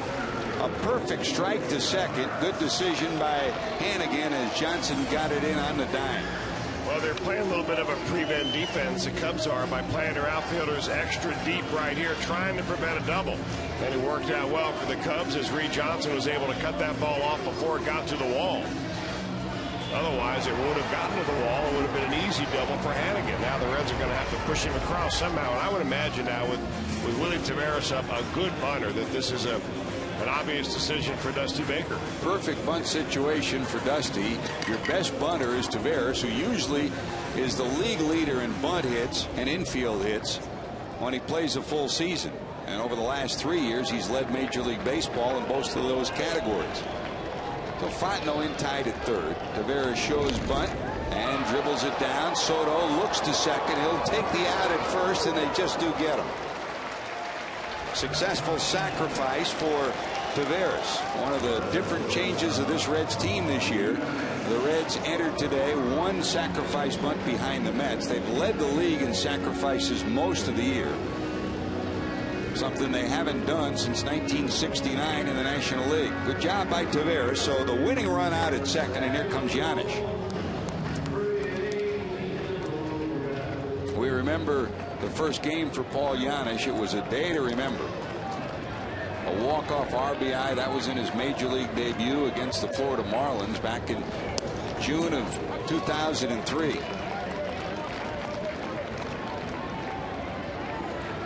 2008 rather.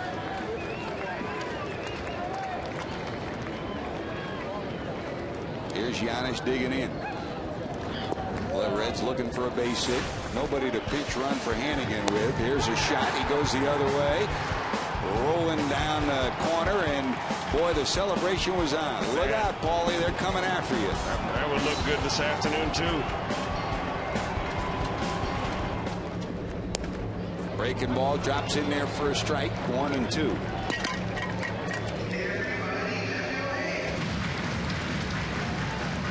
Giannis won at bat as he came in on a double switch. He faces Patton. Patton briefly was a Red. When we say briefly, he came up in Colorado. He was a Rule 5 selectee by the Reds during the winter meetings. fouled off.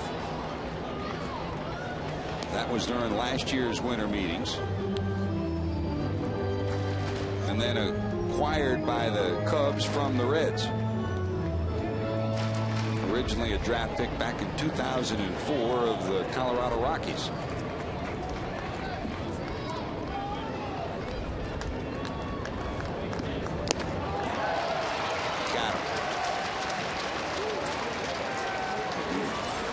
Breaking ball up there did Patton, but it was just one of those off-speed pitches that Giannis way out in front of. Has not had a lot of playing time. Very few at bats over the last couple of weeks for Giannis. Very tough spot to be in. Here's Dickerson. Chris got a double back in the 5th. That came after he bounced out twice.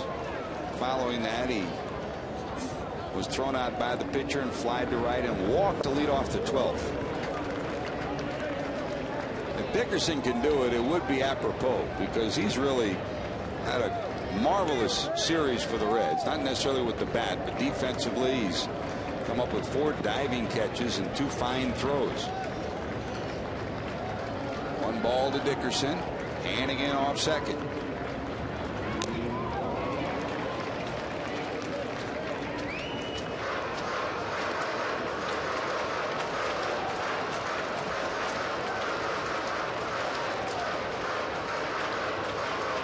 Patton's been more or less the extra guy in the bullpen for Lou Piniella.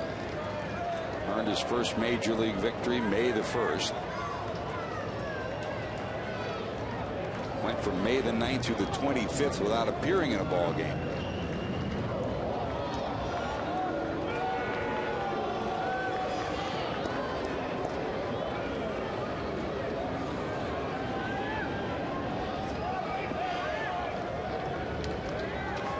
Strike. Hannigan trying to get his lead off second.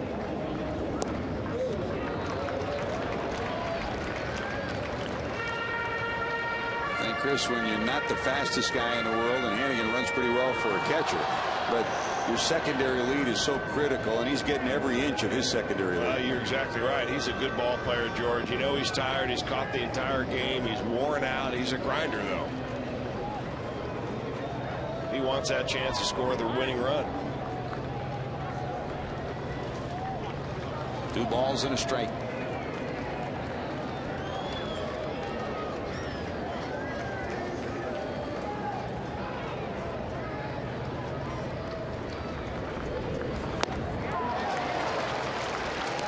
Boy, the Cubs have found a way to get inside on Chris Dickerson and really take a lot of his good swings away. The one double that he has today was a ball that he sliced down the left field line on the outer part of the plate, but he's being tied up by breaking balls, being jammed by fastballs, having a hard time getting that bat head going.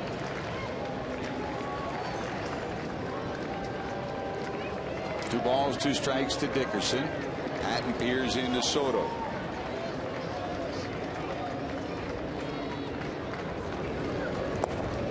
He holds on it, and we'll go full 3-2.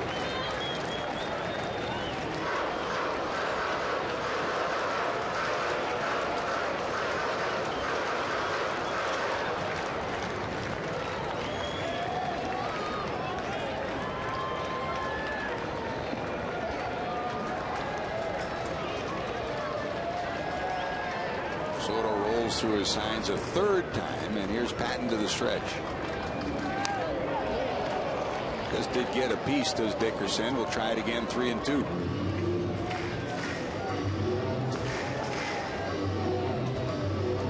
Dickerson can keep it alive. Brandon Phillips is on deck.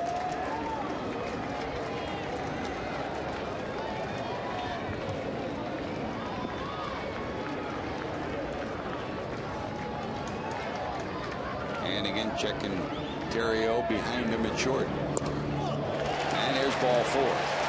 So Brandon's going to get a chance.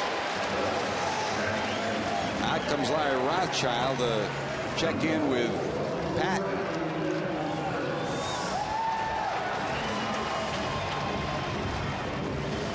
Phillips today walked in the 1st, singled in the 3rd, bounced to 3rd, a leadoff walk in the 8th inning. lined out in the 9th and then flied out in the 12th.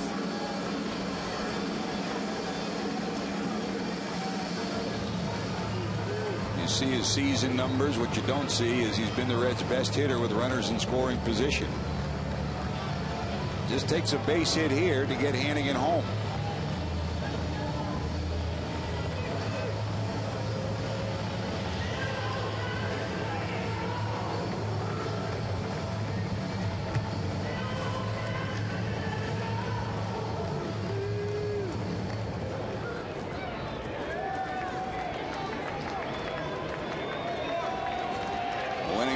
Second is Ryan Hannigan. Dickerson off first with 2 outs here in the 13th. Swing and a miss for strike 1. He doesn't throw hard, Chris, but he's got some movement.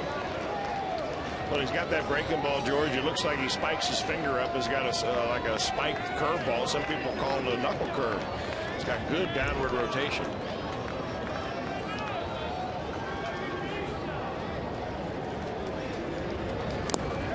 Take a peek in his glove from our center field camera. That's really a good shot that he threw about 4 of them in a row against Chris Dickerson before he finally walked him. You get a little sneak preview of what he's going to throw before he lets it loose.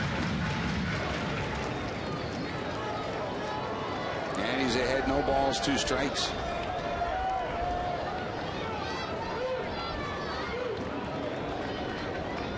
Here it comes again.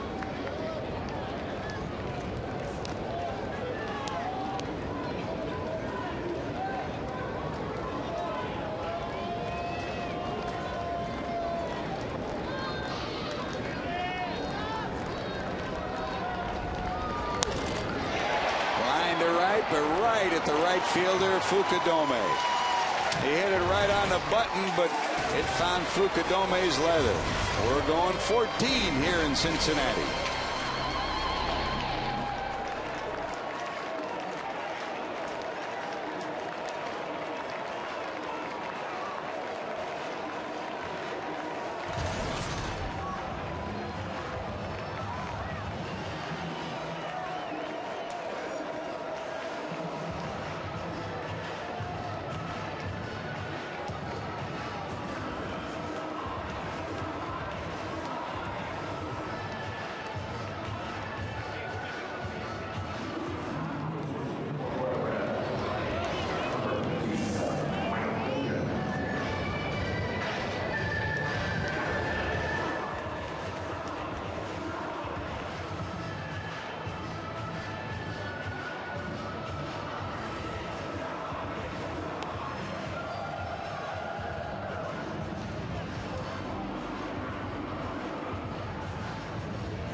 Not many left, are there? Guzman, who's pitched in the first 2 games of this series, and Lou Piniella wanted to avoid him today. And Nick Massett, who pitched 2 innings yesterday.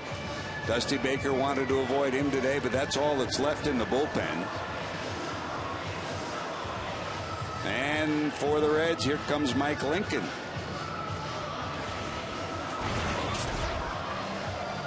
Lincoln's 18th appearance after Edinson Volquez went down.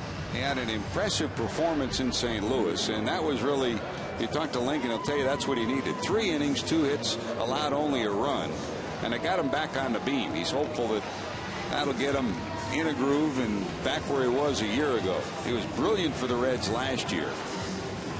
The 3 innings was a season high for him.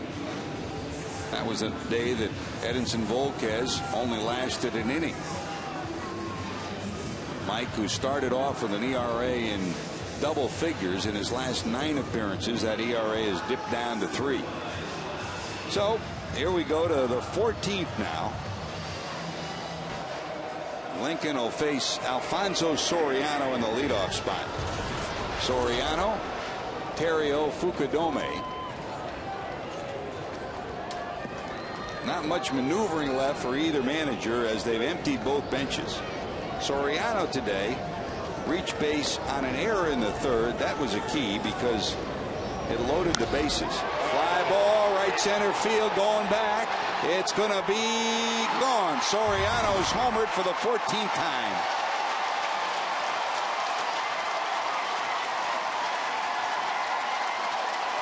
And the Cubs take a lead 4-3 here in the 14th.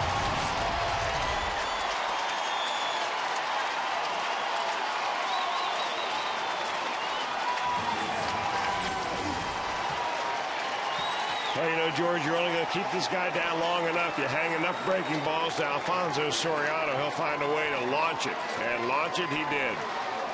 There's some at bats where on one pitch he'll look so bad and then he'll give you a swing like that. Electric power off Alfonso Soriano. He's got a unique blend of power and speed, over 250 homers, over 250 stolen bases, and there's homer number 14 on the season. There's a bloop in the left center. That's going to drop for a hit by Terrio. So 3 pitches and 2 hits for the Cubs here in the 14th.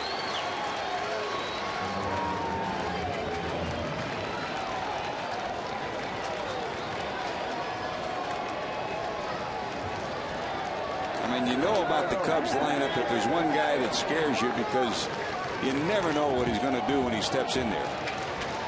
Electric power. He'll look bad on a pitch. Sometimes you'll think he has no clue, and then the next pitch he'll hit it a mile.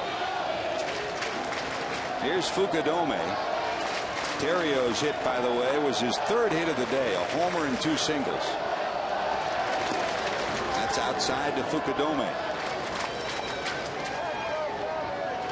0 for 5 and a sacrifice for the right fielder.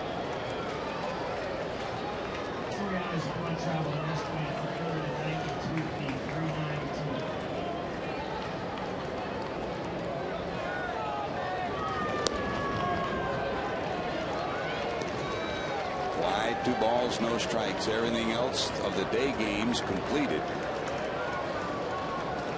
Colorado beat the Cardinals 7-2. Mets beat Washington 7-0. Atlanta came back to beat Milwaukee 8-7. And Houston beat Pittsburgh 6-4. The late starters, Arizona lead San Diego 6-0. They're in the 7th, and after the rain delay, they're hoping to get rolling in Florida against the Giants. Philadelphia and LA later on.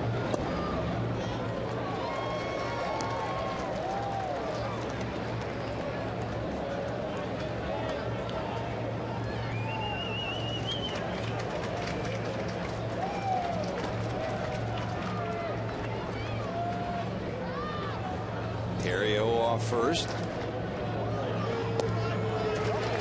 That's wide, ball 4. So still nobody out and 2 runners on for the Cubs, and here comes Derek Lee. A homer, a walk, and a base hit in this inning. And Dick Pole will come out and try to straighten out number 57.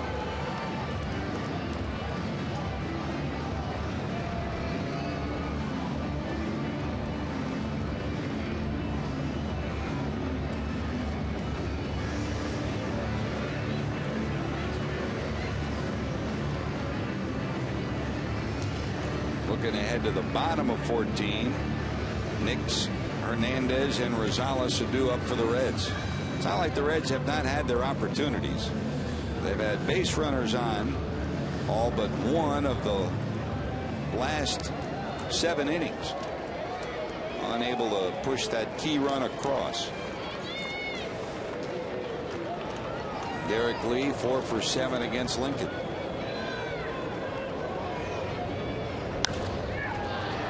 Up right side. Who's going to get there?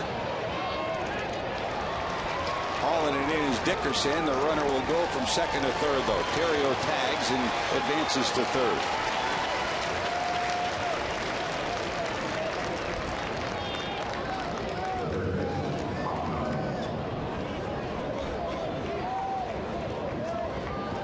These are two teams that have struggled of late with runners in scoring position. When Lee singled in the third, that ended in 0 for 21 runner in scoring position drought for the Cubs, and it's been the same story for the Reds. 0 for 7 today with runners in scoring position.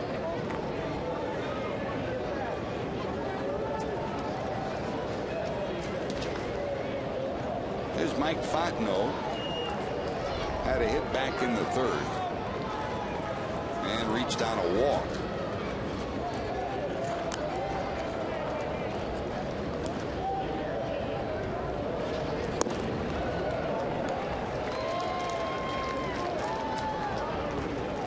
Following Fontenot, then there's Johnson and then Patton.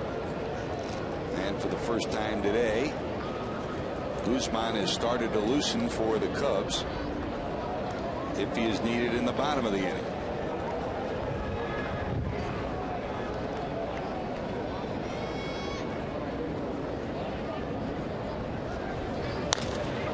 That's a dribbler knocked down by Giannis, and they won't have a play. Another run will score.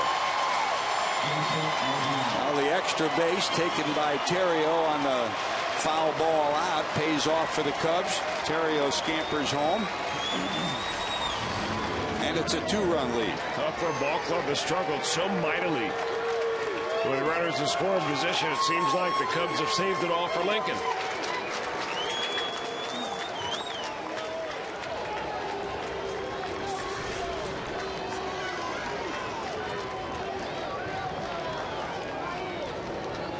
One away, first and second.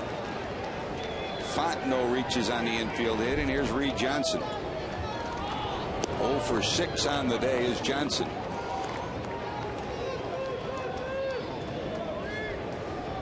Seemed like a long time ago. Bronson Arroyo, the starter, 7 innings, 5 hits. He allowed 3 runs, only 1 of them earned. Struck out 2, walked 2.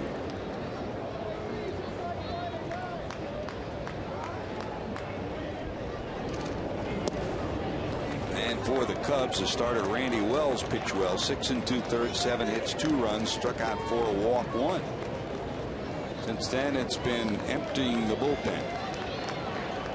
Game 1 of the series won by Carlos Zambrano. Not only won, but he hit a homer in that game. And he's in the on-deck circle with the pitcher due up next. For Zambrano, of course, he not only won the game, it was the 100th win of his career. And when we went into the clubhouse after the game, all the Chicago writers were aflutter as they rolled out of there. Because after Carlos won, hit a home run, it was in a elated clubhouse. He alluded to the fact that when his contract was up, he might just retire. Yeah, you believe in that? There's a bouncer down to third. It's into the corner. That's going to score 1, maybe 2. They'll hold the runner at third. It's a double for Johnson. The 3rd run of the inning scores. And it's now 6-3 Cubs.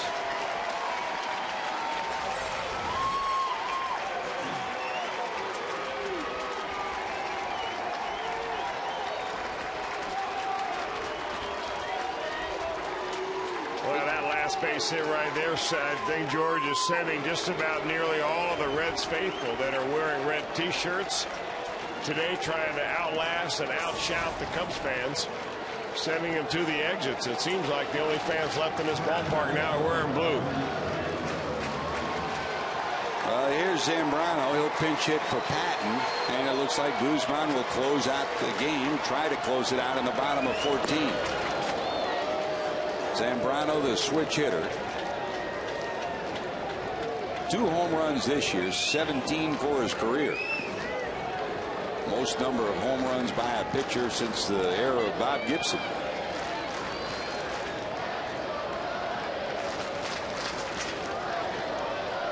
Six runs, 12 hits now for the Cubs.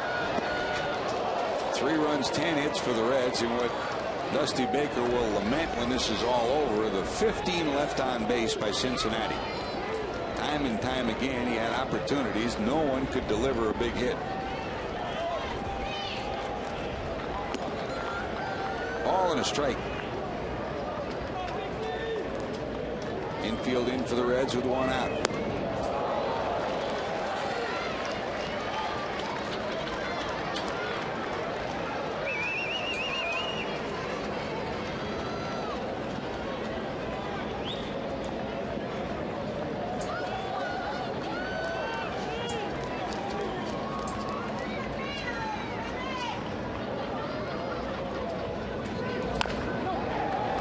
to Phillips.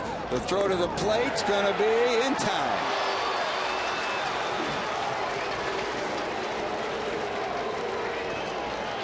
Nice tag by Hannigan to get Fontenot for the second out. Really a good play by Brandon Phillips, too. Kind of charge that ball, throw it on the run. Good play by the Reds overall. Really the way Hannigan blocks the plate right there. No way he's getting to the plate unless he reach around with the hand.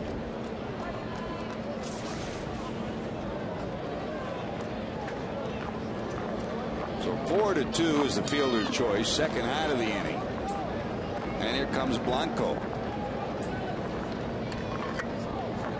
Seventh at bat for Blanco. He's got 2 hits, a walk, and a sacrifice in what has been a productive day for him.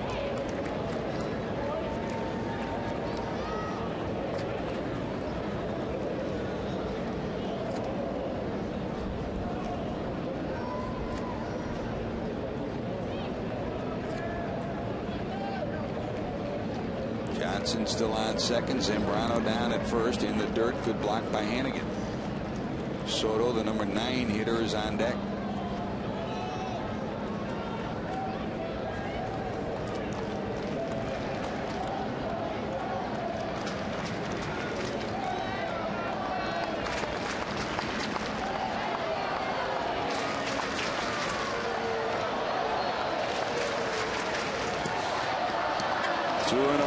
That's up high.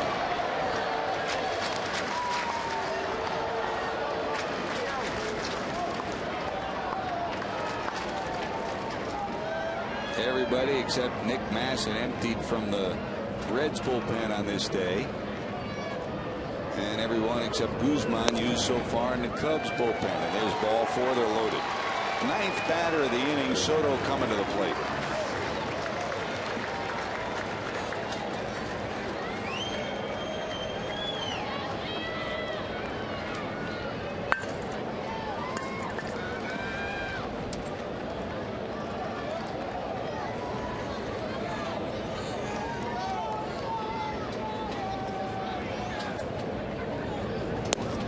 Breaking ball drops in there. The culprit in the inning in the on-deck circle, and that's Alfonso Soriano. First pitch from Lincoln, bombed over the right center field fence for a go-ahead run here in the 14th. And the Cubs have added 2 more since then.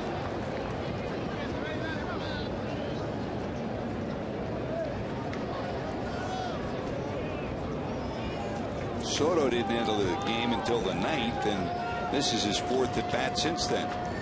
0 for 3.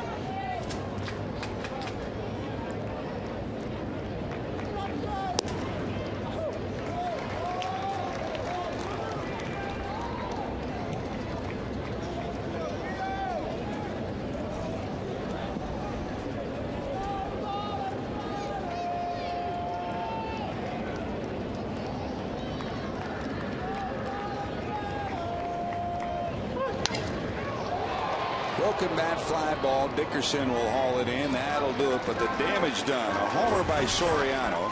Run scoring hits from Fontenot and Johnson. The Cubs lead it 6-3 to the bottom of 14 we go.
Well, 3-run lead for the Cubs as we go to the bottom of the 14th inning. Dusty Baker's got a chance, but he's got to score a big number up there, George. And Angel Guzman has thrown the ball extremely well on the mound now for the Cubs. Oh, when this day started, both managers had one goal, two goals really, won the game, but also Lou didn't want to use Guzman, and Dusty Baker did not want to have to use Dick Bassett, who both pitched yesterday. Well, Guzman's going to come in for his 25th appearance to try to nail it down in the bottom of inning number 14. The bottom line, 15 left on base for Cincinnati as we go to the bottom of 14. For the Reds, Lance Nix, Ramon Hernandez, then Rosales. Nix today started off 0 for 3, a strikeout, a line drive out, and a fly ball out. He walked in the 8th, then he doubled in the 10th. They got him to 3rd, he couldn't score, and then he singled in the 12th. The Reds just have gotten him on, gotten him over, but just couldn't get him in on this day. And it's cost them dearly as they trail 6-3 here in the bottom of the 14th. Bouncer back through the middle, and a good bounce back day from Lance Nix. 3 for 3 in his last 3 at bats, so the Reds get a leadoff hitter on here in the 14th.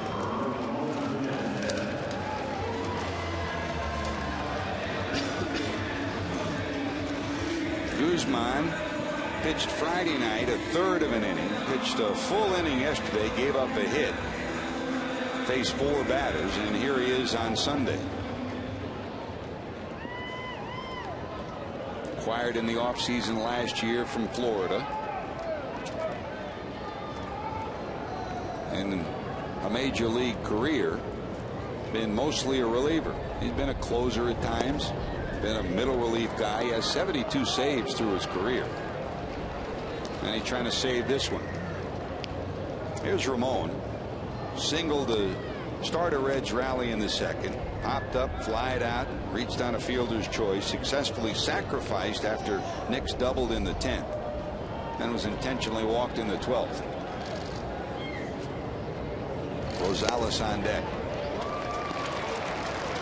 Well, it was a jam-packed ballpark when this afternoon began. 33,629. It took the 3-game total to over 105,000. So a great crowd on hand today, has been the case all weekend long.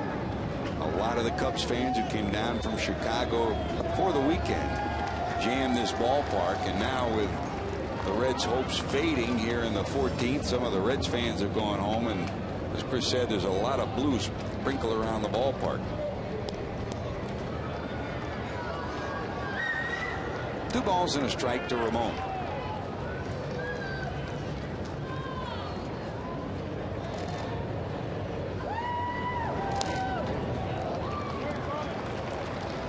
Rosales is on deck. The pitcher spot due to follow, and then Hannigan.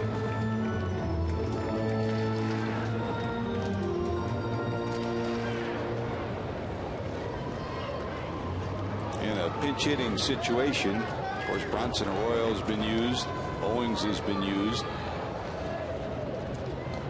Neither one of them available. They've already played today.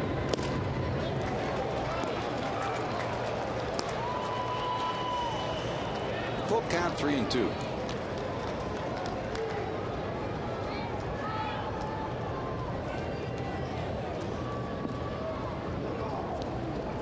Guzman giving himself a bit of a pep talk. He's been on a roll of late, hasn't given up a run in over 12 innings dating back to the middle of May. Popped up short right field. Blanco there. He'll haul it in. First out of the 14th.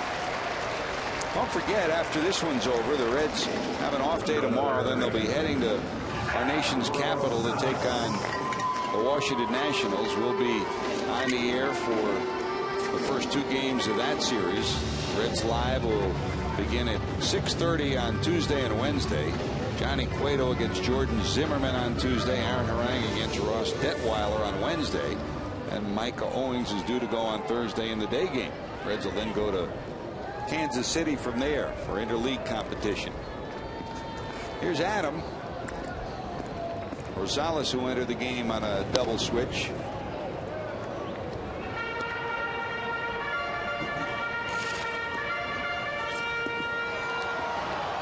Matt Maloney, who had a homer down at AAA this year and a couple of hits for Rick Sweet and Teddy Power, is in the on deck circle. So he'll be the designated pinch hitter for the pitcher spot, Lincoln spot, if they can prolong this.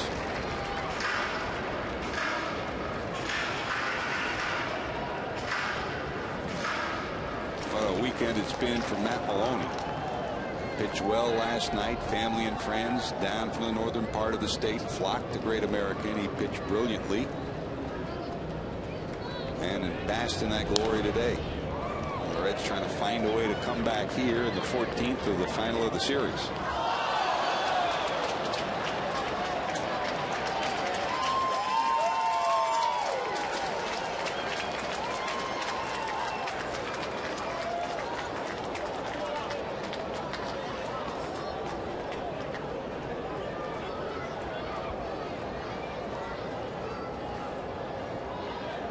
Short lead for Nick's down at first. Lee holds him on.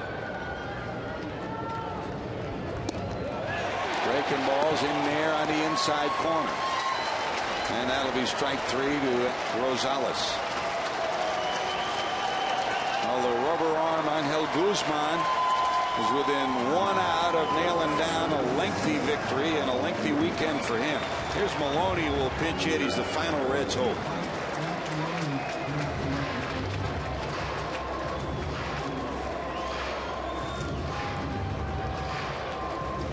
Last night against Ryan Dempster went 6+ innings, 6 hits, 2 runs. He struck out 4, walked 1, and 87 pitches.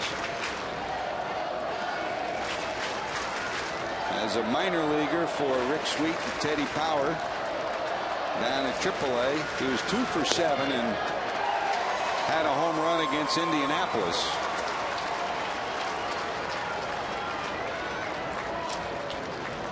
Yesterday got a base hit in his first plate appearance, his first major league hit, and struck out in his second plate appearance. Here's the strike 1 delivery. That's a bloop, but foul. No balls, 2 strikes.